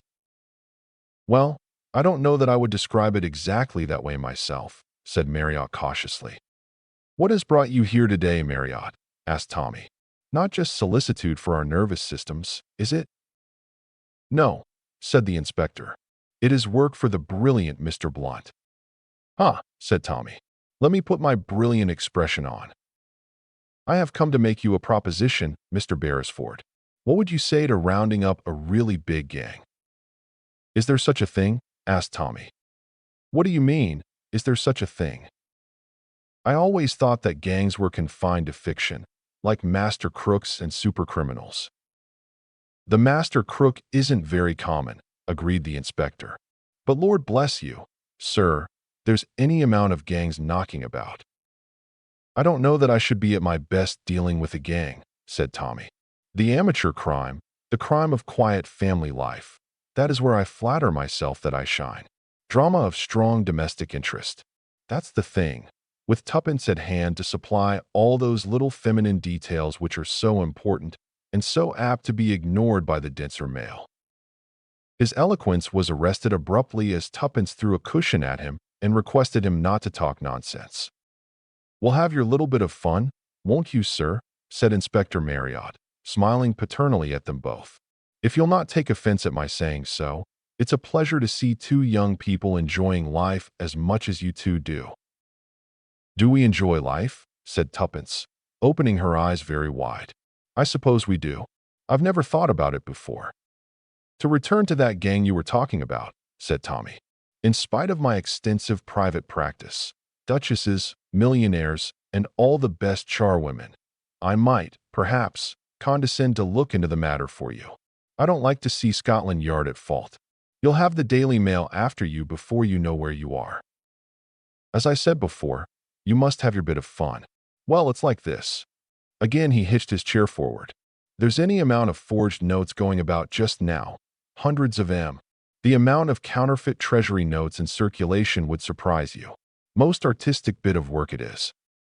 Here's one of them." He took a £1 note from his pocket and handed it to Tommy. "Looks all right, doesn't it?" Tommy examined the note with great interest. "By Jove, I'd never spot there was anything wrong with that. No more would most people. Now here's a genuine one. I'll show you the differences. Very slight they are, but you'll soon learn to tell them apart. Take this magnifying glass." At the end of 5 minutes, coaching both Tommy and Tuppence were fairly expert. "What do you want us to do, Inspector Marriott?" asked Tuppence. "Just keep our eyes open for these things." "A great deal more than that, Mrs. Beresford. I'm pinning my faith on you to get to the bottom of the matter. You see, we've discovered that the notes are being circulated from the West End. Somebody pretty high up in the social scale is doing the distributing. They're passing them the other side of the channel as well. Now there's a certain person who is interesting us very much. A Major Laidlaw. Perhaps you've heard the name?" "I think I have," said Tommy. "Connected with racing, isn't that it?" "Yes. Major Laidlaw is pretty well known in connection with the turf. There's nothing actually against him, but there's a general impression that he's been a bit too smart over one or two rather shady transactions. Men in the know look queer when he's mentioned. Nobody knows much of his past or where he came from. He's got a very attractive French wife who's seen about everywhere with a train of admirers. They must spend a lot of money, the Laidlaws, and I'd like to know where it comes from." "Possibly from the train of admirers," suggested Tommy. "That's the general idea, but I'm not so sure. It may be coincidence, but a lot of notes have been forthcoming from a certain very smart little gambling club, which is much frequented by the Laidlaws and their set. This racing, gambling set get rid of a lot of loose money in notes. There couldn't be a better way of getting it into circulation." "And where do we come in?" "This way. Young St. Vincent and his wife are friends of yours, I understand. They're pretty thick with the Laidlaw set, though not as thick as they were. Through them, it will be easy for you to get a footing in the same set in a way that none of our people could attempt. There's no likelihood of their spotting you. You'll have an ideal opportunity." "What have we got to find out exactly? Where they get the stuff from, if they are passing it?" "Quite so," said Tommy. "Major Laidlaw goes out with an empty suitcase. When he returns, it is crammed to the bursting point with treasury notes. How is it done? I sleuth him and find out. Is that the idea?" "More or less. But don't neglect the lady and her father, M. Harrelate. Remember, the notes are being passed on both sides of the channel." "My dear Marriott," exclaimed Tommy reproachfully, "Blunt's brilliant detectives do not know the meaning of the word neglect." The inspector rose. "Well, good luck to you," he said, and departed. "Slush," said Tuppence enthusiastically. "Eh," said Tommy, perplexed. "Counterfeit money," explained Tuppence. "It is always called slush. I know I'm right. Oh, Tommy, we have got an Edgar Wallace case. At last we are busies." "We are," said Tommy, "and we are out to get the crackler, and we will get him good." "Did you say the cackler or the crackler?" "The crackler." "Oh, what is a crackler?" "A new word that I have coined," said Tommy. "Descriptive of one who passes false notes into circulation. Banknotes crackle, therefore he is called a crackler. Nothing could be more simple." "That is rather a good idea," said Tuppence. "It makes it seem more real. I like the rustler myself. Much more descriptive and sinister." "No," said Tommy. "I said the crackler first, and I stick to it." "I shall enjoy this case," said Tuppence. "Lots of nightclubs and cocktails in it. I shall buy some eyelash black tomorrow." "Your eyelashes are black already," objected her husband. "I could make them blacker," said Tuppence. "And cherry lipstick would be useful too. That ultra-bright kind." "Tuppence," said Tommy, "you're a real rake at heart. What a good thing it is that you are married to a sober, steady, middle-aged man like myself." "You wait," said Tuppence. "When you have been to the Python Club a bit, you won't be so sober yourself." Tommy produced from a cupboard various bottles, 2 glasses, and a cocktail shaker. "Let's start now," he said. "We are after you, crackler, and we mean to get you." 2. Making the acquaintance of the Laidlaws proved an easy affair. Tommy and Tuppence, young, well-dressed, eager for life, and with apparently money to burn, were soon made free of that particular coterie in which the Laidlaws had their being. Major Laidlaw was a tall, fair man, typically English in appearance, with a hearty, sportsmanlike manner, slightly belied by the hard lines round his eyes and the occasional quick sideways glance that assorted oddly with his supposed character. He was a very dexterous card player, and Tommy noticed that when the stakes were high, he seldom rose from the table a loser. Marguerite Laidlaw was quite a different proposition. She was a charming creature, with the slenderness of a wood nymph and the face of a Groy's picture. Her dainty broken English was fascinating, and Tommy felt that it was no wonder most men were her slaves. She seemed to take a great fancy to Tommy from the first, and playing his part, he allowed himself to be swept into her train. "My Tommy," she would say, "but positively I cannot go without my Tommy. His air, ain't the color of the sunset, is it not?" Her father was a more sinister figure, very correct, very upright, with his little black beard and his watchful eyes. Tuppence was the first to report progress. She came to Tommy with 10 one-pound notes. "Have a look at these. They're wrong, UNS, aren't they?" Tommy examined them and confirmed Tuppence's diagnosis. "Where did you get them from?" "That boy, Jimmy Faulkner. Marguerite Laidlaw gave them to him to put on a horse for her. I said I wanted small notes and gave him a tenner in exchange." "All new and crisp," said Tommy thoughtfully. "They can't have passed through many hands. I suppose young Faulkner is all right." "Jimmy? Oh, he's a dear. He and I are becoming great friends." "So I have noticed," said Tommy coldly. "Do you really think it is necessary?" "Oh, it isn't business," said Tuppence cheerfully. "It's pleasure. He's such a nice boy. I'm glad to get him out of that woman's clutches. You've no idea of the amount of money she's cost him. It looks to me as though he were getting rather a pash for you." "Tuppence, I've thought the same myself sometimes. It's nice to know one's still young and attractive, isn't it?" "Your moral tone, Tuppence, is deplorably low. You look at these things from the wrong point of view." "I haven't enjoyed myself so much for years," declared Tuppence shamelessly. "And anyway, what about you? Do I ever see you nowadays? Aren't you always living in Marguerite Laidlaw's pocket?" "Business," said Tommy crisply. "But she is attractive, isn't she?" "Not my type," said Tommy. "I don't admire her." "Liar," laughed Tuppence. "But I always did think I'd rather marry a liar than a fool." "I suppose," said Tommy, "that there's no absolute necessity for a husband to be either?" But Tuppence merely threw him a pitying glance and withdrew. Amongst Mrs. Laidlaw's train of admirers was a simple but extremely wealthy gentleman of the name of Hank Ryder. Mr. Ryder came from Alabama, and from the first he was disposed to make a friend and confidant of Tommy. "That's a wonderful woman, sir," said Mr. Ryder, following the lovely Marguerite with reverential eyes. "Plumb full of civilization. Can't beat La Gay France, can you? When I'm near her, I feel as though I was one of the Almighty's earliest experiments. I guess he got to get his hand in before he attempted anything so lovely as that perfectly lovely woman. Tommy agreeing politely with these sentiments, Mr. Ryder unburdened himself still further. Seems kind of a shame a lovely creature like that should have money worries. Has she? Asked Tommy. You bet your life she has. Queer fish, Laidlaw. She's scared of him. Told me so. Daren't tell him about her little bills. Are they little bills? Asked Tommy. Well, when I say little, after all, a woman's got to wear clothes, and the less there are of them, the more they cost, the way I figure it out. And a pretty woman like that doesn't want to go about in last season's goods. Cards too. The poor little thing's been mighty unlucky at cards. Why, she lost 50 to me last night. She won 200 from Jimmy Faulkner the night before, said Tommy drily. Did she indeed? That relieves my mind some. By the way, there seems to be a lot of dud notes floating around in your country just now. I paid in a bunch at my bank this morning, and 25 of them were down in deuters, so the polite gentleman behind the counter informed me.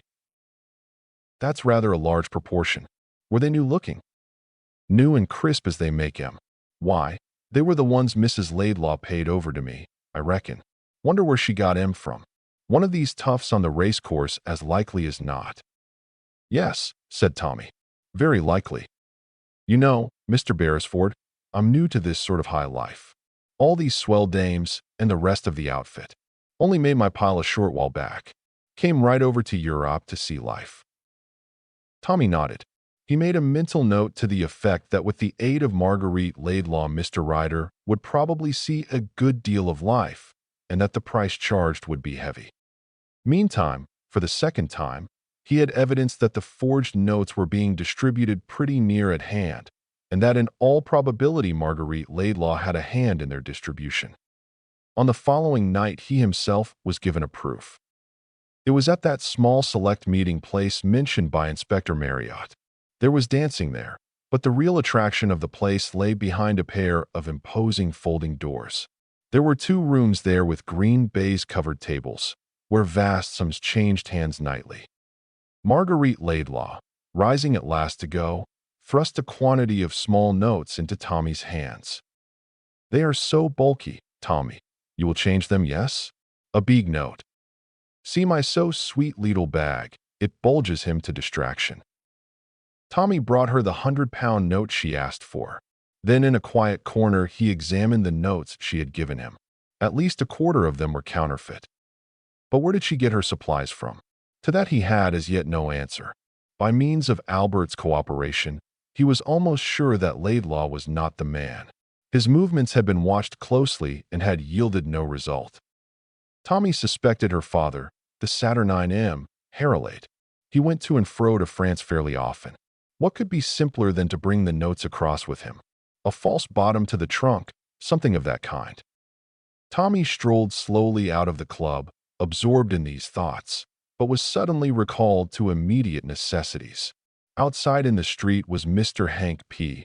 Ryder, and it was clear at once that Mr. Ryder was not strictly sober. At the moment he was trying to hang his hat on the radiator of a car and missing it by some inches every time.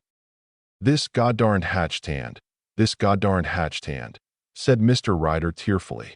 Not like that in the States. Man can hang up his hat every night, sir. You're wearing 2 hatches. Never seen a man wearing 2 hatches before. Must be effect, climate. Perhaps I've got 2 heads, said Tommy gravely. Show you have, said Mr. Ryder. Thatch odd. Thatch remarkable fac. Let's have a cocktail. Prohibition, thatch what's done me in. I guess I'm drunk, constitutionally drunk. Cocktail mixed him. Angel's kiss. That's Marguerite. Lovely creature, fawn o' me too. Horse's neck, 2 martinis, 3 road to ruin no, roach to ruin. Mixed 'em all, in a beer tankard. Bet me I wouldn't. I shade. To hell, I shade. Tommy interrupted. That's all right, he said soothingly. Now what about getting home? No homie to go to, said Mr. Ryder sadly, and wept. What hotel are you staying at? Asked Tommy. Can't go home, said Mr. Ryder. Treasure hunt. Swell thing to do. She did it. Whitechapel, White Harch, White Heads and Shoro to the grave. But Mr. Ryder became suddenly dignified. He drew himself erect and attained a sudden miraculous command over his speech. Young man, I'm telling you, Margie took me. In her car. Treasure hunting. English aristocracy all do it. Under the cobblestones. £500. Solemn thought. 'Tis solemn thought. I'm telling you, young man, you've been kind to me. I've got your welfare at heart, sir, at heart. We Americans. Tommy interrupted him this time with even less ceremony. What's that you say? Mrs. Laidlaw took you in a car. The American nodded with a kind of owlish solemnity. To Whitechapel. Again that owlish nod. And you found £500 there. Mr. Ryder struggled for words. Yes, she did, he corrected his questioner. Left me outside. Outside the door. Always left outside. It's kinder sad. Outside, always outside. Would you know your way there? I guess so. Hank Ryder doesn't lose his bearings. Tommy hauled him along unceremoniously. He found his own car where it was waiting, and presently they were bowling eastward. The cool air revived Mr. Ryder. After slumping against Tommy's shoulder in a kind of stupor, he awoke clear-headed and refreshed. Say, boy, where are we? He demanded. Whitechapel, said Tommy crisply. Is this where you came with Mrs. Laidlaw tonight? It looks kinder familiar, admitted Mr. Ryder, looking round. Seems to me we turned off to the left somewhere down here.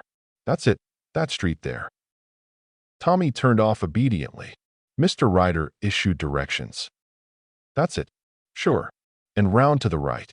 Say, aren't the smells awful? Yes, past that pub at the corner, sharp round, and stop at the mouth of that little alley. But what's the big idea? Hand it to me. Some of the oof left behind? Are we going to put one over on them? That's exactly it, said Tommy. We're going to put one over on them. Rather a joke, isn't it? I'll tell the world, assented Mr. Ryder.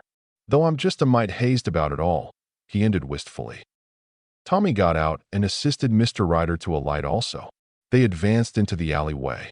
On the left were the backs of a row of dilapidated houses, most of which had doors opening into the alley.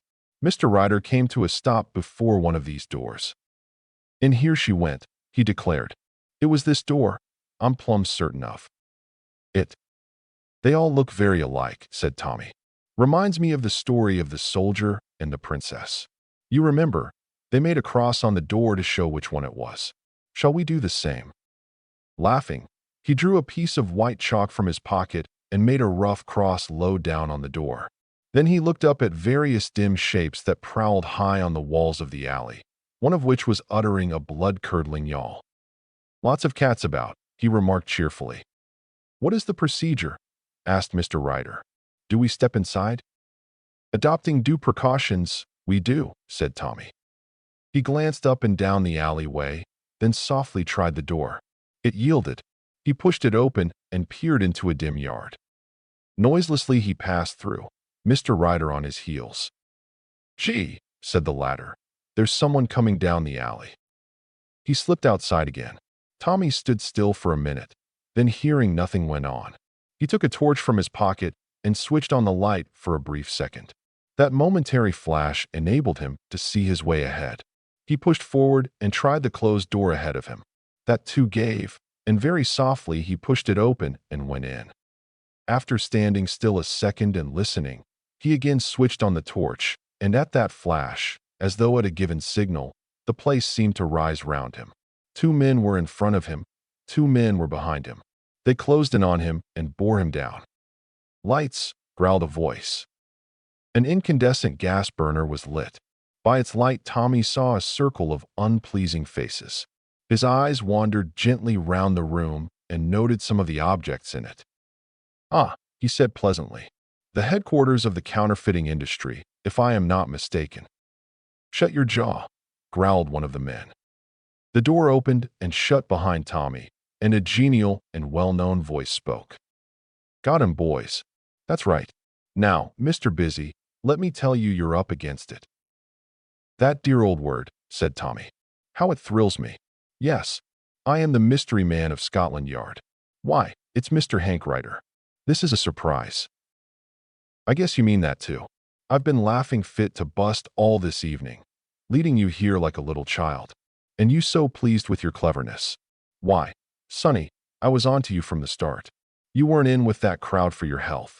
I let you play about for a while, and when you got real suspicious of the lovely Marguerite, I said to myself, now's the time to lead him to it. I guess your friends won't be hearing of you for some time. Going to do me in? That's the correct expression, I believe. You have got it in for me.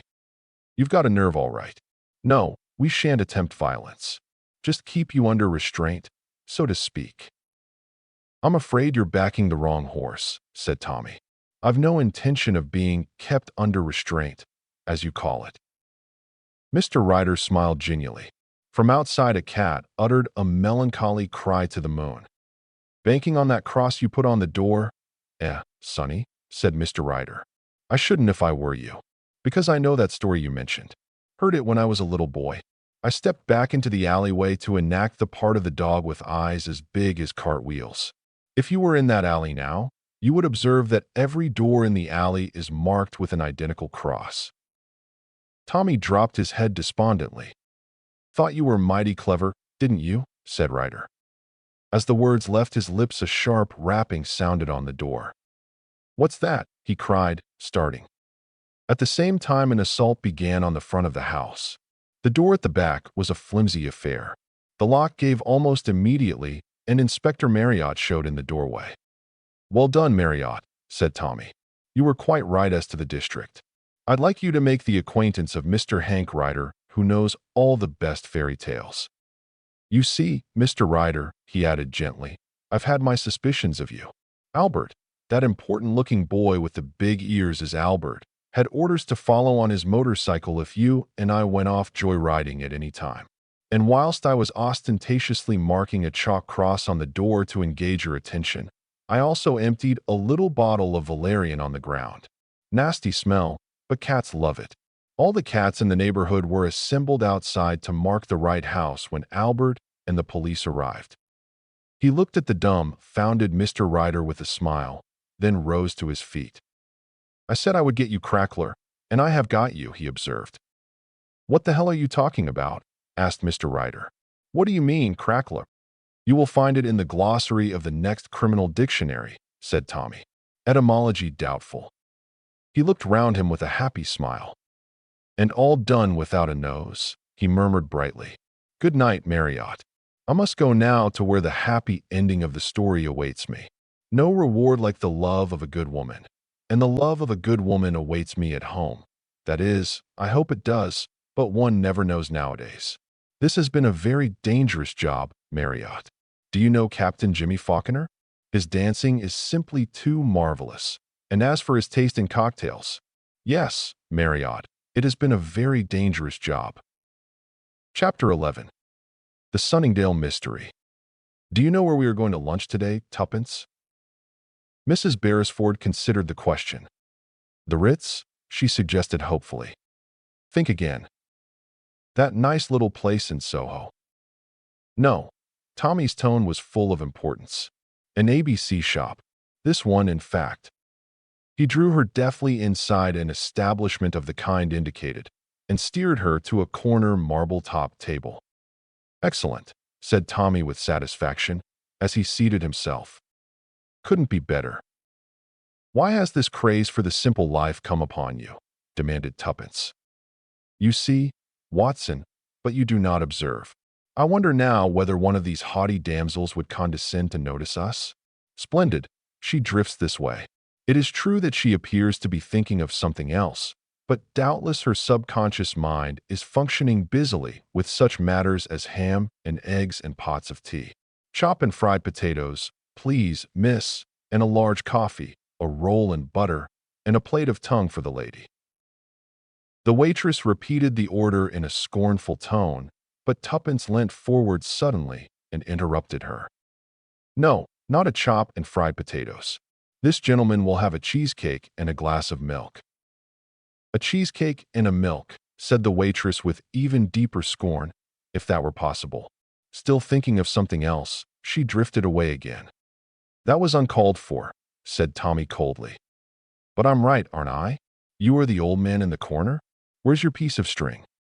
Tommy drew a long, twisted mesh of string from his pocket and proceeded to tie a couple of knots in it. "Complete to the smallest detail," he murmured. "You made a small mistake in ordering your meal, though." "Women are so literal-minded," said Tommy. "If there's one thing I hate, it's milk to drink, and cheesecakes are always so yellow and bilious-looking." "Be an artist," said Tuppence. "Watch me attack my cold tongue. Jolly good stuff, cold tongue. Now then, I'm all ready to be Miss Polly Burton. Tie a large knot and begin." "First of all," said Tommy, speaking in a strictly unofficial capacity, "let me point out this. Business is not too brisk lately. If business does not come to us, we must go to business. Apply our minds to one of the great public mysteries of the moment. Which brings me to the point, the Sunningdale mystery." "Ah," said Tuppence, with deep interest. "The Sunningdale mystery." Tommy drew a crumpled piece of newspaper from his pocket and laid it on the table. "That is the latest portrait of Captain Cecil as it appeared in the Daily Leader." "Just so," said Tuppence. "I wonder someone doesn't sue these newspapers sometimes. You can see it's a man, and that's all." "When I said the Sunningdale mystery, I should have said the so-called Sunningdale mystery," went on Tommy rapidly. "A mystery to the police, perhaps, but not to an intelligent mind." "Tie another knot," said Tuppence. "I don't know how much of the case you remember," continued Tommy quietly. "All of it," said Tuppence, "but don't let me cramp your style." "It was just over 3 weeks ago," said Tommy, "that the gruesome discovery was made on the famous golf links. 2 members of the club, who were enjoying an early round, were horrified to find the body of a man lying face downwards on the 7th tee. Even before they turned him over, they had guessed him to be Captain Cecil, a well-known figure on the links, and who always wore a golf coat of a peculiarly bright blue color. Captain Cecil was often seen out on the links early in the morning, practicing, and it was thought at first that he had been suddenly overcome by some form of heart disease. But examination by a doctor revealed the sinister fact that he had been murdered, stabbed to the heart with a significant object, a woman's hatpin. He was also found to have been dead at least 12 hours. That put an entirely different complexion on the matter, and very soon some interesting facts came to light. Practically the last person to see Captain Cecil alive was his friend and partner, Mr. Holliby of the Porcupine Assurance Co., and he told his story as follows. Cecil and he had played a round earlier in the day. After tea, the other suggested that they should play a few more holes before it got too dark to see. Holliby assented. Cecil seemed in good spirits and was in excellent form. There is a public footpath that crosses the links, and just as they were playing up to the 6th green, Holliby noticed a woman coming along it. She was very tall and dressed in brown, but he did not observe her particularly, and Cecil, he thought, did not notice her at all. The footpath in question crossed in front of the 7th tee, continued Tommy. The woman had passed along this and was standing at the farther side, as though waiting. Captain Cecil was the first to reach the tee, as Mr. Holliby was replacing the pin in the hole. As the latter came towards the tee, he was astonished to see Cecil and the woman talking together. As he came nearer, they both turned abruptly, Cecil calling over his shoulder, "Shan't be a minute." The two of them walked off side by side, still deep in earnest conversation. The footpath there leaves the course, and, passing between the 2 narrow hedges of neighboring gardens, comes out on the road to Windlesham. Captain Cecil was as good as his word. He reappeared within a minute or two, much to Holliby's satisfaction, as 2 other players were coming up behind them, and the light was failing rapidly. They drove off, and at once Holliby noticed that something had occurred to upset his companion. Not only did he fuzzle his drive badly, but his face was worried and his forehead creased in a big frown. He hardly answered his companion's remarks, and his golf was atrocious. Evidently something had occurred to put him completely off his game. They played that hole and the 8th, and then Captain Cecil declared abruptly that the light was too bad and that he was off home. Just at that point, there is another of those narrow slips leading to the Windlesham Road, and Captain Cecil departed that way, which was a shortcut to his home, a small bungalow on the road in question. The other two players came up, a Major Barnard and Mr. Lecky, and to them Holliby mentioned Captain Cecil's sudden change of manner. They also had seen him speaking to the woman in brown, but had not been near enough to see her face. All three men wondered what she could have said to upset their friend to that extent. They returned to the clubhouse together, and as far as was known at the time, were the last people to see Captain Cecil alive. The day was a Wednesday, and on Wednesday cheap tickets to London are issued. The man and wife who ran Captain Cecil's small bungalow were up in town, according to custom, and did not return until the late train. They entered the bungalow as usual, and supposed their master to be in his room asleep. Mrs. Cecil, his wife, was away on a visit. The murder of the captain was a 9 days' wonder. Nobody could suggest a motive for it. The identity of the tall woman in brown was eagerly discussed, but without result. The police were, as usual, blamed for their supineness, most unjustly, as time was to show. For a week later, a girl called Doris Evans was arrested and charged with the murder of Captain Anthony Cecil. The police had had little to work upon. A strand of fair hair caught in the dead man's fingers, and a few threads of flame-colored wool caught on one of the buttons of his blue coat. Diligent inquiries at the railway station and elsewhere had elicited the following facts. A young girl dressed in a flame-colored coat and skirt had arrived by train that evening about 7 o'clock and had asked the way to Captain Cecil's house. The same girl had reappeared again at the station, 2 hours later. Her hat was awry and her hair tousled, and she seemed in a state of great agitation. She inquired about the trains back to town, and was continually looking over her shoulder as though afraid of something. Our police force is in many ways very wonderful. With this slender evidence to go upon, they managed to track down the girl and identify her as one Doris Evans. She was charged with murder and cautioned that anything she might say would be used against her, but she nevertheless persisted in making a statement, and this statement she repeated again in detail, without any subsequent variation, at the subsequent proceedings. Her story was this. She was a typist by profession and had made friends one evening, in a cinema, with a well-dressed man, who declared he had taken a fancy to her. His name, he told her, was Anthony, and he suggested that she should come down to his bungalow at Sunningdale. She had no idea then, or at any other time, that he had a wife. It was arranged between them that she should come down on the following Wednesday, the day, you will remember, when the servants would be absent and his wife away from home. In the end, he told her his full name was Anthony Cecil, and gave her the name of his house. She duly arrived at the bungalow on the evening in question, and was greeted by Cecil, who had just come in from the links. Though he professed himself delighted to see her, the girl declared that from the first his manner was strange and different. A half-acknowledged fear sprang up in her, and she wished fervently that she had not come. After a simple meal, which was all ready and prepared, Cecil suggested going out for a stroll. The girl consenting, he took her out of the house, down the road, and along the slip onto the golf course. And then suddenly, just as they were crossing the 7th tee, he seemed to go completely mad. Drawing a revolver from his pocket, he brandished it in the air, declaring that he had come to the end of his tether. "Everything must go. I'm ruined, done for. And you shall go with me. I shall shoot you first, then myself. They will find our bodies here in the morning side by side, together in death." And so on a lot more. He had hold of Doris Evans by the arm, and she, realizing she had to do with a madman, made frantic efforts to free herself, or failing that to get the revolver away from him. They struggled together, and in that struggle he must have torn out a piece of her hair and got the wool of her coat entangled on a button. Finally, with a desperate effort, she freed herself and ran for her life across the golf links, expecting every minute to be shot down with a revolver bullet. She fell twice, tripping over the heather, but eventually regained the road to the station and realized that she was not being pursued. That is the story that Doris Evans tells, and from which she has never varied.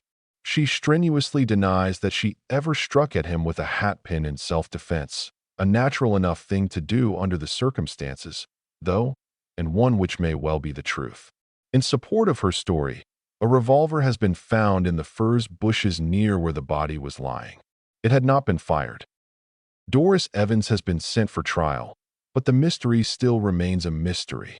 If her story is to be believed, who was it who stabbed Captain Cecil? The other woman, the tall woman in brown, whose appearance so upset him. So far, no one has explained her connection with the case. She appears out of space suddenly on the footpath across the links. She disappears along the slip, and no one ever hears of her again. Who is she? A local resident? A visitor from London? If so, did she come by car or by train? There is nothing remarkable about her except her height. No one seems to be able to describe her appearance.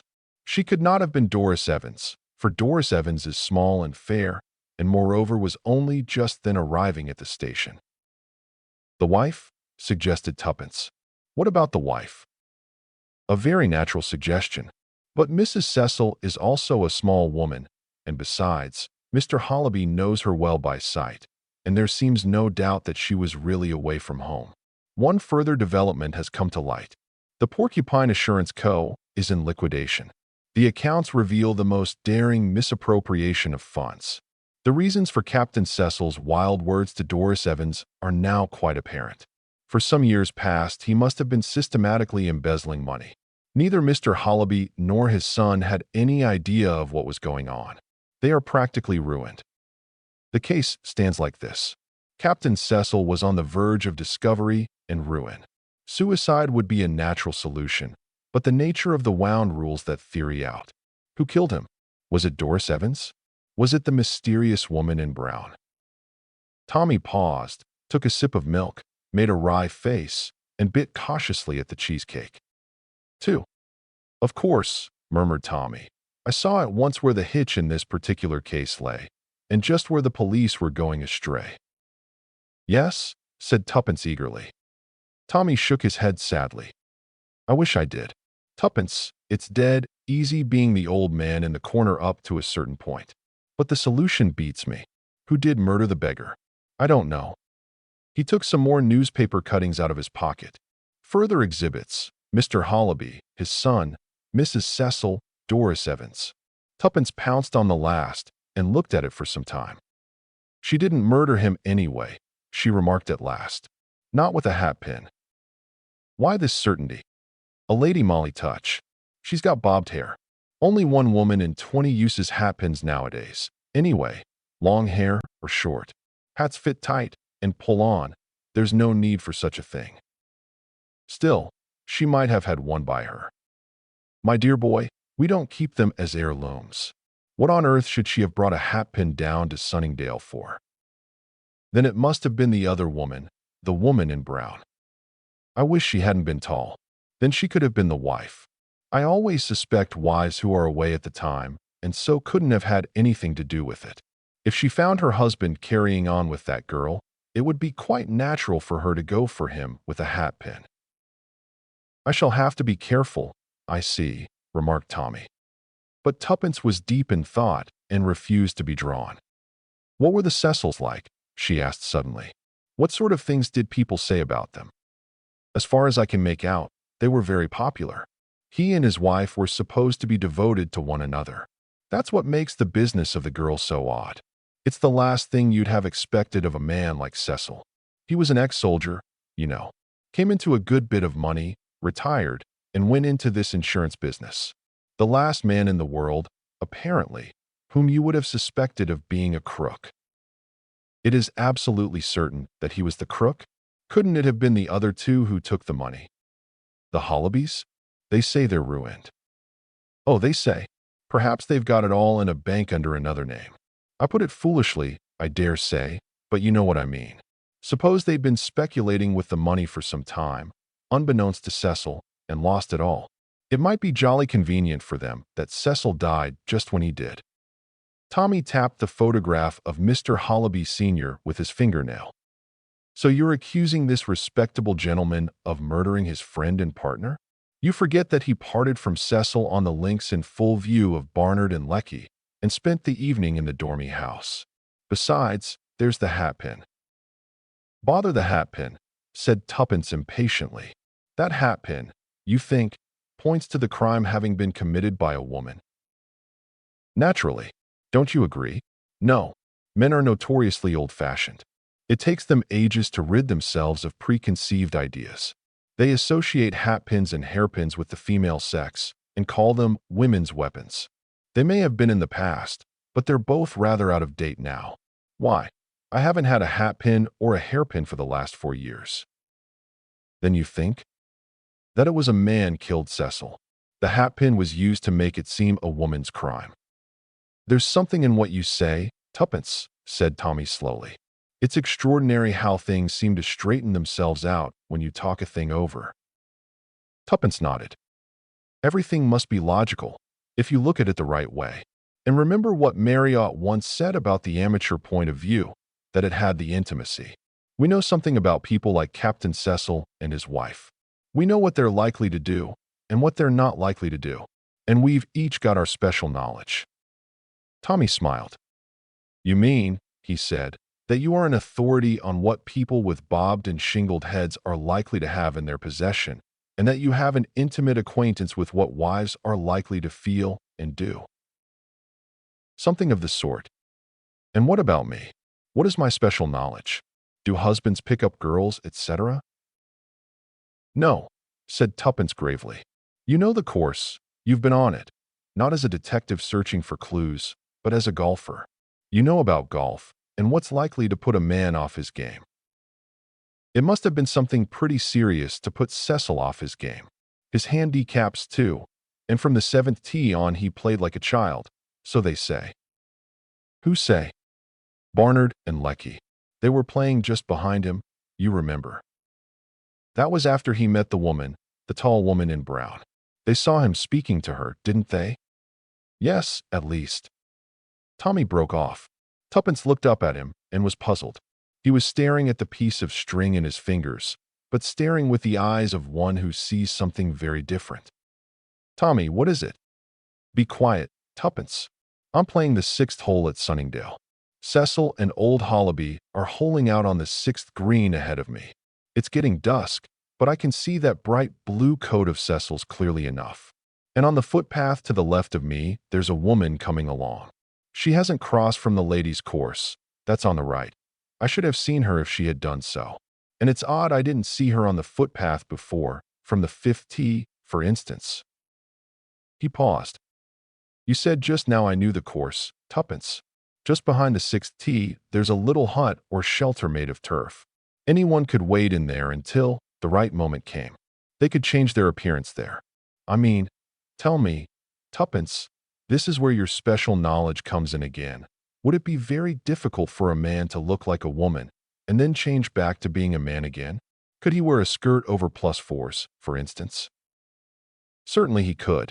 The woman would look a bit bulky, that would be all.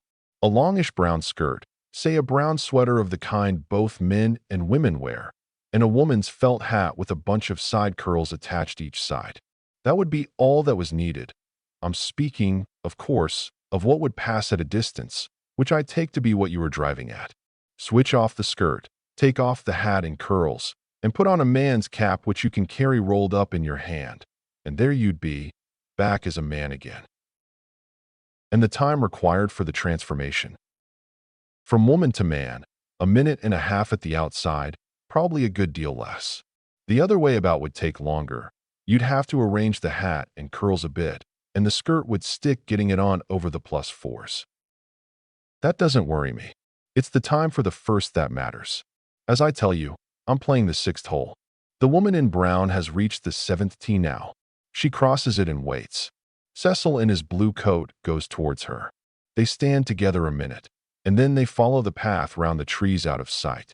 Holliby is on the tee alone. 2 or 3 minutes pass. I'm on the green now. The man in the blue coat comes back and drives off, fuzzling badly. The light's getting worse. I and my partner go on. Ahead of us are those two, Cecil slicing and topping and doing everything he shouldn't do. At the 8th green, I see him stride off and vanish down the slip. What happened to him to make him play like a different man? The woman in brown, or the man, if you think it was a man. Exactly, and where they were standing, out of sight, remember, of those coming after them, there's a deep tangle of furze bushes. You could thrust a body in there, and it would be pretty certain to lie hidden until the morning. Tommy, you think it was then, but someone would have heard. Heard what? The doctors agreed death must have been instantaneous. I've seen men killed instantaneously in the war. They don't cry out as a rule, just a gurgle, or a moan, perhaps just a sigh, or a funny little cough. Cecil comes towards the seventh tee, and the woman comes forward and speaks to him. He recognizes her, perhaps, as a man he knows masquerading. Curious to learn the why and wherefore, he allows himself to be drawn along the footpath out of sight. One stab with the deadly hatpin as they walk along. Cecil falls dead. The other man drags his body into the furze bushes, strips off the blue coat, then sheds his own skirt and the hat and curls. He puts on Cecil's well-known blue coat and cap and strides back to the tee. 3 minutes would do it. The others behind can't see his face, only the peculiar blue coat they know so well. They never doubt that it's Cecil, but he doesn't play Cecil's brand of golf. They all say he played like a different man. Of course he did. He was a different man. But point number 2. His action in bringing the girl down, there was the action of a different man. It wasn't Cecil who met Doris Evans at a cinema and induced her to come down to Sunningdale. It was a man calling himself Cecil. Remember, Doris Evans wasn't arrested until a fortnight after the time. She never saw the body. If she had, she might have bewildered everyone by declaring that that wasn't the man who took her out on the golf links that night and spoke so wildly of suicide. It was a carefully laid plot. The girl invited down for Wednesday when Cecil's house would be empty, then the hatpin which pointed to its being a woman's doing. The murderer meets the girl, takes her into the bungalow and gives her supper, then takes her out on the links, and when he gets to the scene of the crime, brandishes his revolver and scares the life out of her. Once she is taken to her heels, all he has to do is to pull out the body and leave it lying on the tee. The revolver he chucks into the bushes. Then he makes a neat parcel of the skirt and, now I admit I'm guessing, in all probability walks to Woking, which is only about 6 or 7 miles away, and goes back to town from there. Wait a minute, said Tuppence. There's one thing you haven't explained. What about Holliby? Holliby? Yes, I admit that the people behind couldn't have seen whether it was really Cecil or not. But you can't tell me that the man who was playing with him was so hypnotized by the blue coat that he never looked at his face. My dear old thing, said Tommy. That's just the point. Holliby knew all right. You see, I'm adopting your theory that Holliby and his son were the real embezzlers. The murderer's got to be a man who knew Cecil pretty well. Knew, for instance, about the servants being always out on a Wednesday and that his wife was away. And also someone who was able to get an impression of Cecil's latchkey. I think Holliby Jr. would fulfill all these requirements. He's about the same age and height as Cecil, and they were both clean-shaven men. Doris Evans probably saw several photographs of the murdered man reproduced in the papers, but as you yourself observed, one can just see that it's a man and that's about all. Didn't she ever see Holliby in court? The son never appeared in the case at all. Why should he? He had no evidence to give. It was old Holliby, with his irreproachable alibi, who stood in the limelight throughout. Nobody has ever bothered to inquire what his son was doing that particular evening. It all fits in, admitted Tuppence. She paused a minute and then asked, Are you going to tell all this to the police? I don't know if they'd listen. They'd listen all right, said an unexpected voice behind him. Tommy swung round to confront Inspector Marriott. The inspector was sitting at the next table. In front of him was a poached egg. Often drop in here to lunch, said Inspector Marriott. As I was saying, we'll listen all right. In fact, I've been listening. I don't mind telling you that we've not been quite satisfied all along over those porcupine figures. You see, we've had our suspicions of those Hollibys, but nothing to go upon. Too sharp for us. Then this murder came, and that seemed to upset all our ideas. But thanks to you and the lady, sir, we'll confront young Hollaby with Doris Evans and see if she recognizes him. I rather fancy she will. That's a very ingenious idea of yours about the blue coat. I'll see that Blunt's brilliant detectives get the credit for it. You are a nice man, Inspector Marriott, said Tuppence gratefully.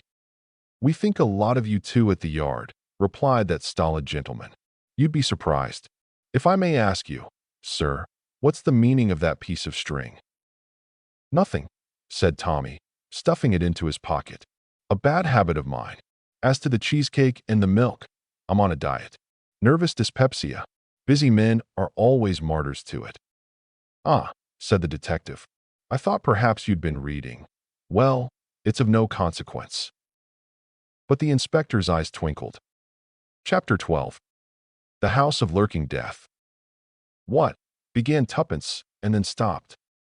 She had just entered the private office of Mr. Blunt from the adjoining one marked clerks, and was surprised to behold her lord and master with his eye riveted to the private peephole into the outer office. "SSH," said Tommy warningly. "Didn't you hear the buzzer? It's a girl. Rather a nice girl. In fact, she looks to me a frightfully nice girl. Albert is telling her all that tosh about my being engaged with Scotland Yard." "Let me see," demanded Tuppence. Somewhat unwillingly, Tommy moved aside. Tuppence in her turn glued her eye to the peephole. "She's not bad," admitted Tuppence, "and her clothes are simply the latest shout." "She's perfectly lovely," said Tommy. "She's like those girls Mason writes about. You know, frightfully sympathetic and beautiful and distinctly intelligent without being too saucy. I think, yes, I certainly think, I shall be the great Hanaud this morning." Said Tuppence. "If there is one detective out of all the others whom you are most unlike, I should say it was Hanaud. Can you do the lightning changes of personality?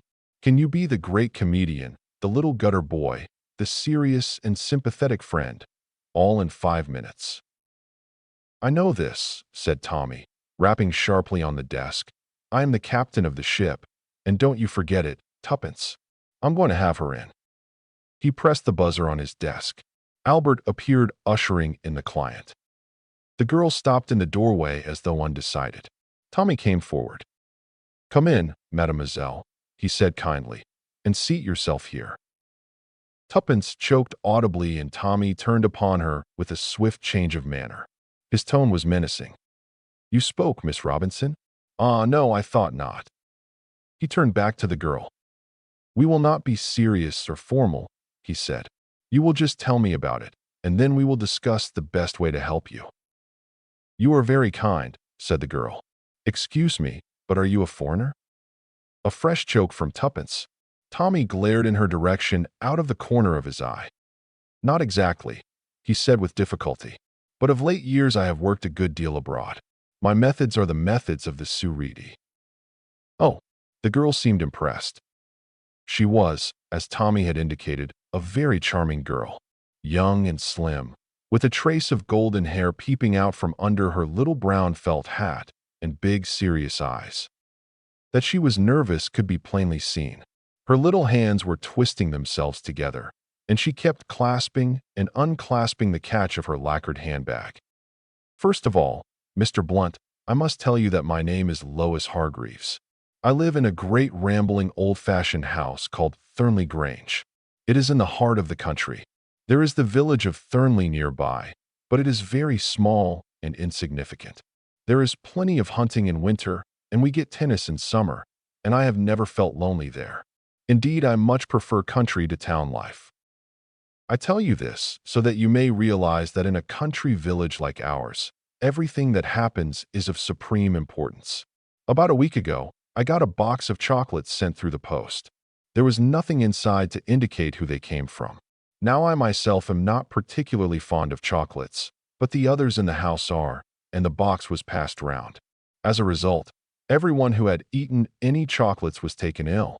We sent for the doctor, and after various inquiries as to what other things had been eaten, he took the remains of the chocolates away with him and had them analyzed. Mr. Blunt, those chocolates contained arsenic. Not enough to kill anyone, but enough to make anyone quite ill." "Extraordinary," commented Tommy. Dr. Burton was very excited over the matter. It seems that this was the third occurrence of the kind in the neighborhood. In each case, a big house was selected, and the inmates were taken ill after eating the mysterious chocolates. It looked as though some local person of weak intellect was playing a particularly fiendish practical joke. Quite so, Miss Hargreaves. Dr. Burton put it down to socialist agitation, rather absurdly, I thought. But there are one or two malcontents in Thornley Village, and it seemed possible that they might have had something to do with it. Dr. Burton was very keen that I should put the whole thing in the hands of the police. A very natural suggestion, said Tommy. But you have not done so, I gather, Miss Hargreaves. No, admitted the girl. I hate the fuss and the publicity that would ensue, and you see, I know our local inspector. I can never imagine him finding out anything. I have often seen your advertisements, and I told Dr. Burton that it would be much better to call in a private detective. I see.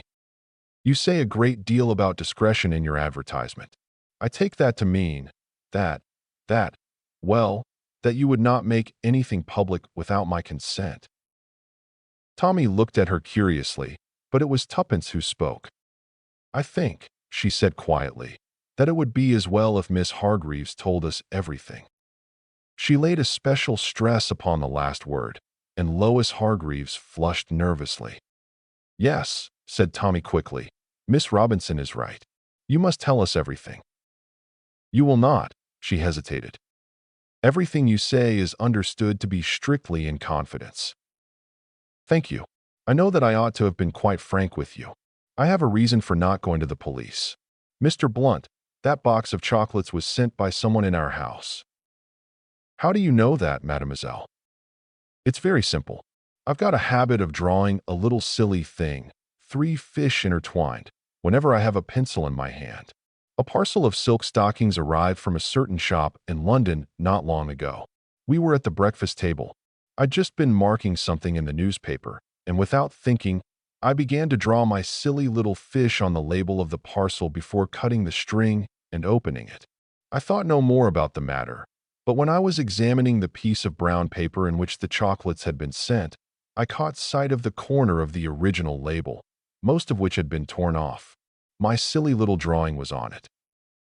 Tommy drew his chair forward. That is very serious. It creates, as you say, a very strong presumption that the sender of the chocolates is a member of your household.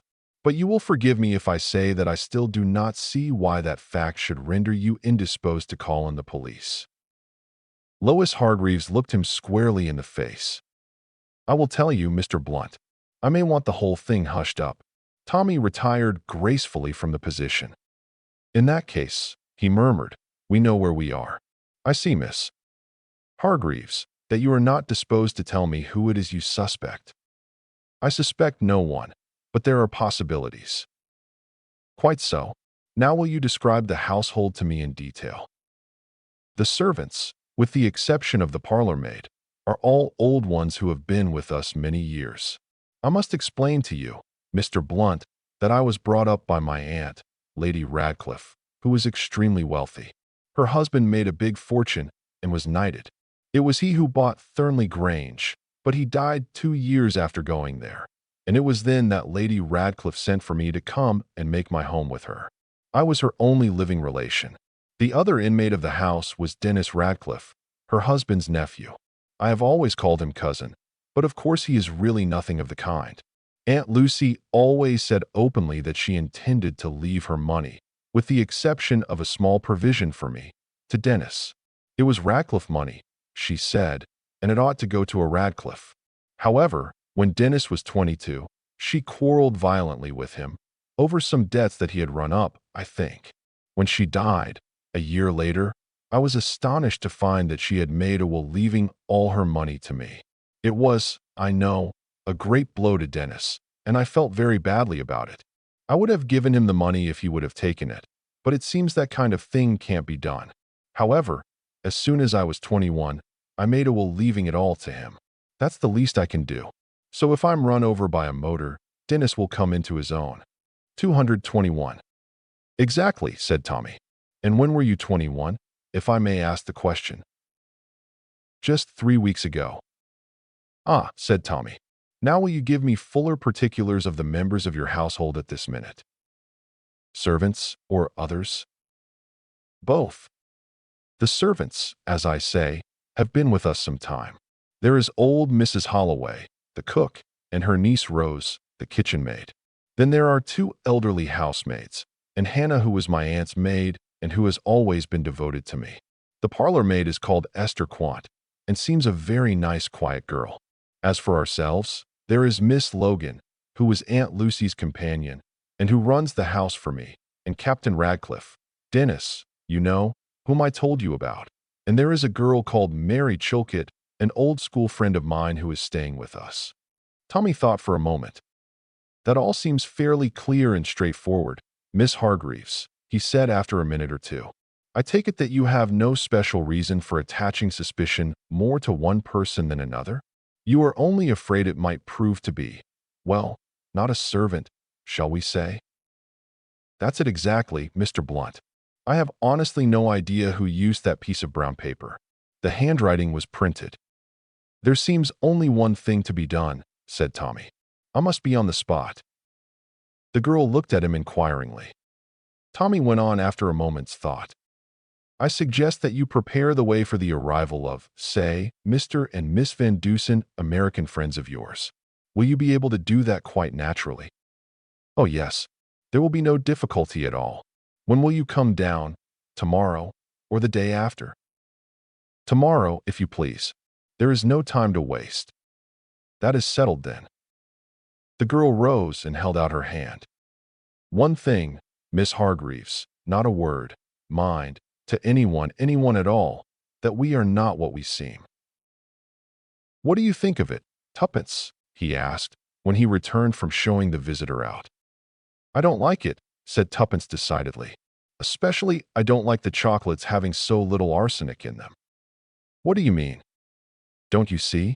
All those chocolates being sent round the neighborhood were a blind, to establish the idea of a local maniac. Then, when the girl was really poisoned, it would be thought to be the same thing. You see, but for a stroke of luck, no one would ever have guessed that the chocolates were actually sent by someone in the house itself. That was a stroke of luck. You're right. You think it's a deliberate plot against the girl herself? I'm afraid so. I remember reading about old Lady Radcliffe's will. That girl has come into a terrific lot of money. Yes, and she came of age and made a will 3 weeks ago. It looks bad for Dennis Radcliffe. He gains by her death. Tuppence nodded. The worst of it is that she thinks so too. That's why she won't have the police called in. Already she suspects him, and she must be more than half in love with him to act as she has done. In that case, said Tommy thoughtfully, why the devil doesn't he marry her? Much simpler and safer. Tuppence stared at him. You've said a mouthful, she observed.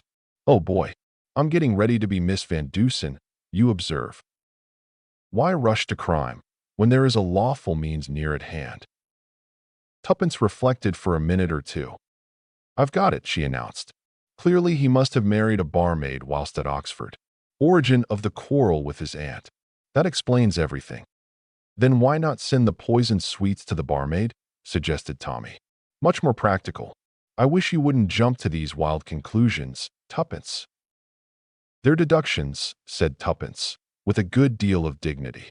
This is your first corrida, my friend, but when you have been 20 minutes in the arena. Tommy flung the office cushion at her.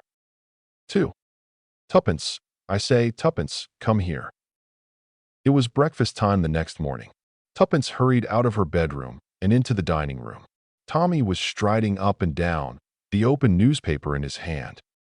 What's the matter?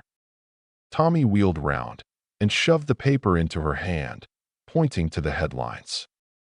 Mysterious poisoning case. Deaths from fig sandwiches. Tuppence read on. This mysterious outbreak of ptomaine poisoning had occurred at Thornley Grange. The deaths so far reported were those of Miss Lois Hargreaves, the owner of the house, and the parlour-maid, Esther Quant. A Captain Radcliffe and a Miss Logan were reported to be seriously ill. The cause of the outbreak was supposed to be some fig paste used in sandwiches, since another lady, a Miss Chilcot, who had not partaken of these, was reported to be quite well. "We must get down there at once," said Tommy. "That girl, that perfectly ripping girl. Why the devil didn't I go straight down there with her yesterday?" "If you had," said Tuppence, "you'd probably have eaten fig sandwiches too for tea, and then you'd have been dead. Come on, let's start at once. I see it says that Dennis Radcliffe is seriously ill also. Probably shamming, the dirty blackguard." They arrived at the small village of Thurnley about midday. An elderly woman with red eyes opened the door to them when they arrived at Thurnley Grange. "Look here," said Tommy quickly before she could speak. "I'm not a reporter or anything like that. Miss Hargreaves came to see me yesterday and asked me to come down here. Is there anyone I can see?" "Dr. Burton is here now, if you'd like to speak to him," said the woman doubtfully. "Or Miss Chilcot. She's making all the arrangements." But Tommy had caught at the first suggestion. "Dr. Burton," he said authoritatively. "I should like to see him at once if he is here." The woman showed them into a small morning room. 5 minutes later the door opened, and a tall, elderly man with bent shoulders and a kind, but worried face, came in. "Dr. Burton," said Tommy. He produced his professional card. "Miss Hargreaves called on me yesterday with reference to those poisoned chocolates. I came down to investigate the matter at her request. Alas, too late." The doctor looked at him keenly. "You are Mr. Blunt himself?" "Yes. This is my assistant, Miss Robinson." The doctor bowed to Tuppence. "Under the circumstances, there is no need for reticence. But for the episode of the chocolates, I might have believed these deaths to be the result of severe ptomaine poisoning, but ptomaine poisoning of an unusually virulent kind. There is gastrointestinal inflammation and hemorrhage. As it is, I am taking the fig paste to be analyzed." "You suspect arsenic poisoning?" "No. The poison, if a poison has been employed, is something far more potent and swift in its action. It looks more like some powerful vegetable toxin." "I see. I should like to ask you, Dr. Burton, whether you are thoroughly convinced that Captain Radcliffe is suffering from the same form of poisoning." The doctor looked at him. "Captain Radcliffe is not suffering from any sort of poisoning now." "Uh-huh," said Tommy. "Aye. Captain Radcliffe died at 5 o'clock this morning." Tommy was utterly taken aback. The doctor prepared to depart. "And the other victim, Miss Logan?" asked Tuppence. "I have every reason to hope that she will recover since she has survived so far. Being an older woman, the poison seems to have had less effect on her. I will let you know the result of the analysis, Mr. Blunt. In the meantime, Miss Chilcot will, I am sure, tell you anything you want to know." As he spoke, the door opened, and a girl appeared. She was tall, with a tanned face and steady blue eyes. Dr. Burton performed the necessary introductions. "I am glad you have come, Mr. Blunt," said Mary Chilcot. "This affair seems too terrible. Is there anything you want to know that I can tell you? Where did the fig paste come from?" "It is a special kind that comes from London. We often have it. No one suspected that this particular pot differed from any of the others. Personally, I dislike the flavor of figs. That explains my immunity. I cannot understand how Dennis was affected, since he was out for tea. He must have picked up a sandwich when he came home, I suppose." Tommy felt Tuppence's hand press his arm ever so slightly. "What time did he come in?" he asked. "I don't really know. I could find out." "Thank you, Miss Chilcot. It doesn't matter. You have no objection, I hope, to my questioning the servants." "Please do anything you like, Mr. Blunt. I am nearly distraught. Tell me, you don't think there has been foul play?" Her eyes were very anxious as she put the question. "I don't know what to think. We shall soon know. Yes, I suppose Dr. Burton will have the paste analyzed." Quickly excusing herself, she went out by the window to speak to one of the gardeners. "You take the housemaids, Tuppence," said Tommy, "and I'll find my way to the kitchen. I say, Miss Chilcot may feel very distraught, but she doesn't look it." Tuppence nodded assent without replying. Husband and wife met half an hour later. "Now to pool results," said Tommy. "The sandwiches came out for tea, and the parlor maid ate one. That's how she got it in the neck. Cook is positive Dennis Radcliffe hadn't returned when tea was cleared away. Query, how did he get poisoned?" "He came in at 6:45, said Tuppence. "Housemaid saw him from one of the windows. He had a cocktail before dinner, in the library. She was just clearing away the glass now, and luckily I got it from her before she washed it. It was after that he complained of feeling ill." "Good," said Tommy. "I'll take that glass along to Burton presently. Anything else?" "I'd like you to see Hannah, the maid. She's queer." "How do you mean, queer?" "She looks to me as though she were going off her head." "Let me see her." Tuppence led the way upstairs. Hannah had a small sitting room of her own. The maid sat upright on a high chair. On her knees was an open Bible. She did not look towards the two strangers as they entered. Instead, she continued to read aloud to herself. "Let hot, burning coals fall upon them. Let them be cast into the fire and into the pit, that they never rise up again." "May I speak to you a minute?" asked Tommy. Hannah made an impatient gesture with her hand. "This is no time. The time is running short, I say. I will follow upon mine enemies and overtake them. Neither will I turn again till I have destroyed them. So it is written, the word of the Lord has come to me. I am the scourge of the Lord." "Mad as a hatter," murmured Tommy. "She's been going on like that all the time," whispered Tuppence. Tommy picked up a book that was lying open, face downwards on the table. He glanced at the title and slipped it into his pocket. Suddenly, the old woman rose and turned towards them menacingly. "Go out from here. The time is at hand. I am the flail of the Lord. The wind bloweth where it listeth, so do I destroy. The ungodly shall perish. This is a house of evil, I tell you. Beware of the wrath of the Lord, whose handmaiden I am." She advanced upon them fiercely. Tommy thought it best to humor her and withdrew. As he closed the door, he saw her pick up the Bible again. "I wonder if she's always been like that," he muttered. He drew from his pocket the book he had picked up off the table. "Look at that. Funny reading for an ignorant maid." Tuppence took the book. "Materia Medica," she murmured. She looked at the flyleaf. "Edward Logan. It's an old book. Tommy, I wonder if we could see Miss Logan? Dr. Burton said she was better. Shall we ask Miss Chilcot?" "No. Let's get hold of a housemaid and send her in to ask." After a brief delay, they were informed that Miss Logan would see them. They were taken into a big bedroom facing over the lawn. In the bed was an old lady with white hair, her delicate face drawn by suffering. "I have been very ill," she said faintly, "and I can't talk much, but Ellen tells me you are detectives. Lois went to consult you then. She spoke of doing so." "Yes, Miss Logan," said Tommy. "We don't want to tire you, but perhaps you can answer a few questions. The maid, Hannah, is she quite right in her head?" Miss Logan looked at them with obvious surprise. "Oh yes, she is very religious, but there is nothing wrong with her." Tommy held out the book he had taken from the table. "Is this yours, Miss Logan?" "Yes, it was one of my father's books. He was a great doctor, one of the pioneers of serum therapeutics." The old lady's voice rang with pride. "Quite so," said Tommy. "I thought I knew his name," he added mendaciously. "This book now, did you lend it to Hannah?" "To Hannah?" Miss Logan raised herself in bed with indignation. "No, indeed. She wouldn't understand the first word of it. It is a highly technical book."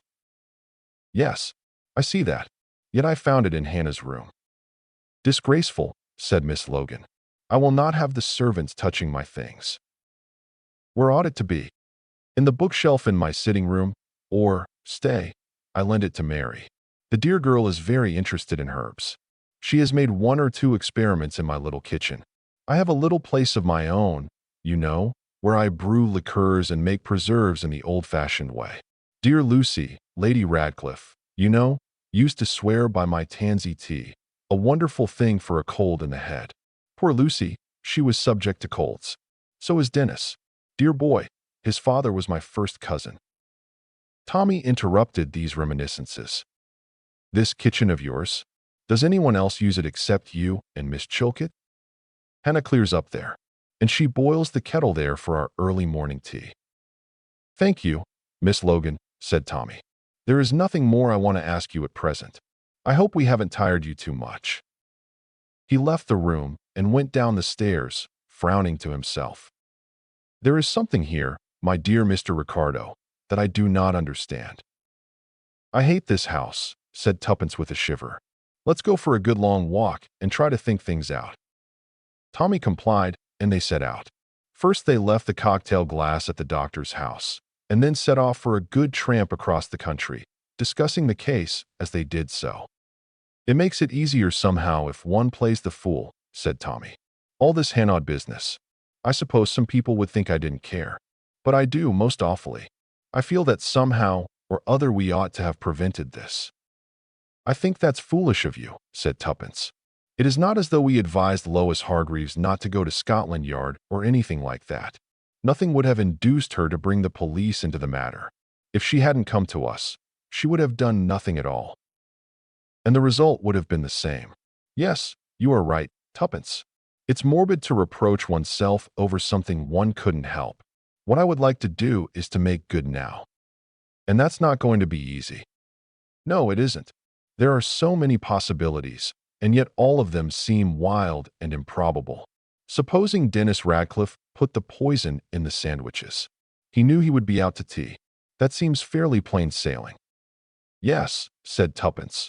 That's all right so far. Then we can put against that the fact that he was poisoned himself, so that seems to rule him out. There is one person we mustn't forget, and that is Hannah. Hannah. People do all sorts of queer things when they have religious mania. She is pretty far gone with it too, said Tommy. You ought to drop a word to Dr. Burton about it. It must have come on very rapidly, said Tuppence. That is if we go by what Miss Logan said. I believe religious mania does, said Tommy. I mean, you go on singing hymns in your bedroom with the door open for years, and then you go suddenly right over the line and become violent. There is certainly more evidence against Hannah than against anybody else, said Tuppence thoughtfully. And yet I have an idea. She stopped. Yes, said Tommy encouragingly. It is not really an idea. I suppose it is just a prejudice. A prejudice against someone? Tuppence nodded. Tommy, did you like Mary Chilcot? Tommy considered. Yes, I think I did. She struck me as extremely capable and businesslike, perhaps a shade too much so, but very reliable. You didn't think it was odd that she didn't seem more upset? Well, in a way that is a point in her favor. I mean, if she had done anything, she would make a point of being upset, lay it on rather thick. I suppose so, said Tuppence. And anyway, there doesn't seem to be any motive in her case. One doesn't see what good this wholesale slaughter can do her.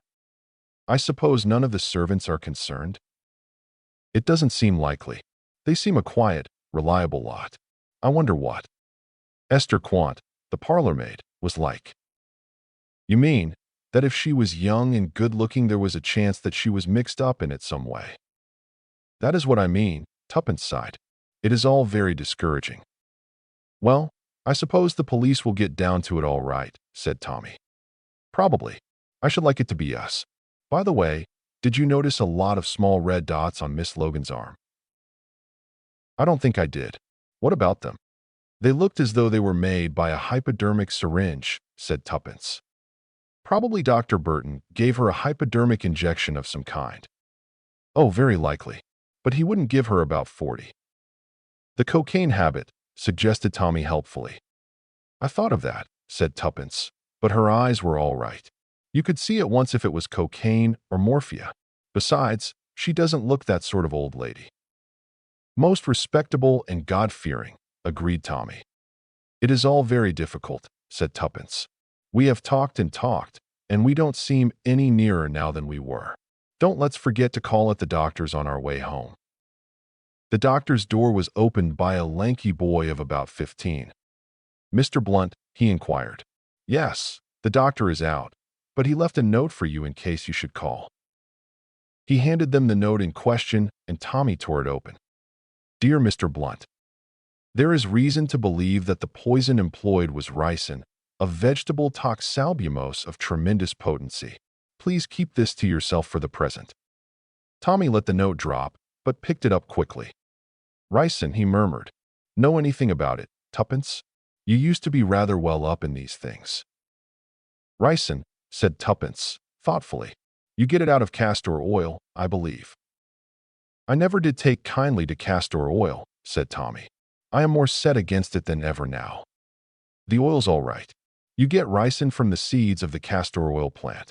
I believe I saw some castor oil plants in the garden this morning, big things with glossy leaves.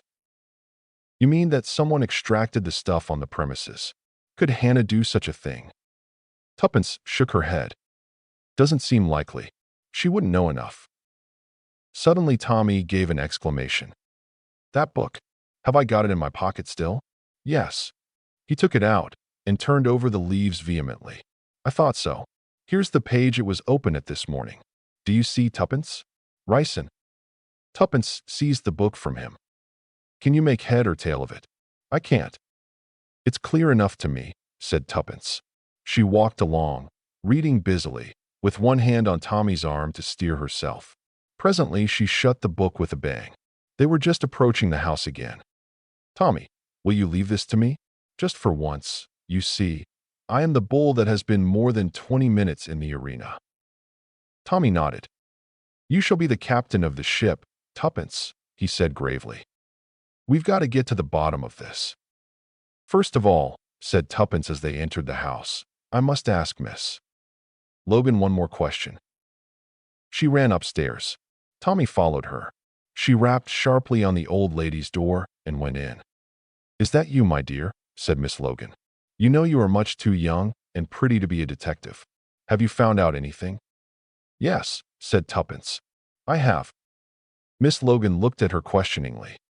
I don't know about being pretty, went on Tuppence, but being young, I happened to work in a hospital during the war.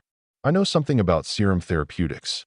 I happen to know that when ricin is injected in small doses hypodermically, immunity is produced, anti-ricin is formed.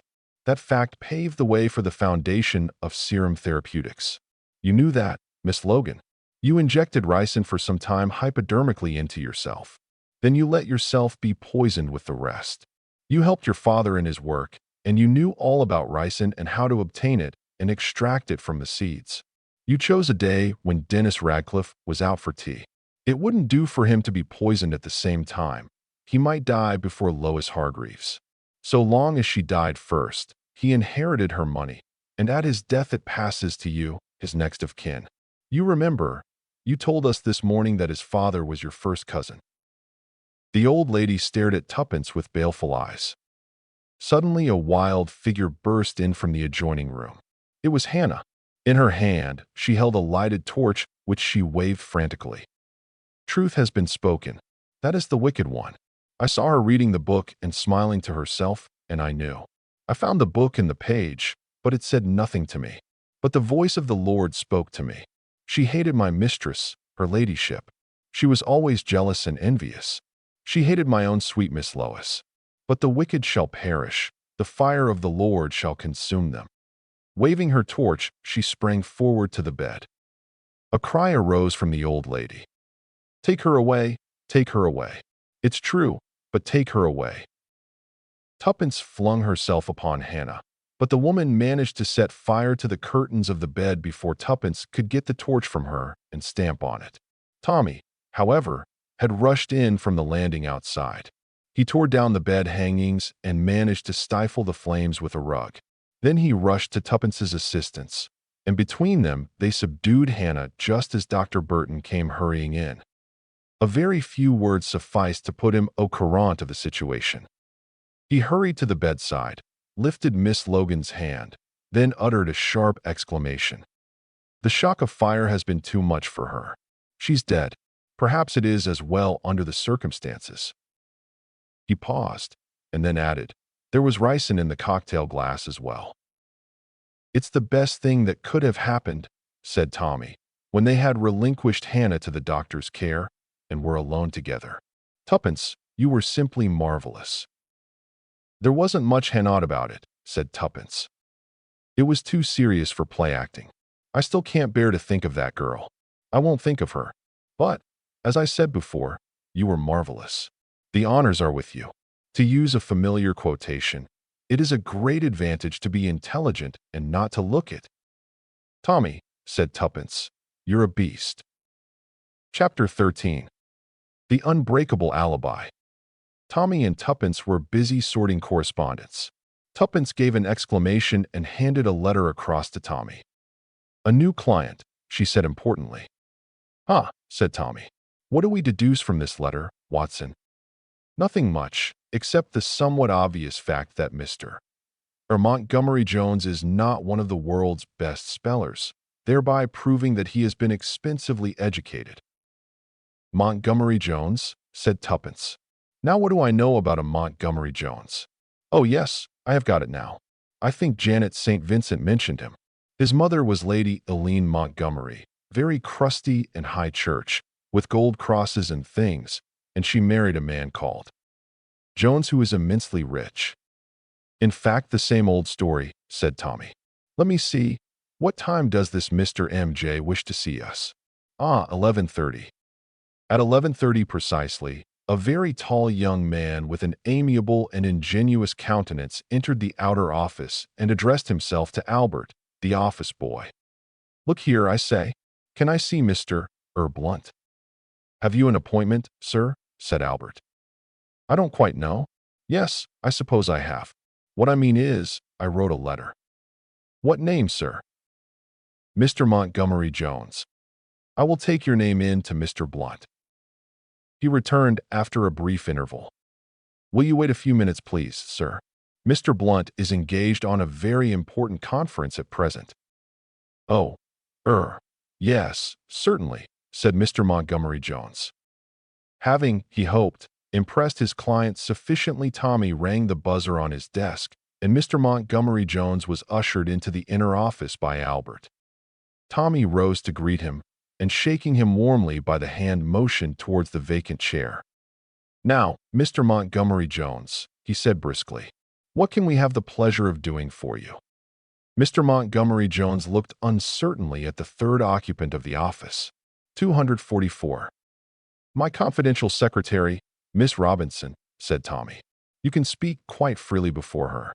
I take it that this is some family matter of a delicate kind. Well, not exactly, said Mr. Montgomery Jones. You surprise me, said Tommy. You are not in trouble of any kind yourself, I hope. Oh, rather not, said Mr. Montgomery Jones.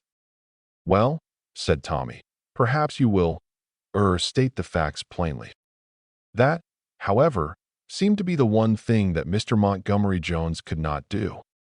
It's a dashed odd sort of thing I have got to ask you, he said hesitatingly.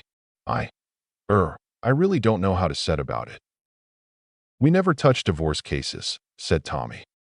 Oh Lord, no, said Mr. Montgomery Jones. I don't mean that. It is just, well, it's a deuced silly sort of a joke. That's all. Someone has played a practical joke on you of a mysterious nature, suggested Tommy. But Mr. Montgomery Jones once more shook his head. Well, said Tommy, retiring gracefully from the position, take your own time and let us have it in your own words. There was a pause. You see, said Mr. Jones at last, it was at dinner. I sat next to a girl. Yes, said Tommy encouragingly. She was well, I really can't describe her, but she was simply one of the most sporting girls I ever met. She's an Australian, over here with another girl, sharing a flat with her in Clarges Street. She's simply game for anything. I absolutely can't tell you the effect that girl had on me. We can quite imagine it, Mr. Jones, said Tuppence. She saw clearly that if Mr. Montgomery Jones's troubles were ever to be extracted, a sympathetic feminine touch was needed, as distinct from the businesslike methods of Mr. Blunt. We can understand, said Tuppence encouragingly.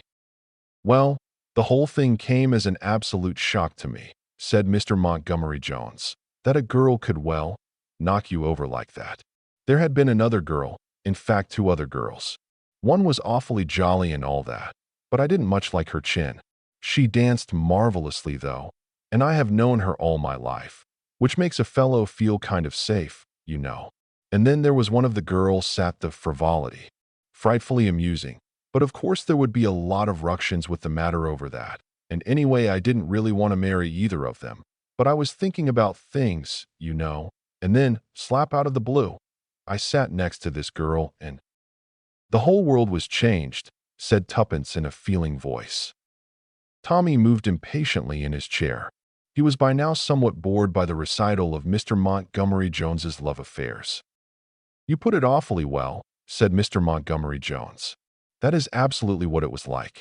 Only, you know, I fancy she didn't think much of me. You mayn't think it, but I am not terribly clever. Oh, you mustn't be too modest, said Tuppence. Oh, I do realize that I am not much of a chap, said Mr. Jones with an engaging smile. Not for a perfectly marvelous girl like that. That is why I just feel I have got to put this thing through. It's my only chance. She's such a sporting girl that she would never go back on her word. Well, I am sure we wish you luck and all that, said Tuppence kindly. But I don't exactly see what you want us to do. Oh Lord, said Mr. Montgomery Jones. Haven't I explained? No, said Tommy. You haven't. Well, it was like this.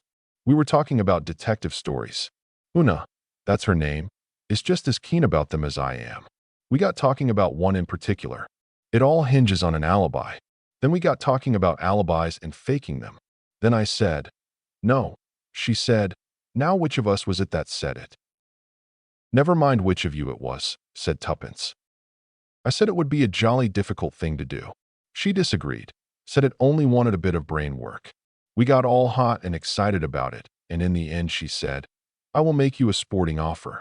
What do you bet that I can produce an alibi that nobody can shake? Anything you like, I said, and we settled it then and there. She was frightfully cocksure about the whole thing. It's an odds-on chance for me, she said. Don't be so sure of that, I said. Supposing you lose and I ask you for anything I like? She laughed and said she came of a gambling family, and I could. Well, said Tuppence as Mr. Jones came to a pause and looked at her appealingly. Well, don't you see? It is up to me. It is the only chance I have got of getting a girl like that to look at me. You have no idea how sporting she is. Last summer she was out in a boat, and someone bet her she wouldn't jump overboard and swim ashore in her clothes, and she did it. It is a very curious proposition, said Tommy. I am not quite sure I yet understand it. It is perfectly simple, said Mr. Montgomery Jones. You must be doing this sort of thing all the time, investigating fake alibis and seeing where they fall down. Oh, yes, of course, said Tommy. We do a lot of that sort of work. Someone has got to do it for me, said Montgomery Jones. I shouldn't be any good at that sort of thing myself. You have only got to catch her out, and everything is all right. I dare say it seems rather a futile business to you, but it means a lot to me, and I am prepared to pay. All necessary whatnots, you know. That will be all right, said Tuppence. I am sure Mr. Blunt will take this case on for you. Certainly, certainly, said Tommy. A most refreshing case, most refreshing indeed. Mr. Montgomery Jones heaved a sigh of relief, pulled a mass of papers from his pocket, and selected one of them. Here it is, he said.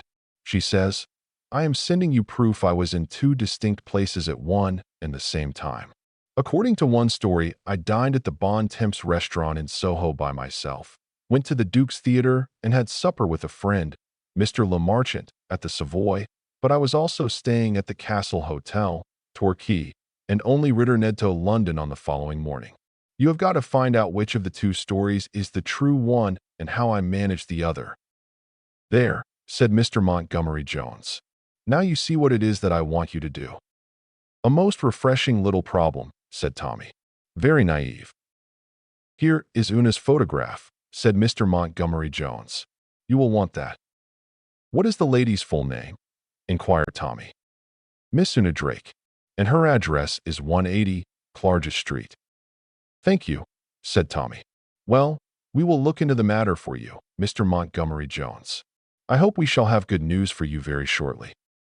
I say, you know, I am no end grateful. said Mr. Jones, rising to his feet and shaking Tommy by the hand. "It has taken an awful load off my mind." Having seen his client out, Tommy returned to the inner office. Tuppence was at the cupboard that contained the classic library. "Inspector French," said Tuppence. Said Tommy. "Inspector French, of course," said Tuppence. "He always does alibis. I know the exact procedure. We have to go over everything and check it. At first it will seem all right, and then when we examine it more closely, we shall find the flaw." "There ought not to be much difficulty about that," agreed Tommy. "I mean, knowing that one of them is a fake to start with makes the thing almost a certainty, I should say. That is what worries me. I don't see anything to worry about in that." "I am worrying about the girl," said Tommy. "She will probably be let in to marry that young man whether she wants to or not." "Darling," said Tuppence, "don't be foolish. Women are never the wild gamblers they appear. Unless that girl was already perfectly prepared to marry that pleasant, but rather empty-headed young man, she would never have let herself in for a wager of this kind. But, Tommy, believe me, she will marry him with more enthusiasm and respect if he wins the wager than if she has to make it easy for him some other way." "You do think you know about everything," said her husband. "I do," said Tuppence. "And now to examine our data," said Tommy, drawing the papers towards him. "First the photograph. Quite a nice-looking girl. And quite a good photograph, I should say. Clear and easily recognizable." "We must get some other girls' photographs," said Tuppence. "Why?" "They always do," said Tuppence. "You show 4 or 5 to waiters, and they pick out the right one." "Do you think they do?" said Tommy. "Pick out the right one, I mean." "Well, they do in books," said Tuppence. "It is a pity that real life is so different from fiction," said Tommy. "Now then, what have we here? Yes, this is the London lot. Dined at the Bon Temps 7:30. Went to Duke's Theatre and saw Delphinium's Blue. Counterfoil of theatre ticket enclosed. Supper at the Savoy with Mr. Le Marchant. We can, I suppose, interview Mr. Le Marchant." "That tells us nothing at all," said Tuppence, "because if he is helping her to do it, he naturally won't give the show away. We can wash out anything he says now." "Well, here is the Torquay end," went on Tommy. 12 o'clock from Paddington. Had lunch in the restaurant car, receipted bill enclosed. Stayed at Castle Hotel for 1 night. Again receipted bill. "I think this is all rather weak," said Tuppence. "Anyone can buy a theater ticket. You need never go near the theater. The girl just went to Torquay, and the London thing is a fake." "If so, it is rather a sitter for us," said Tommy. "Well, I suppose we might as well go and interview Mr. Le Marchant." Mr. Le Marchant proved to be a breezy youth who betrayed no great surprise on seeing them. "Una has got some little game on, hasn't she?" he asked. "You never know what that kid is up to." "I understand, Mr. Le Marchant," said Tommy, "that Miss Drake had supper with you at the Savoy last Tuesday evening." "That's right," said Mr. Le Marchant. "I know it was Tuesday because Una impressed it on me at the time, and what's more, she made me write it down in a little book." With some pride, he showed an entry faintly penciled. "Having supper with Una. Savoy, Tuesday 19th. Where had Miss Drake been earlier in the evening? Do you know?" "She had been to some rotten show called Pink Peonies or something like that. Absolute slosh, so she told me." "You are quite sure Miss Drake was with you that evening?" Mr. Le Marchant stared at him. "Why, of course. Haven't I been telling you?" "Perhaps she asked you to tell us," said Tuppence. "Well, for a matter of fact, she did say something that was rather dashed odd. She said, what was it now? 'You think you were sitting here having supper with me, Jimmy, but really I am having supper 200 miles away in Devonshire.' Now that was a dashed odd thing to say, don't you think so? Sort of astral body stuff. The funny thing is that a pal of mine, Dickie Rice, thought he saw her there." "Who is this Mr. Rice?" "Oh, just a friend of mine. He had been down in Torquay, staying with an aunt. Sort of old bean who is always going to die and never does. Dickie had been down doing the dutiful nephew. He said, 'I saw that Australian girl one day, Una something or other. Wanted to go and talk to her, but my aunt carried me off to chat with an old pussy in a bath chair. I said, "When was this?" And he said, "Oh, Tuesday about tea time." I told him, of course, that he had made a mistake, but it was odd, wasn't it? With Una saying that about Devonshire that evening. "Very odd," said Tommy. "Tell me, Mr. Lemarchant, did anyone you know have supper near you at the Savoy?" "Some people called Oglander were at the next table." "Do they know Miss Drake?" "Oh yes, they know her. They are not frightful friends or anything of that kind." "Well, if there's nothing more you can tell us, Mr. Lemarchant, I think we will wish you good morning." "Either that chap is an extraordinarily good liar," said Tommy as they reached the street, "or else he is speaking the truth." "Yes," said Tuppence, "I have changed my opinion. I have a sort of feeling now that Una Drake was at the Savoy for supper that night." "We will now go to the Bon Temps," said Tommy. "A little food for starving sleuths is clearly indicated. Let's just get a few girls' photographs first." This proved rather more difficult than was expected. Turning into a photographer's and demanding a few assorted photographs, they were met with a cold rebuff. "Why are all the things that are so easy and simple in books so difficult in real life?" wailed Tuppence. "How horribly suspicious they looked. What do you think they thought we wanted to do with the photographs? We had better go and raid Jane's flat." Tuppence's friend Jane proved of an accommodating disposition and permitted Tuppence to rummage in a drawer and select 4 specimens of former friends of Jane's who had been shoved hastily in to be out of sight and mind. Armed with this galaxy of feminine beauty, they proceeded to the Bon Temps, where fresh difficulties and much expense awaited them. Tommy had to get hold of each waiter in turn, tip him, and then produce the assorted photographs. The result was unsatisfactory. At least 3 of the photographs were promising starters as having dined there last Tuesday. They then returned to the office where Tuppence immersed herself in an ABC. Paddington 12 o'clock. Torquay 3:35. That's the train, and Lemarchant's friend, Mr. Sago or Tapioca or something saw her there about tea time. "We haven't checked his statement, remember," said Tommy. "If, as you said to begin with, Lemarchant is a friend of Una Drake's, he may have invented this story." "Oh, we'll hunt up Mr. Rice," said Tuppence. "I have a kind of hunch that Mr. Lemarchant was speaking the truth. No, what I am trying to get at now is this. Una Drake leaves London by the 12 o'clock train, possibly takes a room at a hotel, and unpacks. Then she takes a train back to town, arriving in time to get to the Savoy. There is one at 4:40, gets up to Paddington at 9:10. "And then," said Tommy. "And then," said Tuppence, frowning, "it is rather more difficult.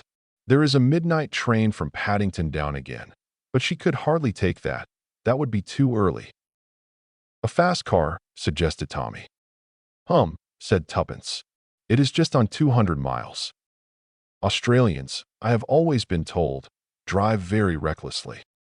"Oh, I suppose it could be done," said Tuppence. "She would arrive there about 7. "Are you supposing her to have nipped into her bed at the Castle Hotel without being seen? Or arriving there explaining that she had been out all night, and could she have her bill, please?" "Tommy," said Tuppence, "we are idiots. She needn't have gone back to Torquay at all. She has only got to get a friend to go to the hotel there and collect her luggage and pay her bill. Then you get the receipted bill with the proper date on it."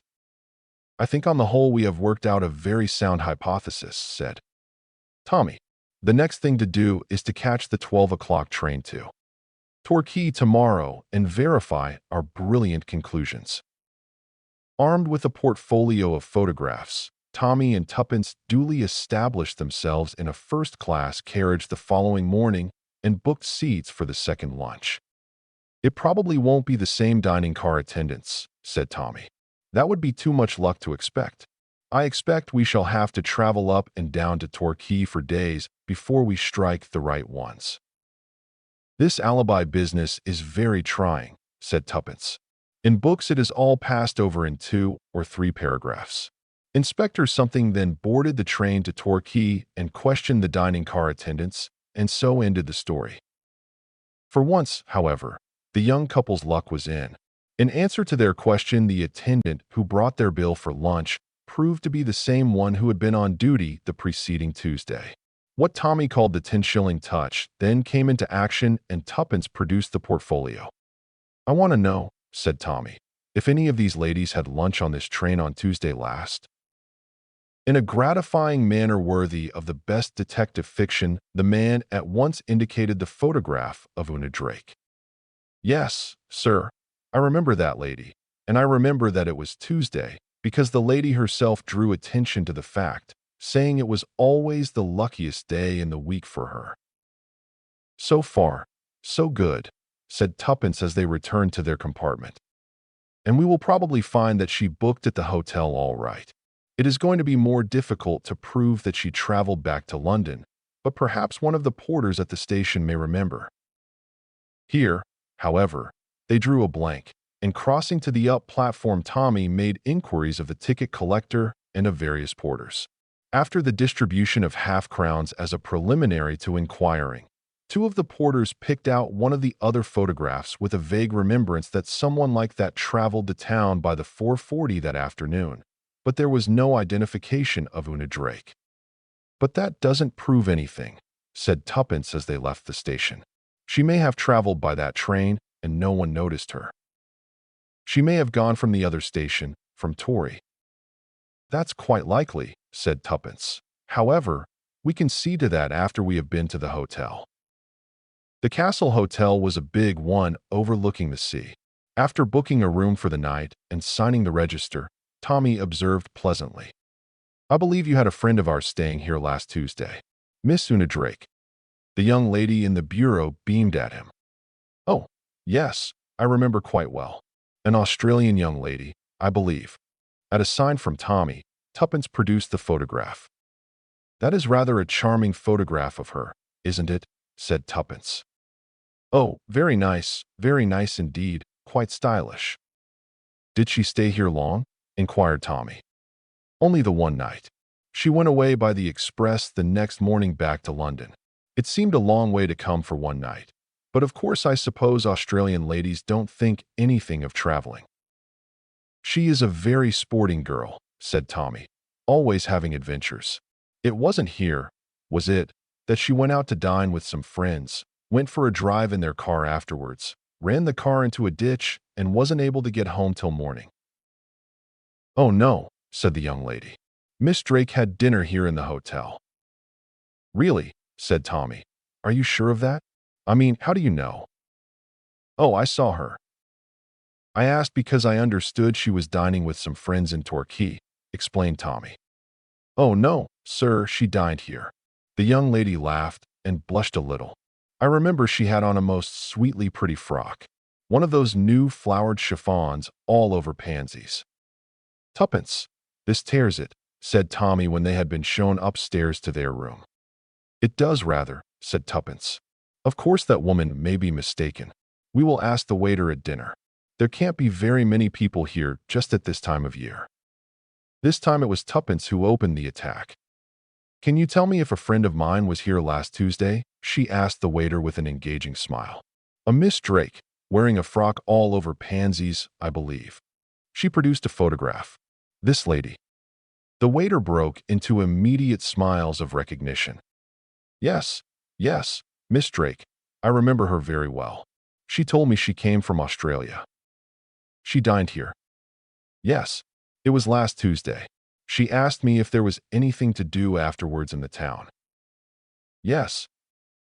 I told her the theater, the pavilion, but in the end she decided not to go and she stayed here listening to our orchestra." "Oh, damn," said Tommy, under his breath. "You don't remember what time she had dinner, do you?" asked Tuppence. "She came down a little late. It must have been about 8 o'clock." "Damn, blast, and curse," said Tuppence as she and Tommy left the dining room. "Tommy, this is all going wrong. It seemed so clear and lovely. Well, I suppose we ought to have known it wouldn't all be plain sailing. Is there any train she could have taken after that, I wonder? Not one that would have landed her in London in time to go to the Savoy." "Well," said Tuppence, "as a last hope I am going to talk to the chambermaid." Una Drake had a room on the same floor as ours. The chambermaid was a voluble and informative woman. Yes, she remembered the young lady quite well. That was her picture right enough. A very nice young lady, very merry and talkative, had told her a lot about Australia and the kangaroos. The young lady rang the bell about 9:30 and asked for her bottle to be filled and put in her bed, and also to be called the next morning at 7:30 with coffee instead of tea. You did call her, and she was in her bed? Asked Tuppence. Why, yes, ma'am, of course. Oh, I only wondered if she was doing exercises or anything, said Tuppence wildly. So many people do in the early morning. Well, that seems cast iron enough, said Tommy when the chambermaid had departed. There is only one conclusion to be drawn from it. It is the London side of the thing that must be faked. Mr. Le Marchant must be a more accomplished liar than we thought, said Tuppence. We have a way of checking his statements, said Tommy. He said there were people sitting at the next table whom Una knew slightly. What was their name? Oglander, that was it. We must hunt up these Oglanders, and we ought also to make inquiries at Miss Drake's flat in Clarges Street. The following morning they paid their bill and departed somewhat crestfallen. Hunting out the Oglanders was fairly easy with the aid of the telephone book. Tuppence this time took the offensive and assumed the character of a representative of a new illustrated paper. She called on Mrs. Oglander, asking for a few details of their smart supper party at the Savoy on Tuesday evening. These details Mrs. Oglander was only too willing to supply. Just as she was leaving, Tuppence added carelessly, "Let me see, wasn't Miss Drake sitting at the table next to you? Is it really true that she is engaged to the Duke of Perth? You know her, of course." "I know her slightly," said Mrs. Oglander. "A very charming girl, I believe." "Yes, she was sitting at the next table to ours with Mr. Le Marchant. My girls know her better than I do." Tuppence's next port of call was the flat in Clarges Street. Here she was greeted by Miss Marjorie Lester, the friend with whom Miss Drake shared a flat. "Do tell me what all this is about?" asked Miss Lester plaintively. "Una has some deep game on, and I don't know what it is. Of course, she slept here on Tuesday night." "Did you see her when she came in?" "No, I had gone to bed. She has got her own latch key, of course. She came in about 1 o'clock, I believe." "When did you see her?" "Oh, the next morning about 9, or perhaps it was nearer 10. As Tuppence left the flat, she almost collided with a tall, gaunt female who was entering. "Excuse me, miss, I'm sure," said the gaunt female. "Do you work here?" asked Tuppence. "Yes, miss, I come daily." "What time do you get here in the morning?" 9 o'clock is my time, Mississippi." Tuppence slipped a hurried half-crown into the gaunt female's hand. "Was Miss Drake here last Tuesday morning when you arrived?" "Why, yes, miss, indeed she was. Fast asleep in her bed and hardly woke up when I brought her in her tea." "Oh, thank you," said Tuppence and went disconsolately down the stairs. She had arranged to meet Tommy for lunch in a small restaurant in Soho, and there they compared notes. "I have seen that fellow Rice. It is quite true he did see Una Drake in the distance at Torquay." "Well," said Tuppence, "we have checked these alibis all right. Here, give me a bit of paper and a pencil, Tommy. Let us put it down neatly like all detectives do. 1.30 Una Drake, seen in luncheon car of train. 4 o'clock arrives at Castle Hotel. 5 o'clock seen by Mr. Rice. 8 o'clock seen dining at hotel. 9.30 asks for hot water bottle. 11.30 seen at Savoy with Mr. Le Marchant. 7:30 a.m. called by chambermaid at Castle Hotel. 9 o'clock, called by charwoman at flat at Clarges Street. They looked at each other. "Well, it looks to me as if Blunt's brilliant detectives are beat," said Tommy. "Oh, we mustn't give up," said Tuppence. "Somebody must be lying. The queer thing is that it strikes me nobody was lying. They all seemed perfectly truthful and straightforward. Yet there must be a flaw. We know there is. I think of all sorts of things like private aeroplanes, but that doesn't really get us any forwarder. I am inclined to the theory of an astral body." "Well," said Tuppence, The only thing to do is to sleep on it. Your subconscious works in your sleep. Said Tommy. If your subconscious provides you with a perfectly good answer to this riddle by tomorrow morning, I take off my hat to it. They were very silent all that evening. Again and again Tuppence reverted to the paper of times. She wrote things on bits of paper.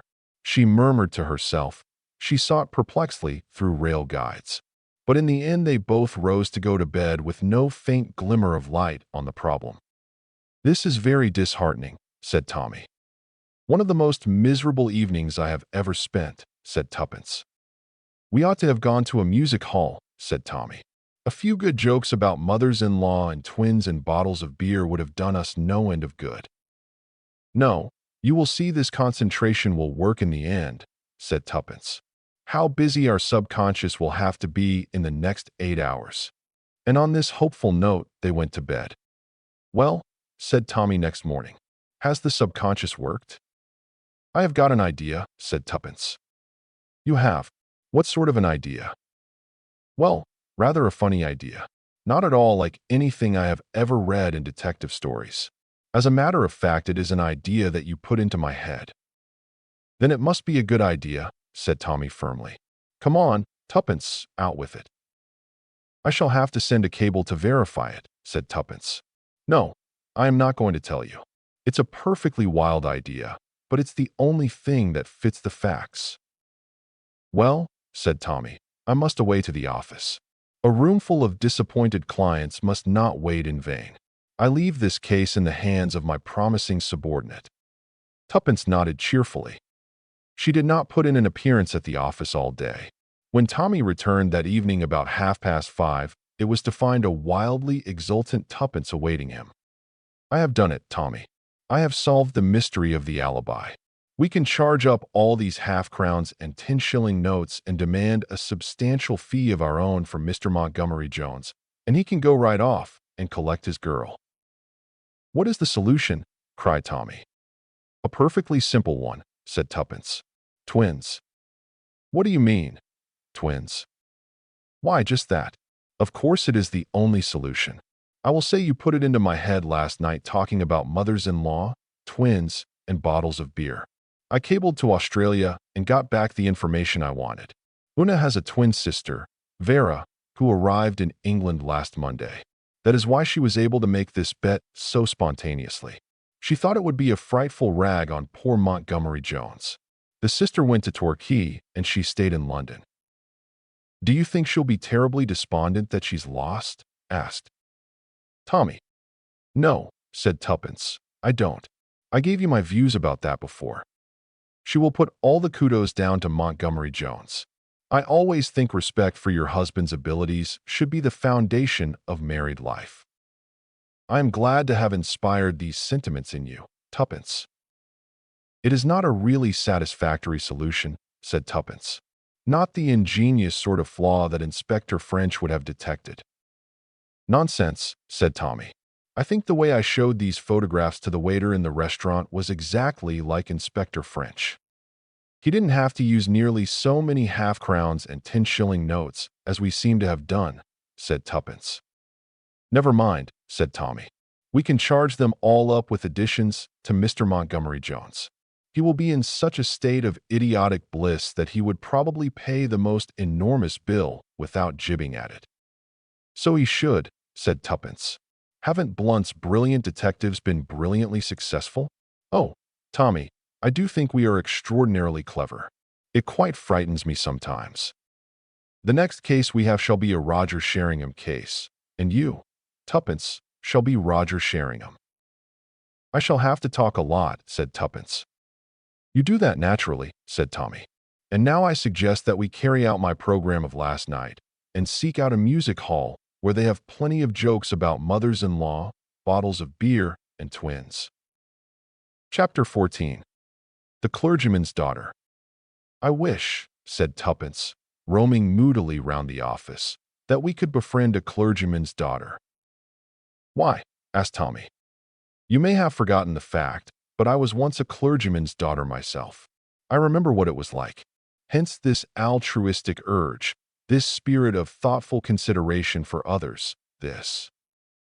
You are getting ready to be Roger Sheringham, I see, said Tommy. If you will allow me to make a criticism, you talk quite as much as he does, but not nearly so well.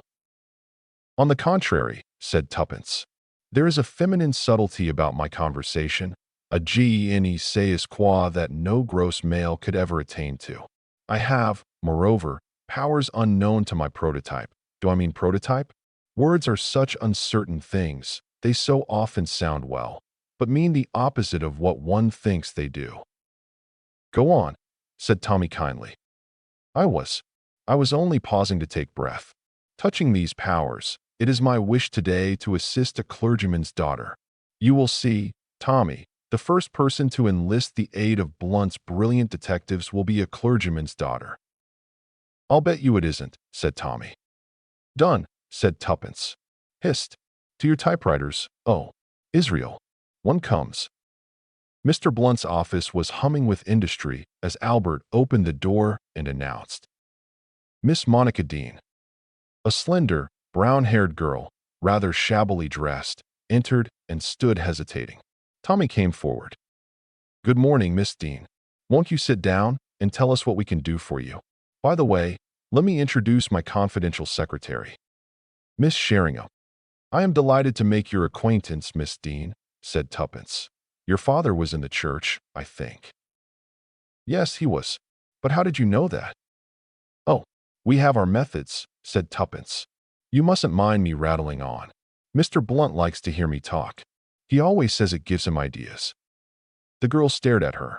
She was a slender creature, not beautiful, but possessing a wistful prettiness.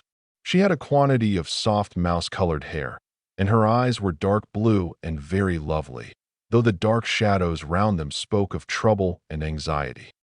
Will you tell me your story, Miss Dean? Said Tommy. The girl turned to him gratefully. It's such a long, rambling story, said the girl. My name is Monica Dean. My father was the rector of Little Hampsley in Suffolk. He died 3 years ago, and my mother and I were left very badly off. I went out as a governess, but my mother became a confirmed invalid, and I had to come home to look after her. We were desperately poor, but one day we received a lawyer's letter telling us that an aunt of my father's had died and had left everything to me. I had often heard of this aunt, who had quarreled with my father many years ago, and I knew that she was very well off, so it really seemed that our troubles were at an end. But matters did not turn out quite as well as we had hoped. I inherited the house she had lived in, but after paying 1 or 2 small legacies, there was no money left. I suppose she must have lost it during the war, or perhaps she had been living on her capital. Still, we had the house, and almost at once we had a chance of selling it at quite an advantageous price. But, foolishly perhaps, I refused the offer. We were in tiny but expensive lodgings, and I thought it would be much nicer to live in the Red House, where my mother could have comfortable rooms and taken paying guests to cover our expenses. I adhered to this plan, notwithstanding a further tempting offer from the gentleman who wanted to buy. We moved in, and I advertised for paying guests.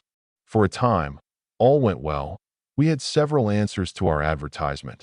My aunt's old servant remained on with us, and she and I between us did the work of the house. And then these unaccountable things began to happen. What things? The queerest things. The whole place seemed bewitched. Pictures fell down. Crockery flew across the room and broke. One morning we came down to find all the furniture moved round. At first we thought someone was playing a practical joke, but we had to give up that explanation. Sometimes when we were all sitting down to dinner, a terrific crash would be heard overhead.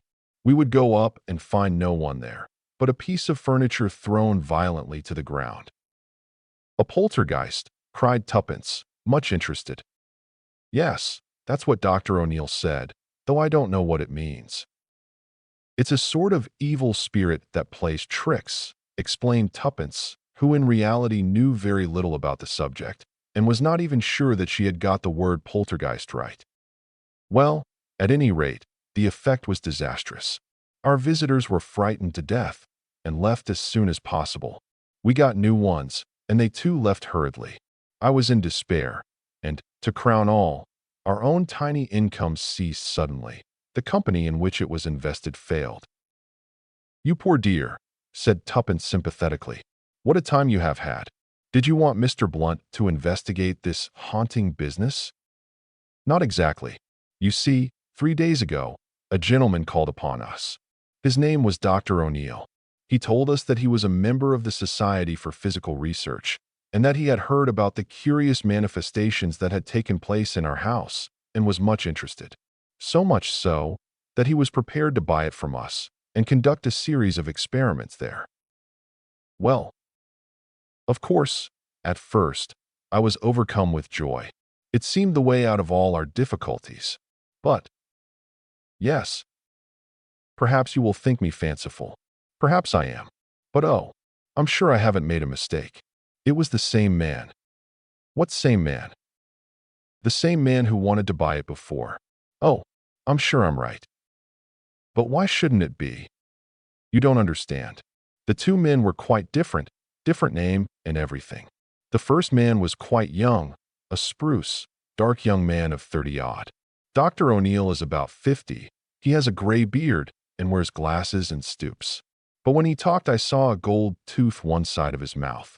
It only shows when he laughs. The other man had a tooth in just the same position, and then I looked at his ears. I had noticed the other man's ears, because they were a peculiar shape with hardly any lobe. Dr. O'Neill's were just the same. Both things couldn't be a coincidence, could they? I thought, and finally I wrote and said I would let him know in a week. I had noticed Mr. Blunt's advertisement some time ago, as a matter of fact, in an old paper that lined one of the kitchen drawers. I cut it out and came up to town." "You were quite right," said Tuppence, nodding her head with vigor. "This needs looking into."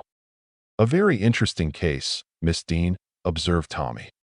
"We shall be pleased to look into this for you." Miss Sheringham?" "Rather," said Tuppence, "and we'll get to the bottom of it too." "I understand, Miss Dean," went on Tommy, "that the household consists of you and your mother and a servant. Can you give me any particulars about the servant?" "Her name is Crockett. She was with my aunt about 8 or 10 years. She is an elderly woman, not very pleasant in manner, but a good servant. She is inclined to give herself airs because her sister married out of her station. Crockett has a nephew whom she is always telling us is quite the gentleman." Said Tommy, rather at a loss how to proceed. Tuppence had been eyeing Monica keenly. Now she spoke with sudden decision. "I think the best plan would be for Miss Dean to come out and lunch with me. It's just 1 o'clock. I can get full details from her." "Certainly, Miss Sheringham," said Tommy. "An excellent plan." "Look here," said Tuppence, when they were comfortably ensconced at a little table in a neighboring restaurant. "I want to know, is there any special reason why you want to find out about all this?" Monica blushed.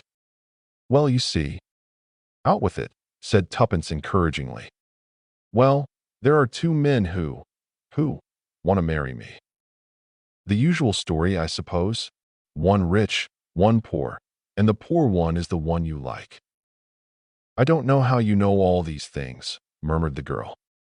"That's a sort of law of nature," explained Tuppence. "It happens to everybody.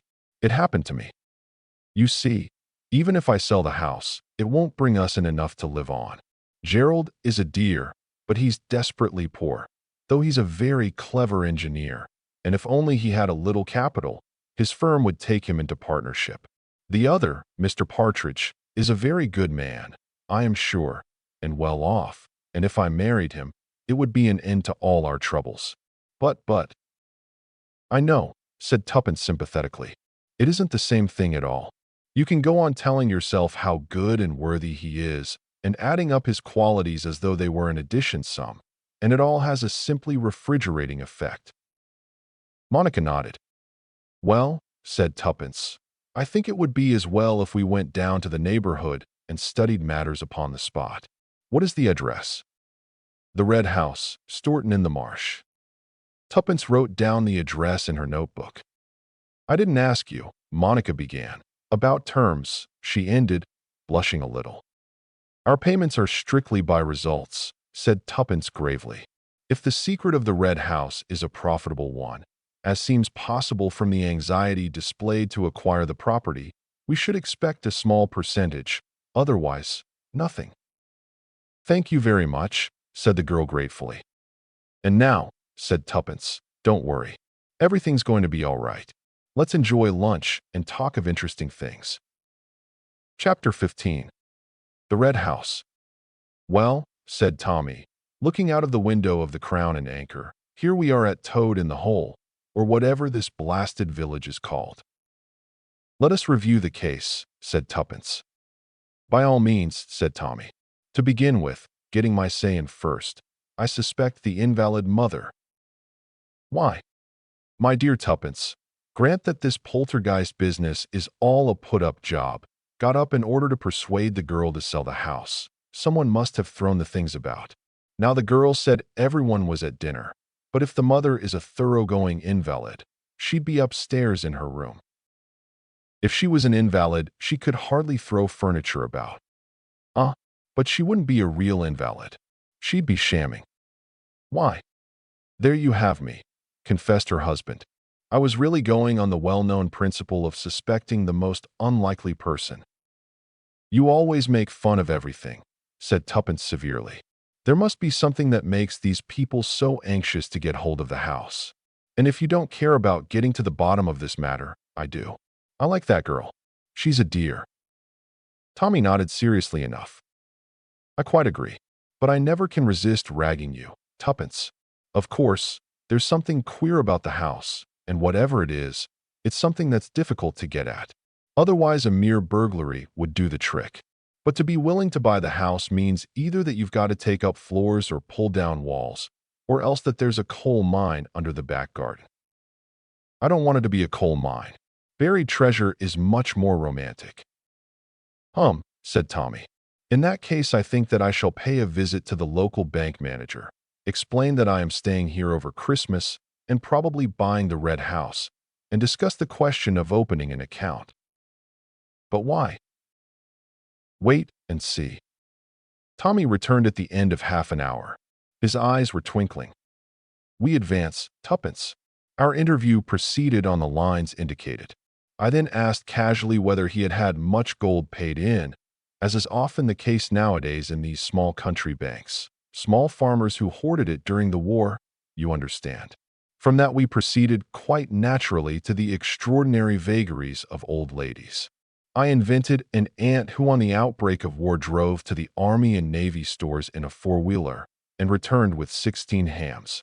He immediately mentioned a client of his own who had insisted on drawing out every penny of money she had, in gold as far as possible, and who also insisted on having her securities, bearer bonds and such things, given into her own custody. I exclaimed on such an act of folly, and he mentioned casually that she was the former owner of the Red House. You see, Tuppence, she drew out all this money, and she hid it somewhere. You remember that Monica Dean mentioned that they were astonished at the small amount of her estate? Yes, she hid it in the Red House, and someone knows about it. I can make a pretty good guess who that someone is too. Who? What about the faithful Crockett? She would know all about her mistress's peculiarities. And that gold-toothed Dr. O'Neill? The gentlemanly nephew, of course. That's it. But whereabouts did she hide it? You know more about old ladies than I do, Tuppence. Where do they hide things? Wrapped up in stockings and petticoats, under mattresses. Tommy nodded. I expect you're right. All the same, she can't have done that because it would have been found when her things were turned over. It worries me. You see, an old lady like that can't have taken up floors or dug holes in the garden. All the same, it's there in the Red House somewhere. Crockett hasn't found it, but she knows it's there, and once they get the house to themselves, she and her precious nephew, they can turn it upside down until they find what they're after. We've got to get ahead of them. Come on. Tuppence, we'll go to the Red House. Monica Dean received them. To her mother and Crockett, they were represented as would-be purchasers of the Red House, which would account for their being taken all over the house and grounds. Tommy did not tell Monica of the conclusions he had come to, but he asked her various searching questions of the garments and personal belongings of the dead woman. Some had been given to Crockett and the others sent to various poor families. Everything had been gone through and turned out. Did your aunt leave any papers? The desk was full, and there were some in a drawer in her bedroom, but there was nothing of importance amongst them. Have they been thrown away? No, my mother is always very loath to throw away old papers. There were some old-fashioned recipes among them which she intends to go through one day. Good, said Tommy approvingly. Then, indicating an old man who was at work upon one of the flower beds in the garden, he asked, "Was that old man the gardener here in your aunt's time?" "Yes, he used to come 3 days a week. He lives in the village. Poor old fellow, he is past doing any really useful work. We have him just once a week to keep things tidied up. We can't afford more." Tommy winked at Tuppence to indicate that she was to keep Monica with her, and he himself stepped across to where the gardener was working.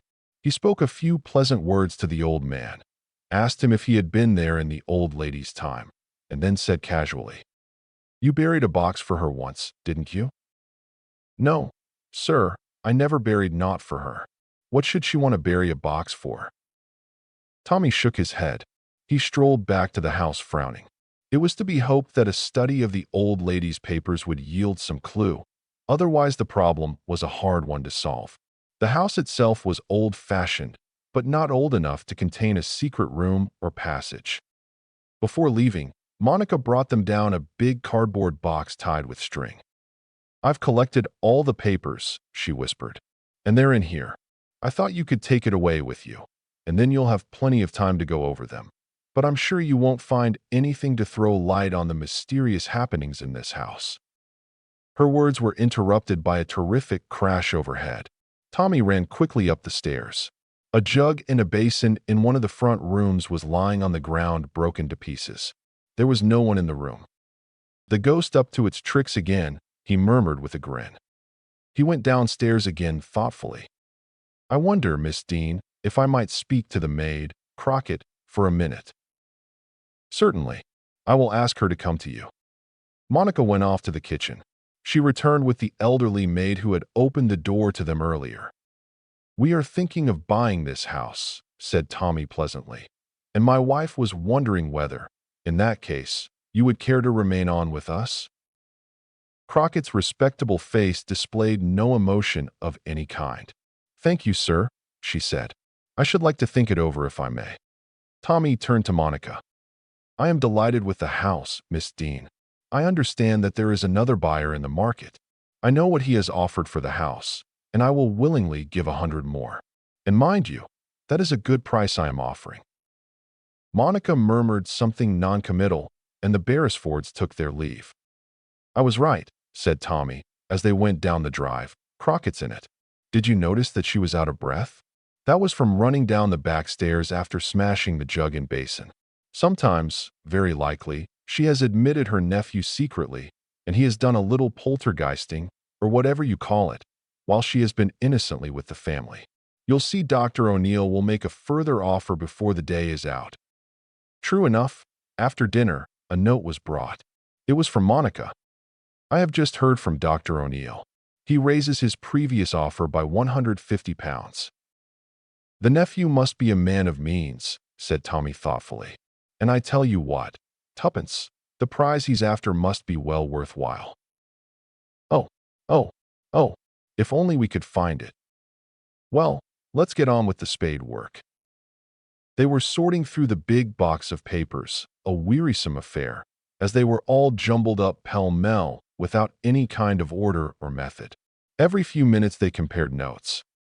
"What's the latest, Tuppence?" 2 old receipted bills, 3 unimportant letters, a recipe for preserving new potatoes, and 1 for making lemon cheesecake. "What's yours?" 1 bill, a poem on spring, 2 newspaper cuttings, Why Women Buy Pearls, A Sound Investment, and Man with 4 Wives, Extraordinary Story, and a recipe for jugged hare. "It's heartbreaking," said Tuppence, and they fell to once more. At last the box was empty. They looked at each other. "I put this aside," said Tommy, picking up a half sheet of notepaper, "because it struck me as peculiar. But I don't suppose it's got anything to do with what we're looking for." "Let's see it." "Oh, It's one of these funny things. What do they call them? Anagrams, charades or something. She read it. My first you put on glowing coal, and into it you put my whole. My second really is the first. My third mislikes the winter blast. Said Tommy critically. I don't think much of the poet's rhymes. I don't see what you find peculiar about it, though, said Tuppence. Everybody used to have a collection of these sort of things about 50 years ago. You saved them up for winter evenings round the fire. I wasn't referring to the verse. It's the words written below it that strike me as peculiar. St. Luke 11:9, she read. It's a text. Yes. Doesn't that strike you as odd? Would an old lady of a religious persuasion write a text just under a charade? It is rather odd, agreed Tuppence thoughtfully. I presume that you, being a clergyman's daughter, have got your Bible with you? As a matter of fact, I have. You didn't expect that. Wait a sec. Tuppence ran to her suitcase, extracted a small red volume, and returned to the table. She turned the leaves rapidly. Here we are? Luke, chapter 11, verse 9. Oh, Tommy, look. Tommy bent over and looked where Tuppence's small finger pointed to a portion of the verse in question. Seek, and ye shall find. That's it, cried Tuppence. We've got it. Solve the cryptogram, and the treasure is ours, or rather Monica's. Well, let's get to work on the cryptogram, as you call it. My first you put on glowing coal. What does that mean, I wonder? Then, my second really is the first. That's pure gibberish. It's quite simple, really, said Tuppence kindly. It's just a sort of knack. Let me have it. Tommy surrendered it willingly. Tuppence ensconced herself in an armchair and began muttering to herself with bent brows. It's quite simple, really, murmured Tommy when half an hour had elapsed. Don't crow. We're the wrong generation for this. I've a good mind to go back to town tomorrow and call on some old pussy who would probably read it as easy as winking. It's a knack, that's all. Well, let's have one more try. There aren't many things you can put on glowing coal, said Tuppence thoughtfully. There's water, to put it out, or wood, or a kettle. It must be one syllable, I suppose. What about wood, then? You couldn't put anything into wood, though. There's no one-syllable word instead of water, but there must be one-syllable things you can put on a fire in the kettle line. Saucepans, mused Tuppence. Frying pans. How about pan? Or pot? What's a word beginning pan or pot that is something you cook? Pottery, suggested Tommy. You bake that in the fire. Wouldn't that be near enough? The rest of it doesn't fit. Pancakes? No. Oh, bother. They were interrupted by the little serving maid, who told them that dinner would be ready in a few minutes. Only Mrs. Lumley. She wanted to know if you like your potatoes fried or boiled in their jackets. She's got some of each. Boiled in their jackets, said Tuppence promptly. I love potatoes. She stopped dead with her mouth open. What's the matter, Tuppence? Have you seen a ghost? Tommy, cried Tuppence. Don't you see? That's it. The word, I mean. Potatoes. My first you put on glowing coal. That's pot. And into it you put my whole. My second really is the first. That's A, the first letter of the alphabet. My third mislikes the wintry blast. Cold toes, of course. You're right, Tuppence. Very clever of you. But I'm afraid we've wasted an awful lot of time over nothing. Potatoes don't fit in at all with missing treasure. Half a sec, though. What did you read out just now when we were going through the box? Something about a recipe for new potatoes. I wonder if there's anything in that. He rummaged hastily through the pile of recipes. Here it is. To keep new potatoes. Put the new potatoes into tins and bury them in the garden. Even in the middle of winter, they will taste as though freshly dug. We've got it, screamed Tuppence. That's it. The treasure is in the garden, buried in a tin. But I asked the gardener. He said he'd never buried anything. Yes, I know, but that's because people never really answer what you say. They answer what they think you mean. He knew he'd never buried anything out of the common. We'll go tomorrow and ask him where he buried the potatoes. The following morning was Christmas Eve. By dint of inquiry, they found the old gardener's cottage. Tuppence broached the subject after some minutes' conversation. "I wish one could have new potatoes at Christmas time," she remarked. "Wouldn't they be good with turkey? Do people round here ever bury them in tins? I've heard that keeps them fresh." "Aye, that they do," declared the old man. "Old Miss Dean, up to the Red House, she always had 3 tins buried every summer, and as often as not forgot to have 'em dug up again. In the bed by the house, as a rule, didn't she?" "No, over against the wall by the fir tree." Having got the information they wanted, they soon took their leave of the old man, presenting him with 5 shillings as a Christmas box. "And now for Monica," said Tommy. "Tommy, you have no sense of the dramatic. Leave it to me. I've got a beautiful plan. Do you think you could manage to beg, borrow, or steal a spade?" Somehow or other, a spade was duly produced, and that night, late, 2 figures might have been seen stealing into the grounds of the Red House. The place indicated by the gardener was easily found, and Tommy set to work. Presently his spade rang on metal, and a few seconds later he had unearthed a big biscuit tin. It was sealed round with adhesive plaster and firmly fastened down, but Tuppence, by the aid of Tommy's knife, soon managed to open it. Then she gave a groan. The tin was full of potatoes. She poured them out, so that the tin was completely empty, but there were no other contents. "Go on digging, Tommy." It was some time before a second tin rewarded their search. As before, Tuppence unsealed it. "Well?" demanded Tommy anxiously. "Potatoes again." "Damn," said Tommy, and set to once more. "The third time is lucky," said Tuppence consolingly. "I believe the whole thing's a mare's nest," said Tommy gloomily, but he continued to dig. At last a third tin was brought to light. "Potatoes, Aga," began Tuppence, then stopped. "Oh, Tommy, we've got it. It's only potatoes on top. Look." She held up a big old-fashioned velvet bag. "Cut along home," cried Tommy. "It's icy cold. Take the bag with you. I must shovel back the earth. And may 1,000 curses light upon your head, Tuppence, if you open that bag before I come. I'll play fair. Ouch, I'm frozen." She beat a speedy retreat.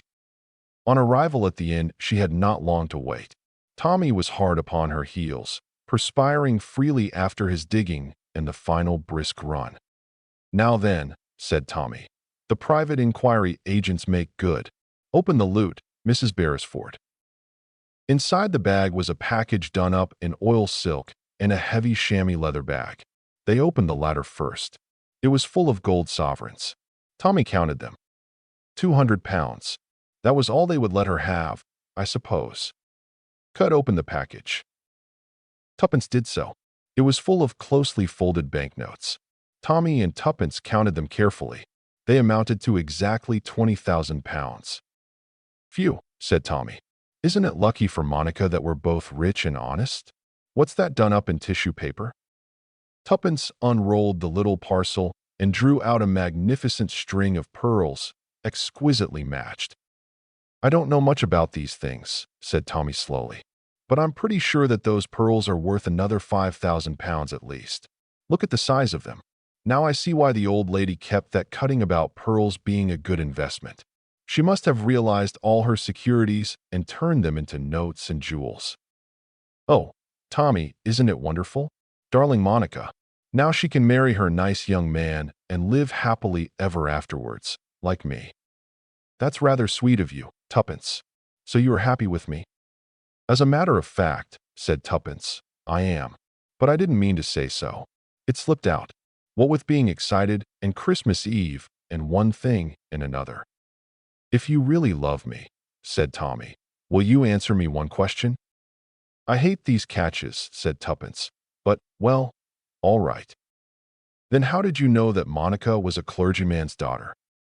"Oh, that was just cheating," said Tuppence happily. "I opened her letter making an appointment, and a Mr. Dean was father's curate once, and he had a little girl called Monica, about 4 or 5 years younger than me. So, I put 2 and 2 together." "You are a shameless creature," said Tommy. "Hello, there's 12 o'clock striking. Happy Christmas, Tuppence." Happy Christmas, Tommy. It'll be a happy Christmas for Monica too, and all owing to US. I am glad. Poor thing. She has been so miserable. Do you know, Tommy, I feel all queer and choky about the throat when I think of it. Darling Tuppence, said Tommy. Darling Tommy, said Tuppence. How awfully sentimental we are getting. Christmas comes but once a year, said Tommy sententiously. That's what our great-grandmothers said, and I expect there's a lot of truth in it still. Chapter 16. The Ambassador's Boots. My dear fellow, said Tuppence, and waved a heavily buttered muffin. Tommy looked at her for a minute or two, then a broad grin spread over his face, and he murmured, We do have to be so very careful. That's right, said Tuppence, delighted. You guessed. I am the famous Dr. Fortune, and you are Superintendent Bell. Why are you being Reginald Fortune? Well, really because I feel like a lot of hot butter. That is the pleasant side of it, said Tommy. But there is another. You will have to examine horribly smashed faces and very extra dead bodies a good deal. In answer, Tuppence threw across a letter. Tommy's eyebrows rose in astonishment. Randolph Wilmot, the American ambassador. I wonder what he wants. We shall know tomorrow at 11 o'clock. Punctually to the time named, Mr. Randolph Wilmot, United States ambassador to the court of St. James, was ushered into Mr. Blunt's office. He cleared his throat and commenced speaking in a deliberate and characteristic manner. I have come to you, Mr. Blunt. By the way, it is Mr. Blunt himself to whom I am speaking, is it not? Certainly, said Tommy. I am Theodore Blunt, the head of the firm. I always prefer to deal with heads of departments, said Mr. Wilmot. It is more satisfactory in every way. As I was about to say, Mr. Blunt, this business gets my goat. There's nothing in it to trouble Scotland Yard about. I'm not a penny the worse in any way, and it's probably all due to a simple mistake. But all the same, I don't see just how that mistake arose. There's nothing criminal in it, I dare say, but I'd like just to get the thing straightened out. It makes me mad not to see the why and wherefore of a thing. Absolutely, said Tommy. Mr. Wilmot went on. He was slow and given to much detail. At last Tommy managed to get a word in. Quite so, he said. The position is this. You arrived by the liner Nomadic a week ago. In some way your kit bag and the kit bag of another gentleman, Mr. Ralph Westerham, whose initials are the same as yours, got mixed up. You took Mr. Westerham's kit bag, and he took yours.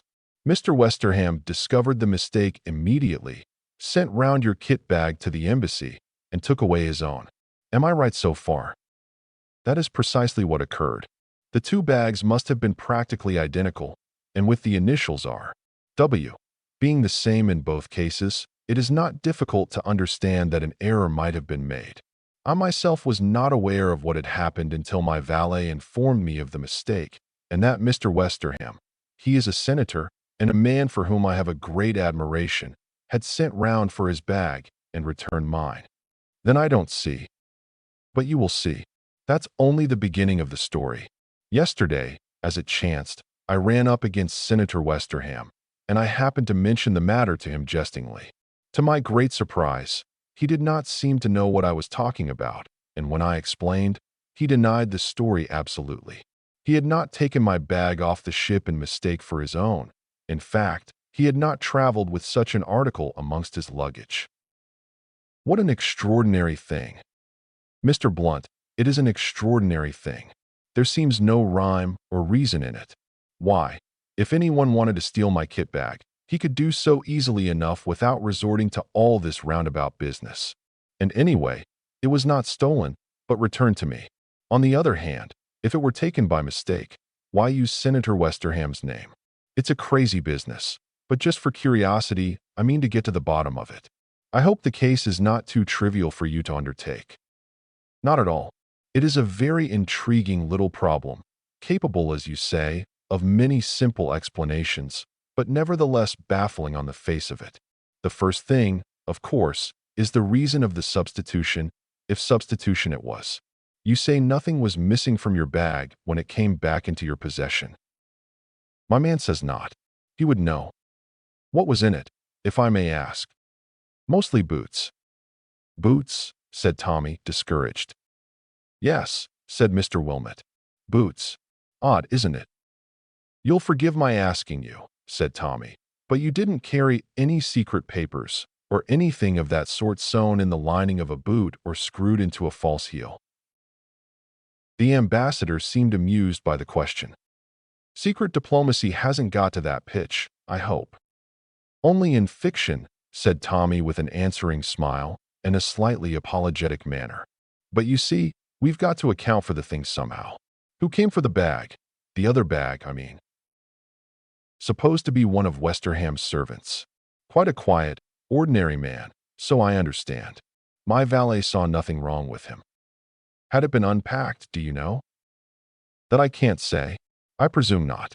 But perhaps you'd like to ask the valet a few questions? He can tell you more than I can about the business. I think that would be the best plan, Mr. Wilmot. The ambassador scribbled a few words on a card and handed it to Tommy. I opine that you would prefer to go round to the embassy and make your inquiries there. If not, I will have the man, his name is Richards, by the way, sent round here. No, thank you, Mr. Wilmot. I should prefer to go to the embassy. The ambassador rose, glancing at his watch. Dear me, I shall be late for an appointment. Well, goodbye, Mr. Blunt. I leave the matter in your hands. He hurried away. Tommy looked at Tuppence, who had been scribbling demurely on her pad in the character of the efficient Miss Robinson. What about it, old thing? He asked.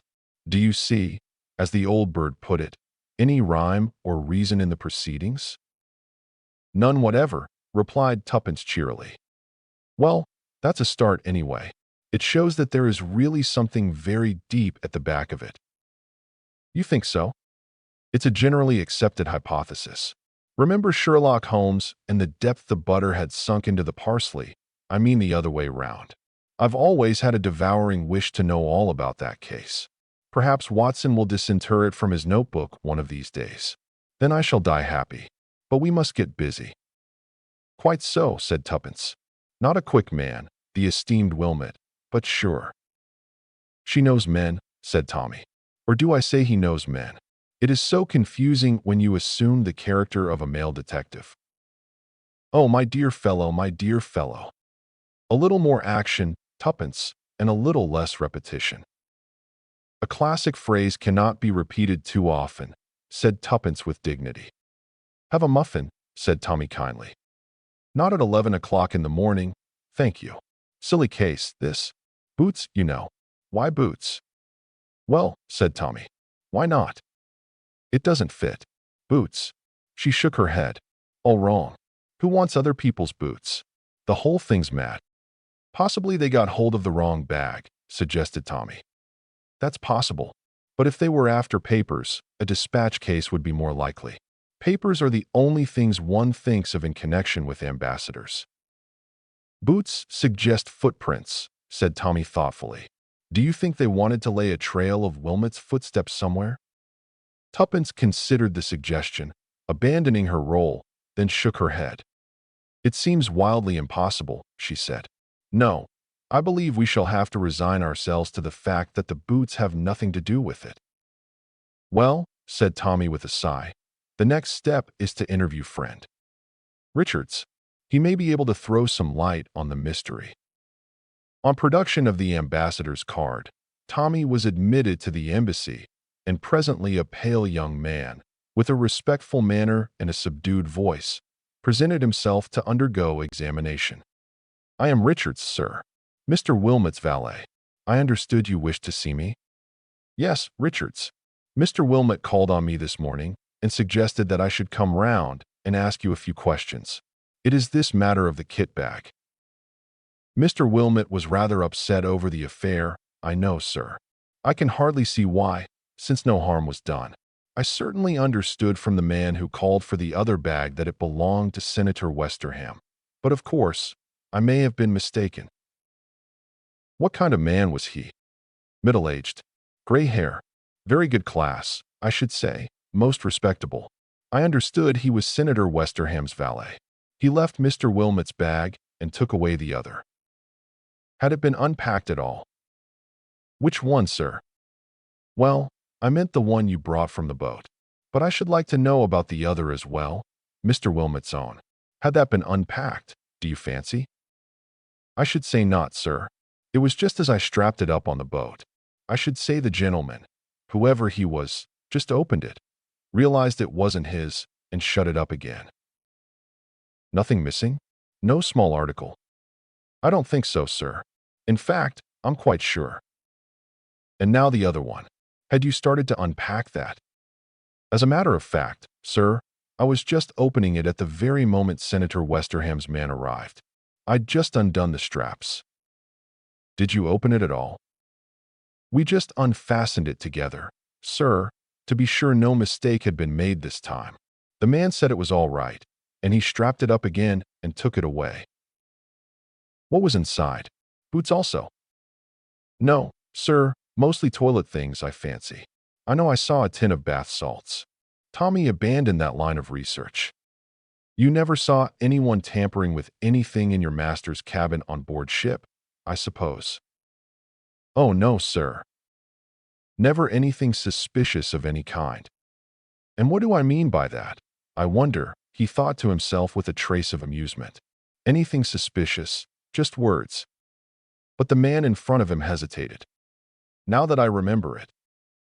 Yes, said Tommy eagerly. What? I don't think it could have anything to do with it. But there was a young lady. Yes? A young lady, you say. What was she doing? She was taken faint, sir. A very pleasant young lady. Miss Eileen O'Hara, her name was. A dainty-looking lady, not tall, with black hair. Just a little foreign-looking. Yes, said Tommy, with even greater eagerness. As I was saying, she was taken queer. Just outside Mr. Wilmot's cabin.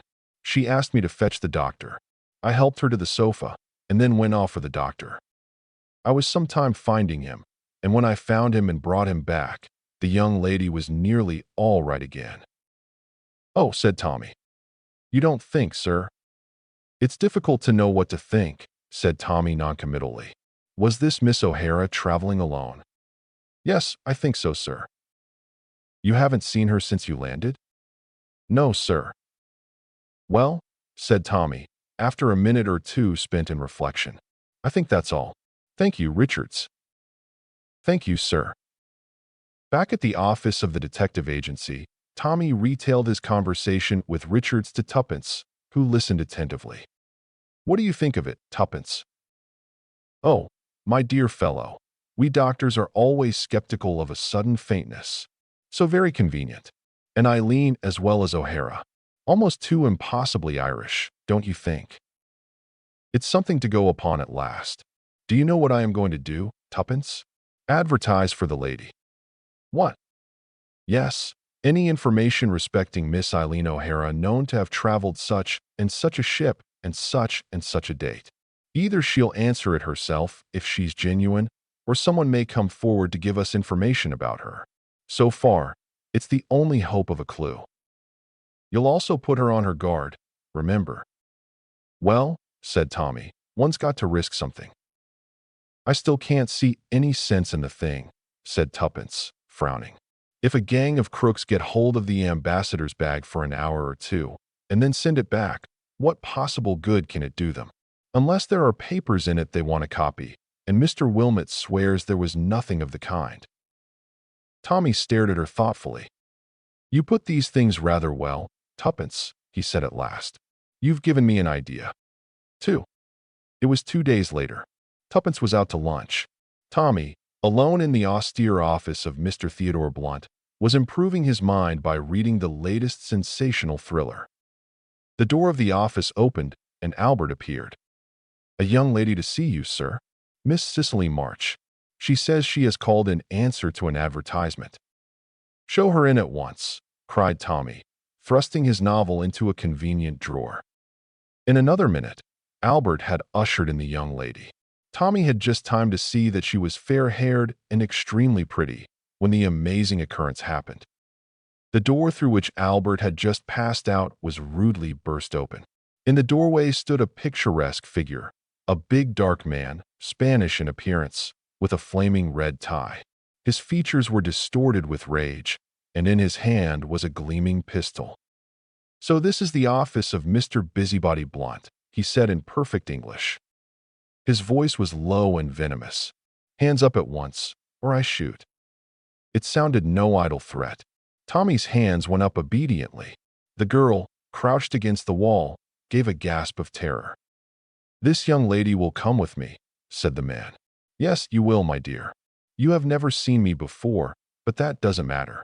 I can't have my plans ruined by a silly little chit like you. I seem to remember that you were one of the passengers on the Nomadic. You must have been peering into things that didn't concern you, but I've no intention of letting you blab any secrets to Mr. Blunt here. A very clever gentleman, Mr. Blunt, with his fancy advertisements. But as it happens, I keep an eye on the advertisement columns. That's how I got wise to his little game." "You interest me exceedingly," said Tommy. "Won't you go on?" "Cheek won't help you, Mr. Blunt. From now on, you're a marked man. Give up this investigation, and we'll leave you alone. Otherwise, God help you. Death comes swiftly to those who thwart our plans." Tommy did not reply. He was staring over the intruder's shoulder as though he saw a ghost. As a matter of fact, he was seeing something that caused him far more apprehension than any ghost could have done. Up to now, he had not given a thought to Albert as a factor in the game. He had taken for granted that Albert had already been dealt with by the mysterious stranger. If he had thought of him at all, it was as one lying stunned on the carpet in the outer office. He now saw that Albert had miraculously escaped the stranger's attention. But instead of rushing out to fetch a policeman in good sound British fashion, Albert had elected to play a lone hand. The door behind the stranger had opened noiselessly, and Albert stood in the aperture enveloped in a coil of rope. An agonized yelp of protest burst from Tommy, but too late. Fired with enthusiasm, Albert flung a loop of rope over the intruder's head and jerked him backwards off his feet. The inevitable happened. The pistol went off with a roar, and Tommy felt the bullet scorch his ear in passing, ere it buried itself in the plaster behind him. "I've got him, sir," cried Albert, flushed with triumph. "I've lassoed him. I've been practicing with a lasso in my spare time, sir. Can you give me a hand? He's very violent." Tommy hastened to his faithful henchman's assistance, mentally determining that Albert should have no further spare time. "You damned idiot," he said. "Why didn't you go for a policeman? Owing to this fool's play of yours, he as near as anything plugged me through the head. Phew, I've never had such a near escape.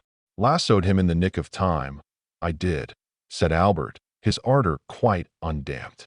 "It's wonderful what those chaps can do on the prairies, sir." "Quite so," said Tommy, "but we're not on the prairies. We happen to be in a highly civilized city. And now, my dear sir," he added to his prostrate foe, "what are we going to do with you?" A stream of oaths in a foreign language was his only reply. "Hush," said Tommy. "I don't understand a word of what you're saying, but I've got a shrewd idea it's not the kind of language to use before a lady. You'll excuse him, won't you, miss?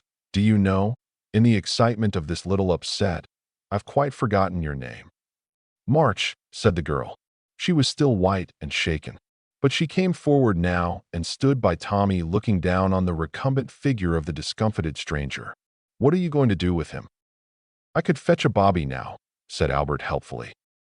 But Tommy, looking up, caught a very faint negative movement of the girl's head and took his cue accordingly. "We'll let him off this time," he remarked. "Nevertheless, I shall give myself the pleasure of kicking him downstairs, if it's only to teach him manners to a lady." He removed the rope, hauled the victim to his feet, and propelled him briskly through the outer office. A series of shrill yelps was heard, and then a thud. Tommy came back, flushed but smiling. The girl was staring at him with round eyes. "Did you hurt him?" "I hope so," said Tommy. "But these Dagos make a practice of crying out before they're hurt, so I can't be quite sure about it. Shall we come back into my office, Miss March, and resume our interrupted conversation? I don't think we shall be interrupted again." "I'll have my lasso ready, sir, in case," said the helpful Albert. "Put it away," ordered Tommy sternly. He followed the girl into the inner office and sat down at his desk, while she took a chair facing him. "I don't quite know where to begin," said the girl. "As you heard that man say, I was a passenger on the Nomadic. The lady you advertised about, Miss O'Hara, was also on board." "Exactly," said Tommy. "That we know already, but I suspect you must know something about her doings on board that boat, or else that picturesque gentleman would not have been in such a hurry to intervene." "I will tell you everything. The American ambassador was on board. One day, as I was passing his cabin, I saw this woman inside, and she was doing something so extraordinary that I stopped to watch. She had a man's boot in her hand." "A boot?" cried Tommy excitedly. "I'm sorry, Miss March, go on." "With a little pair of scissors, she was slitting up the lining. Then she seemed to push something inside. Just at that minute the doctor and another man came down the passage, and immediately she dropped back on the couch and groaned. I waited, and I gathered from what was being said that she had pretended to feel faint. I say pretended, because when I first caught sight of her, she was obviously feeling nothing of the kind." Tommy nodded. "Well, I rather hate to tell you the next part. I was curious, and also, I'd been reading silly books, and I wondered if she'd put a bomb or a poison needle or something like that in Mr. Wilmot's boot. I know it's absurd, but I did think so. Anyway, next time I passed the empty cabin, I slipped in and examined the boot. I drew out from the lining a slip of paper. Just as I had it in my hand, I heard the steward coming, and I hurried out so as not to be caught. The folded paper was still in my hand. When I got into my own cabin, I examined it. Mr. Blunt, it was nothing but some verses from the Bible." "Verses from the Bible?" said Tommy, very much intrigued. "At least I thought so at the time. I couldn't understand it, but I thought perhaps it was the work of a religious maniac. Anyway, I didn't feel it was worthwhile replacing it. I kept it without thinking much about it until yesterday when I used it to make into a boat for my little nephew to sail in his bath. As the paper got wet, I saw a queer kind of design coming out all over it. I hastily took it out of the bath and smoothed it out flat again. The water had brought out the hidden message. It was a kind of tracing and looked like the mouth of a harbor. Immediately after that I read your advertisement." Tommy sprang from his chair. "But this is most important. I see it all now. That tracing is probably the plan of some important harbor defenses. It had been stolen by this woman. She feared someone was on her track, and not daring to conceal it amongst her own belongings, she contrived this hiding place. Later, she obtained possession of the bag in which the boot was packed, only to discover that the paper had vanished. Tell me, Miss March, you have brought this paper with you." The girl shook her head. "It's at my place of business. I run a beauty parlor in Bond Street. I am really an agent for the cyclamen preparations in New York. That is why I had been over there. I thought the paper might be important, so I locked it up in the safe before coming out. Ought not Scotland Yard to know about it?" "Yes, indeed." "Then shall we go there now, get it out, and take it straight to Scotland Yard?" "I am very busy this afternoon," said Tommy, adopting his professional manner and consulting his watch. "The Bishop of London wants me to take up a case for him. A very curious problem, concerning some vestments and 2 curates." "Then in that case," said Miss March, rising, "I will go alone." Tommy raised a hand in protest. "As I was about to say," he said, "the bishop must wait. I will leave a few words with Albert. I am convinced, Miss March, that until that paper has been safely deposited with Scotland Yard you are in active danger." "Do you think so?" said the girl doubtfully. "I don't think so, I'm sure. Excuse me." He scribbled some words on the pad in front of him, then tore off the leaf and folded it. Taking his hat and stick, he intimated to the girl that he was ready to accompany her. In the outer office, he handed the folded paper to Albert with an air of importance. "I am called out on an urgent case. Explain that to his lordship if he comes. Here are my notes on the case for Miss Robinson." "Very good, sir," said Albert, playing up. "And what about the Duchess's pearls?" Tommy waved his hand irritably. "That must wait also." He and Miss March hurried out. Halfway down the stairs they encountered Tuppence coming up. Tommy passed her with a brusque, "Late again, Miss Robinson.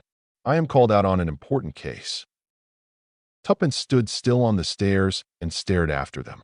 Then, with raised eyebrows, she went on up to the office. As they reached the street, a taxi came sailing up to them. Tommy, on the point of hailing it, changed his mind. "Are you a good walker, Miss March?" he asked seriously. "Yes, why? Hadn't we better take that taxi? It will be quicker." "Perhaps you did not notice. That taxi driver has just refused a fare a little lower down the street. He was waiting for us. Your enemies are on the lookout. If you feel equal to it, it would be better for us to walk to Bond Street. In the crowded streets, they will not be able to attempt much against us." "Very well," said the girl, rather doubtfully. They walked westwards. The streets, as Tommy had said, were crowded, and progress was slow. Tommy kept a sharp lookout. Occasionally, he drew the girl to one side with a quick gesture, though she herself had seen nothing suspicious. Suddenly glancing at her, he was seized with compunction. "I say, you look awfully done up. The shock of that man. Come into this place and have a good cup of strong coffee. I suppose you wouldn't hear of a nip of brandy." The girl shook her head with a faint smile. "Coffee be it then," said Tommy. "I think we can safely risk its being poisoned." They lingered some time over their coffee and finally set off at a brisker pace. "We've thrown them off, I think," said Tommy, looking over his shoulder. Cyclamen Ltd. was a small establishment in Bond Street, with pale pink taffeta curtains and 1 or 2 jars of face cream and a cake of soap decorating the window. Cicely March entered, and Tommy followed. The place inside was tiny. On the left was a glass counter with toilet preparations. Behind this counter was a middle-aged woman with gray hair and an exquisite complexion, who acknowledged Cicely March's entrance with a faint inclination of the head before continuing to talk to the customer she was serving. This customer was a small dark woman. Her back was to them, and they could not see her face. She was speaking in slow, difficult English. On the right was a sofa and a couple of chairs with some magazines on a table. Here sat 2 men, apparently bored husbands waiting for their wives. Cicely March passed straight on through a door at the end, which she held ajar for Tommy to follow her. As he did so, the woman customer exclaimed, "Ah, but I think that is an amico of mine," and rushed after them, inserting her foot in the door just in time to prevent its closing. At the same time, the 2 men rose to their feet. One followed her through the door, the other advanced to the shop attendant and clapped his hand over her mouth to drown the scream rising to her lips. In the meantime, things were happening rather quickly beyond the swing door. As Tommy passed through, a cloth was flung over his head, and a sickly odor assailed his nostrils. Almost as soon, however, it was jerked off again, and a woman's scream rang out. Tommy blinked a little and coughed as he took in the scene in front of him. On his right was the mysterious stranger of a few hours ago, and busily fitting handcuffs upon him was one of the bored men from the shop parlor. Just in front of him was Cicely March wrestling vainly to free herself, whilst the woman customer from the shop held her firmly pinioned. As the latter turned her head, and the veil she wore unfastened itself and fell off, the well-known features of Tuppence were revealed. "Well done, Tuppence," said Tommy, moving forward. "Let me give you a hand. I shouldn't struggle if I were you, Miss O'Hara, or do you prefer to be called Miss March?" "This is Inspector Grace, Tommy," said Tuppence. "As soon as I read the note you left, I rang up Scotland Yard, and Inspector Grace and another man met me outside here." "Very glad to get hold of this gentleman," said the inspector, indicating his prisoner. "He's wanted badly, but we've never had cause to suspect this place. Thought it was a genuine beauty shop." "You see," explained Tommy gently, "we do have to be so very careful. Why should anyone want the ambassador's bag for an hour or so? I put the question the other way round. Supposing it was the other bag that was the important one. Someone wanted that bag to be in the ambassador's possession for an hour or so. Much more illuminating. Diplomatic luggage is not subjected to the indignities of a customs examination. Clearly smuggling. But smuggling of what? Nothing too bulky. At once I thought of drugs. Then that picturesque comedy was enacted in my office. They'd seen my advertisement and wanted to put me off the scent, or failing that, out of the way altogether. But I happened to notice an expression of blank dismay in the charming lady's eyes when Albert did his lasso act. That didn't fit in very well with her supposed part. The stranger's attack was meant to assure my confidence in her. I played the part of the credulous sleuth with all my might, swallowed her rather impossible story, and permitted her to lure me here, carefully leaving behind full instructions for dealing with the situation. Under various pretexts, I delayed our arrival, so as to give you all plenty of time. Cicely March was looking at him with a stony expression. You are mad. What do you expect to find here? Remembering that Richard saw a tin of bath salts, what do you say about beginning with the bath salts? Inspector. A very sound idea, sir. He picked up one of the dainty pink tins and emptied it on the table. The girl laughed. Genuine crystals? Said Tommy. Nothing more deadly than carbonate of soda. Try the safe, suggested Tuppence. There was a small wall safe in the corner. The key was in the lock. Tommy swung it open and gave a shout of satisfaction. The back of the safe opened out into a big recess in the wall, and that recess was stacked with the same elegant tins of bath salts. Rows and rows of them. He took one out and prized up the lid. The top showed the same pink crystals, but underneath was a fine white powder. The inspector uttered an ejaculation. You've got it, sir. 10-1. That tin's full of pure cocaine. We knew there was a distributing area somewhere around here, handy to the West End, but we haven't been able to get a clue to it. This is a fine coup of yours, sir. Rather a triumph for Blunt's brilliant detectives, said Tommy to Tuppence, as they emerged into the street together. It's a great thing to be a married man. Your persistent schooling has at last taught me to recognize peroxide when I see it. Golden hair has got to be the genuine article to take me in. We will concoct a businesslike letter to the ambassador, informing him that the matter has been dealt with satisfactorily.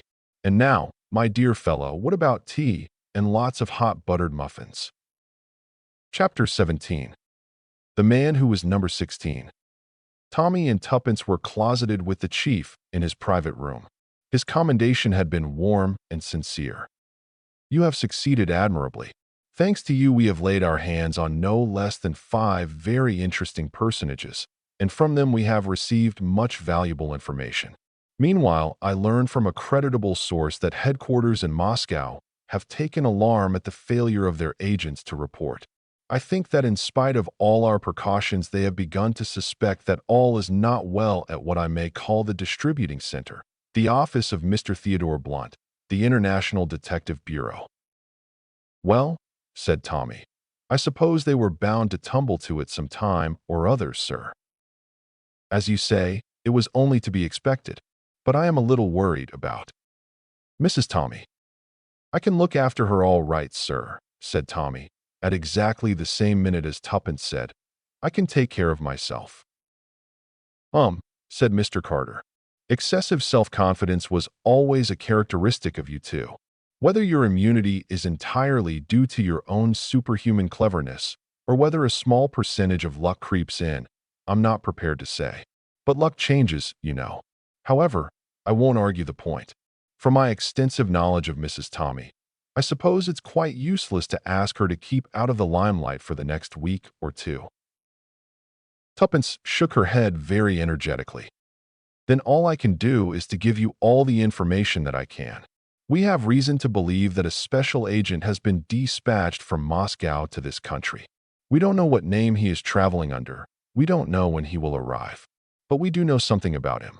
He is a man who gave us great trouble in the war, an ubiquitous kind of fellow who turned up all over the place where we least wanted him. He is a Russian by birth and an accomplished linguist, so much so that he can pass as half a dozen other nationalities, including our own. He is also a past master in the art of disguise. And he has brains. It was he who devised the number 16 code. When and how he will turn up, I do not know. But I am fairly certain that he will turn up. We do know this. He was not personally acquainted with the real Mr. Theodore Blunt. I think that he will turn up at your office, on the pretext of a case which he will wish you to take up, and will try you with the passwords.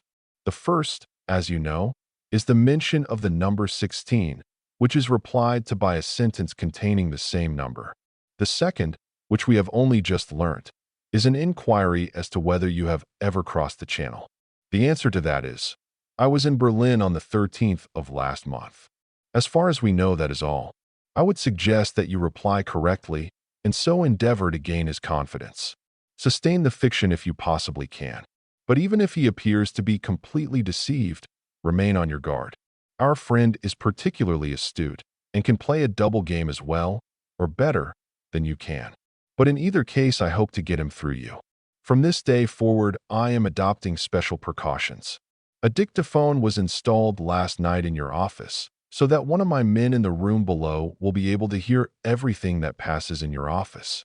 In this way, I shall be immediately informed if anything arises, and can take the necessary steps to safeguard you and your wife while securing the man I am after.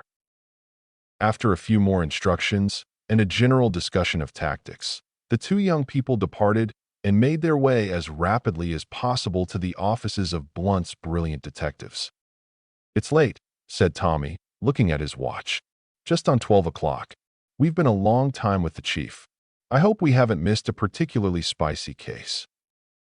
"On the whole," said Tuppence, "we've not done badly. I was tabulating results the other day. We've solved 4 baffling murder mysteries, rounded up a gang of counterfeiters, ditto gang of smugglers." "Actually 2 gangs," interpolated Tommy. "So we have? I'm glad of that. Gangs sounds so professional." Tuppence continued, ticking off the items on her fingers. 1 jewel robbery, 2 escapes from violent death, 1 case of missing lady reducing her figure, 1 young girl befriended, an alibi successfully exploded, and alas, 1 case where we made utter fools of ourselves. On the whole, jolly good. We're very clever, I think." "You would think so," said Tommy. "You always do. Now I have a secret feeling that once or twice we've been rather lucky." "Nonsense," said Tuppence. "All done by the little gray cells." "Well, I was damned lucky once," said Tommy.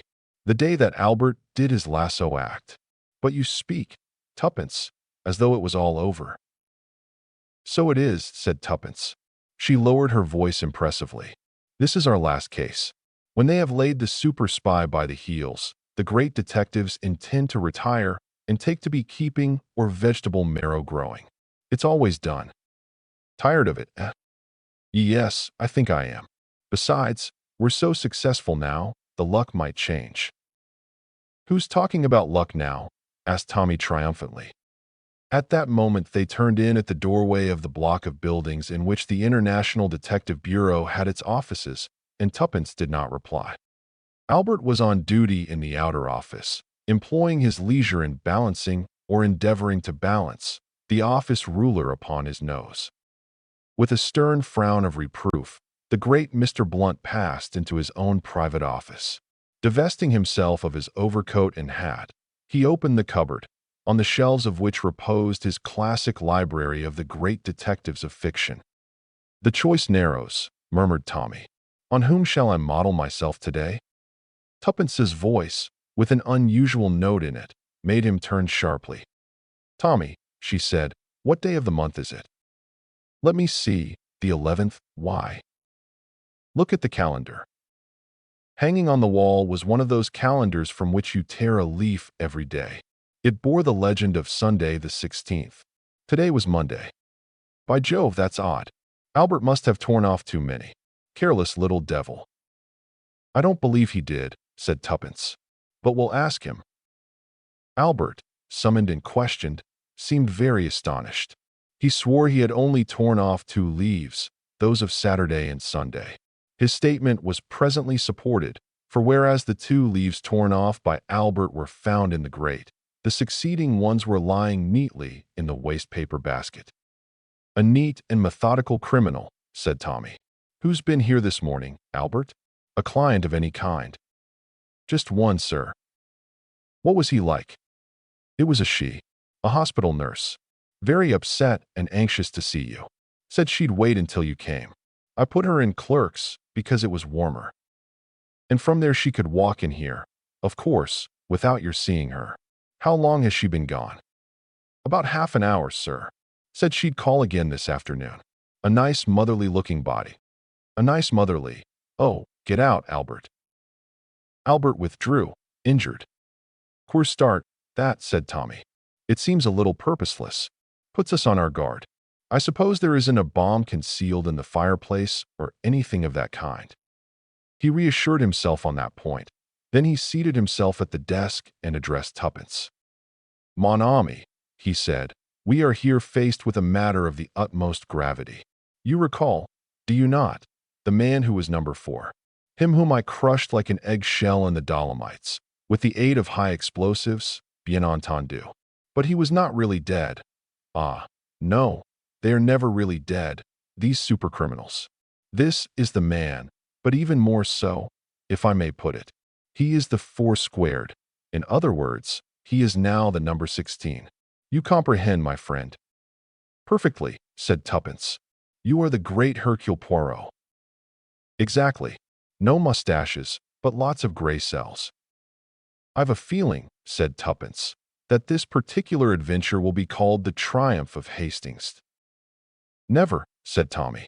It isn't done. Once the idiot friend, always the idiot friend. There's an etiquette in these matters. By the way, mon ami, can you not part your hair in the middle instead of one side? The present effect is unsymmetrical and deplorable. The buzzer rang sharply on Tommy's desk. He returned the signal, and Albert appeared bearing a card. Prince Vladirovsky, read Tommy, in a low voice. He looked at Tuppence. I wonder, show him in, Albert.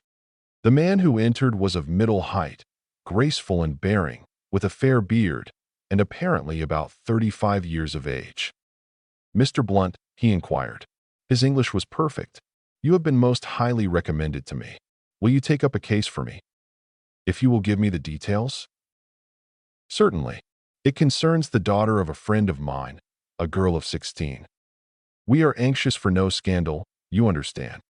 My dear sir, said Tommy, this business has been running successfully for 16 years owing to our strict attention to that particular principle. He fancied he saw a sudden gleam in the other's eye. If so, it passed as quickly as it came. You have branches, I believe, on the other side of the channel? Oh, yes. As a matter of fact, he brought out the word with great deliberation. I myself was in Berlin on the 13th of last month. In that case, said the stranger, it is hardly necessary to keep up the little fiction. The daughter of my friend can be conveniently dismissed. You know who I am. At any rate, I see you have had warning of my coming. He nodded towards the calendar on the wall. Quite so, said Tommy. My friends, I have come over here to investigate matters. What has been happening? Treachery, said Tuppence, no longer able to remain quiescent. The Russian shifted his attention to her and raised his eyebrows. Aha, that is so, is it? I thought as much. Was it Sergius? We think so, said Tuppence unblushingly. It would not surprise me. But you yourselves, you are under no suspicion. I do not think so. We handle a good deal of bona fide business, you see, explained Tommy. The Russian nodded. That is wise. All the same, I think it would be better if I did not come here again. For the moment I am staying at the Blitz. I will take Maurice. This is Maurice, I suppose. Tuppence nodded. What is she known as here? Oh, Miss Robinson. Very well, Miss Robinson. You will return with me to the Blitz and lunch with me there. We will all meet at headquarters at 3 o'clock. Is that clear? He looked at Tommy. Perfectly clear, replied Tommy, wondering where on earth headquarters might be. But he guessed that it was just those headquarters that Mr. Carter was so anxious to discover. Tuppence rose and slipped on her long black coat with its leopard skin collar. Then, demurely, she declared herself ready to accompany the prince. They went out together, and Tommy was left behind, a prey to conflicting emotions. Supposing something had gone wrong with the dictaphone? Supposing the mysterious hospital nurse had somehow or other learnt of its installation and had rendered it useless? He seized the telephone and called a certain number. There was a moment's delay, and then a well-known voice spoke. Quite okay. Come round to the Blitz at once. 5 minutes later, Tommy and Mr. Carter met in the palm court of the Blitz. The latter was crisp and reassuring. "You've done excellently. The prince and the little lady are at lunch in the restaurant. I've got 2 of my men in there as waiters. Whether he suspects or whether he doesn't, and I'm fairly sure he doesn't, we've got him on toast. There are 2 men posted upstairs to watch his suite, and more outside ready to follow wherever they go. Don't be worried about your wife. She'll be kept in sight the whole time. I'm not going to run any risks." Occasionally, one of the Secret Service men came to report progress. The first time it was a waiter who took their orders for cocktails. The second time, it was a fashionable, vacant-faced young man. "They're coming out," said Mr. Carter. "We'll retire behind this pillar in case they sit down here, but I fancy he'll take her up to his suite." "Ah, yes, I thought so." From their post of vantage, Tommy saw the Russian and Tuppence cross the hall and enter the lift. The minutes passed, and Tommy began to fidget. "Do you think, sir? I mean, alone in that suite. One of my men's inside, behind the sofa. Don't worry, man."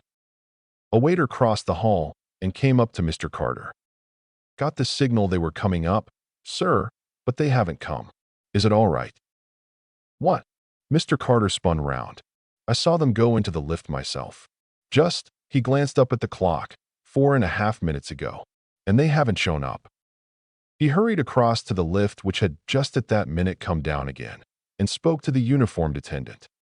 "You took up a gentleman with a fair beard and a young lady a few minutes ago to the 2nd floor." "Not the 2nd floor, sir. 3rd floor the gentleman asked for." "Oh." The chief jumped in, motioning Tommy to accompany him. "Take us up to the 3rd floor, please." "I don't understand this," he murmured in a low voice. "But keep calm. Every exit from the hotel is watched, and I've got a man on the 3rd floor as well, on every floor, in fact. I was taking no chances." The lift door opened on the 3rd floor, and they sprang out, hurrying down the corridor. Halfway along it, a man dressed as a waiter came to meet them. "It's all right, Chief. They're in number 318. Carter breathed a sigh of relief. "That's all right. No other exit. It's a suite, but there are only these 2 doors into the corridor, and to get out from any of these rooms, they'd have to pass us to get to the staircase or the lifts." "That's all right then. Just telephone down and find out who is supposed to occupy this suite." The waiter returned in a minute or two. "Mrs. Cortlandt Van Snyder of Detroit." Mr. Carter became very thoughtful.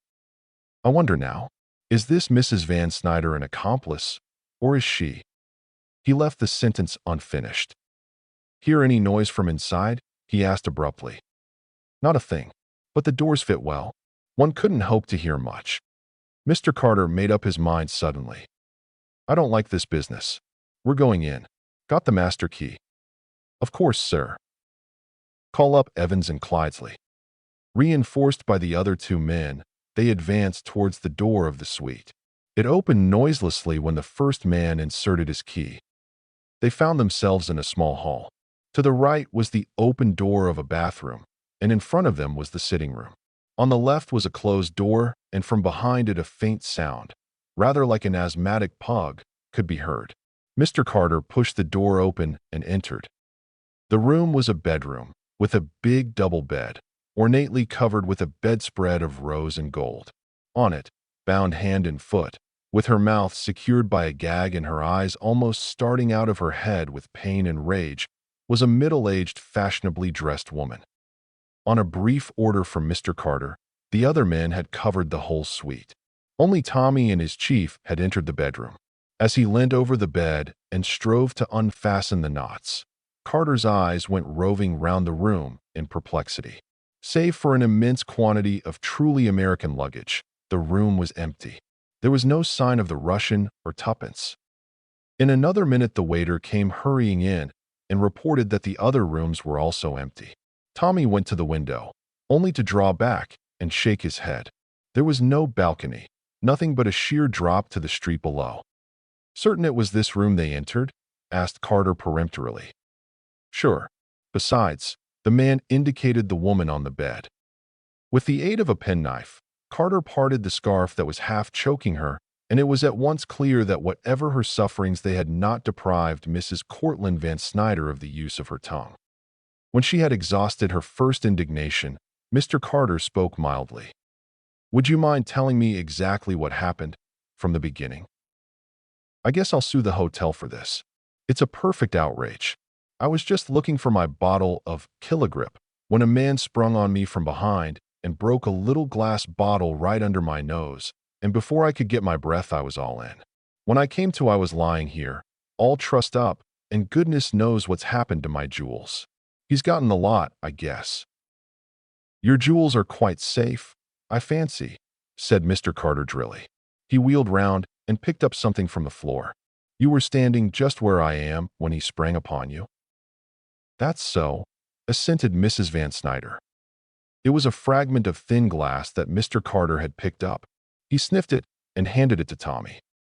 "Ethyl chloride," he murmured. "Instant anesthetic. But it only keeps one under for a moment or two. Surely he must still have been in the room when you came to, Mrs. Van Snyder?" "Isn't that just what I'm telling you? Oh, it drove me half crazy to see him getting away and me not able to move or do anything at all." "Getting away?" said Mr. Carter sharply. "Which way?" "Through that door." She pointed to one in the opposite wall. "He had a girl with him, but she seemed kind of limp as though she'd had a dose of the same dope." Carter looked a question at his henchman. "Leads into the next suite, sir, but double doors, supposed to be bolted on each side." Mr. Carter examined the door carefully. Then he straightened himself up and turned towards the bed.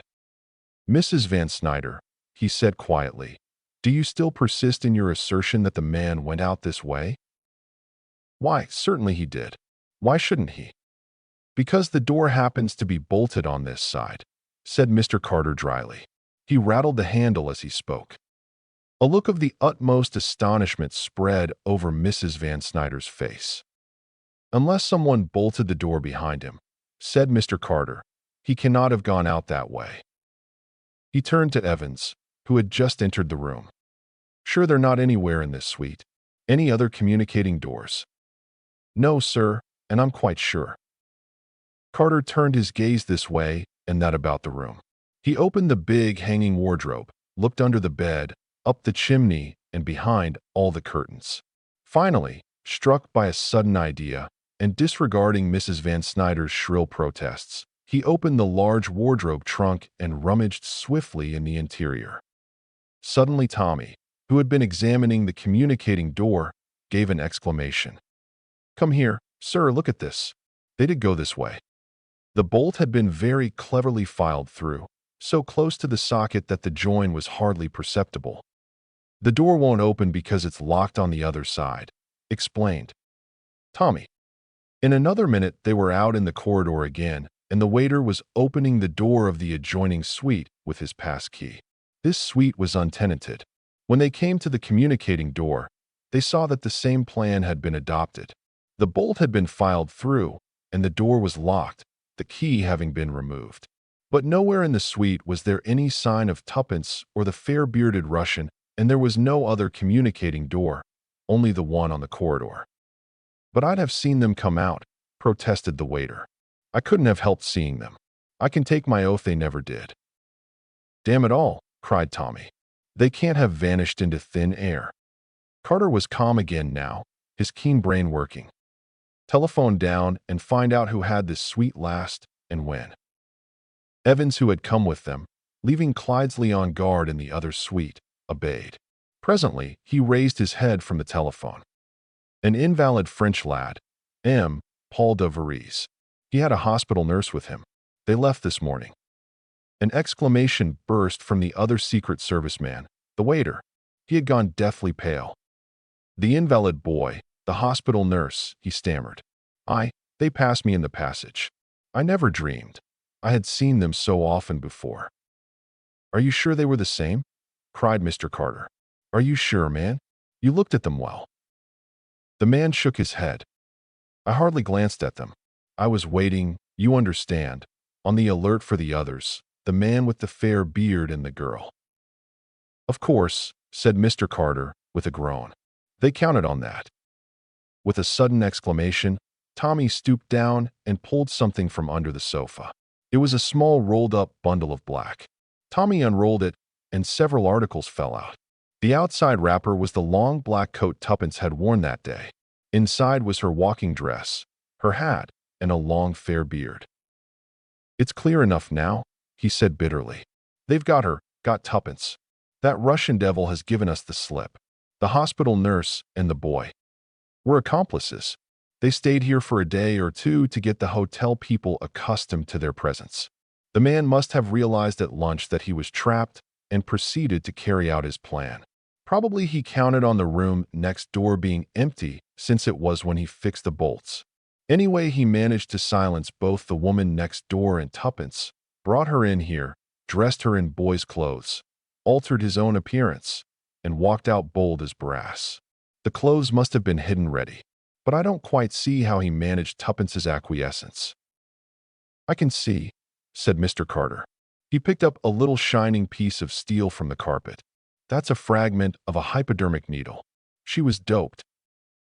"My God," groaned Tommy. "And he's got clear away." "We don't know that," said Carter quickly. "Remember, every exit is watched.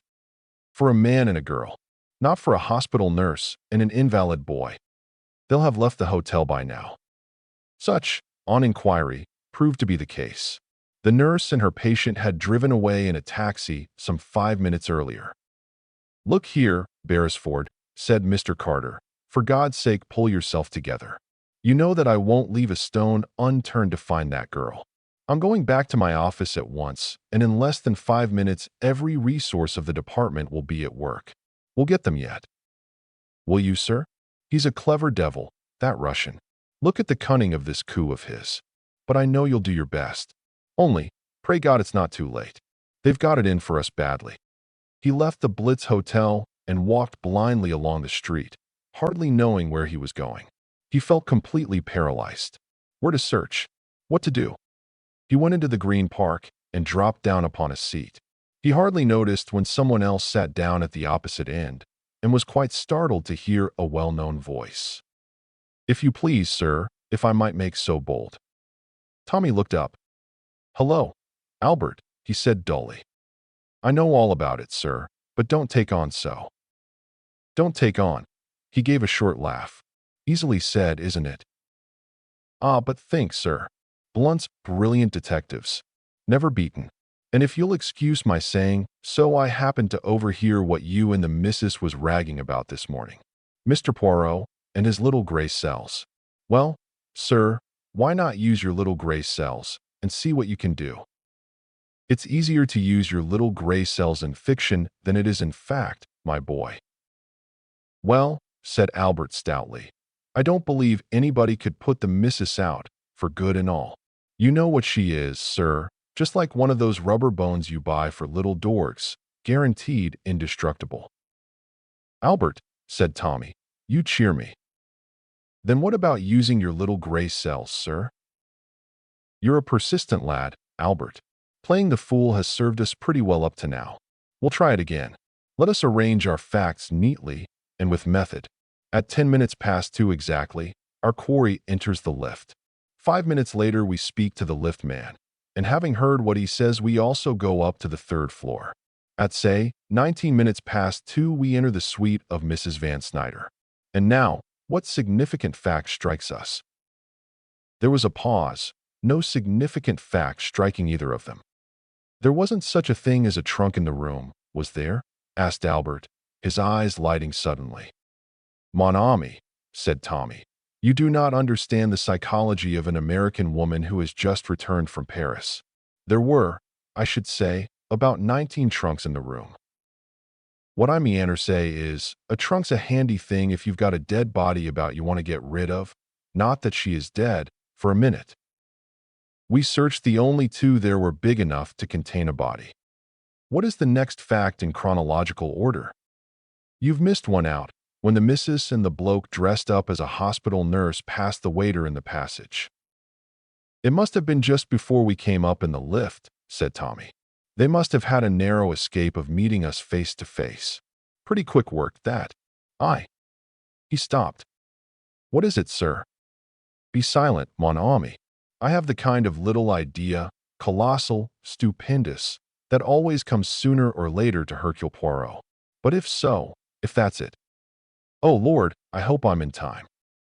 He raced out of the park, Albert hard on his heels, inquiring breathlessly as he ran. What's up, sir? I don't understand. That's all right, said Tommy. You're not supposed to. Hastings never did. If your gray cells weren't of a very inferior order to mine, what fun do you think I should get out of this game? I'm talking damned rot, but I can't help it. You're a good lad, Albert. You know what Tuppence is worth. She's worth a dozen of you and me. Thus, talking breathlessly as he ran, Tommy re-entered the portals of the Blitz. He caught sight of Evans and drew him aside with a few hurried words. The two men entered the lift, Albert with them. Third floor, said Tommy. At the door of number 318 they paused. Evans had a pass key and used it forthwith. Without a word of warning, they walked straight into Mrs. Van Snyder's bedroom. The lady was still lying on the bed, but was now arrayed in a becoming negligee. She stared at them in surprise. Pardon my failure to knock, said Tommy pleasantly, but I want my wife. Do you mind getting off that bed? I guess you've gone plumb crazy, cried Mrs. Van Snyder. Tommy surveyed her thoughtfully, his head on one side. Very artistic, he pronounced, but it won't do. We looked under the bed, but not in it. I remember using that hiding place myself when young. Horizontally across the bed, underneath the bolster. And that nice wardrobe trunk all ready to take away the body in later. But we were a bit too quick for you just now. You'd had time to dope Tuppence, put her under the bolster, and be gagged and bound by your accomplices next door. And I'll admit we swallowed your story all right for the moment. But when one came to think it out, with order and method, impossible to drug a girl, dress her in boys' clothes, gag and bind another woman, and change one's own appearance, all in 5 minutes. Simply a physical impossibility. The hospital nurse and the boy were to be a decoy. We were to follow that trail, and Mrs. Van Snyder was to be pitted as a victim. Just help the lady off the bed. Will you, Evans? You have your automatic? Good. Protesting shrilly, Mrs. Van Snyder was hauled from her place of repose. Tommy tore off the coverings and the bolster. There, lying horizontally across the top of the bed was Tuppence, her eyes closed, and her face waxen. For a moment Tommy felt a sudden dread. Then he saw the slight rise and fall of her breast. She was drugged, not dead.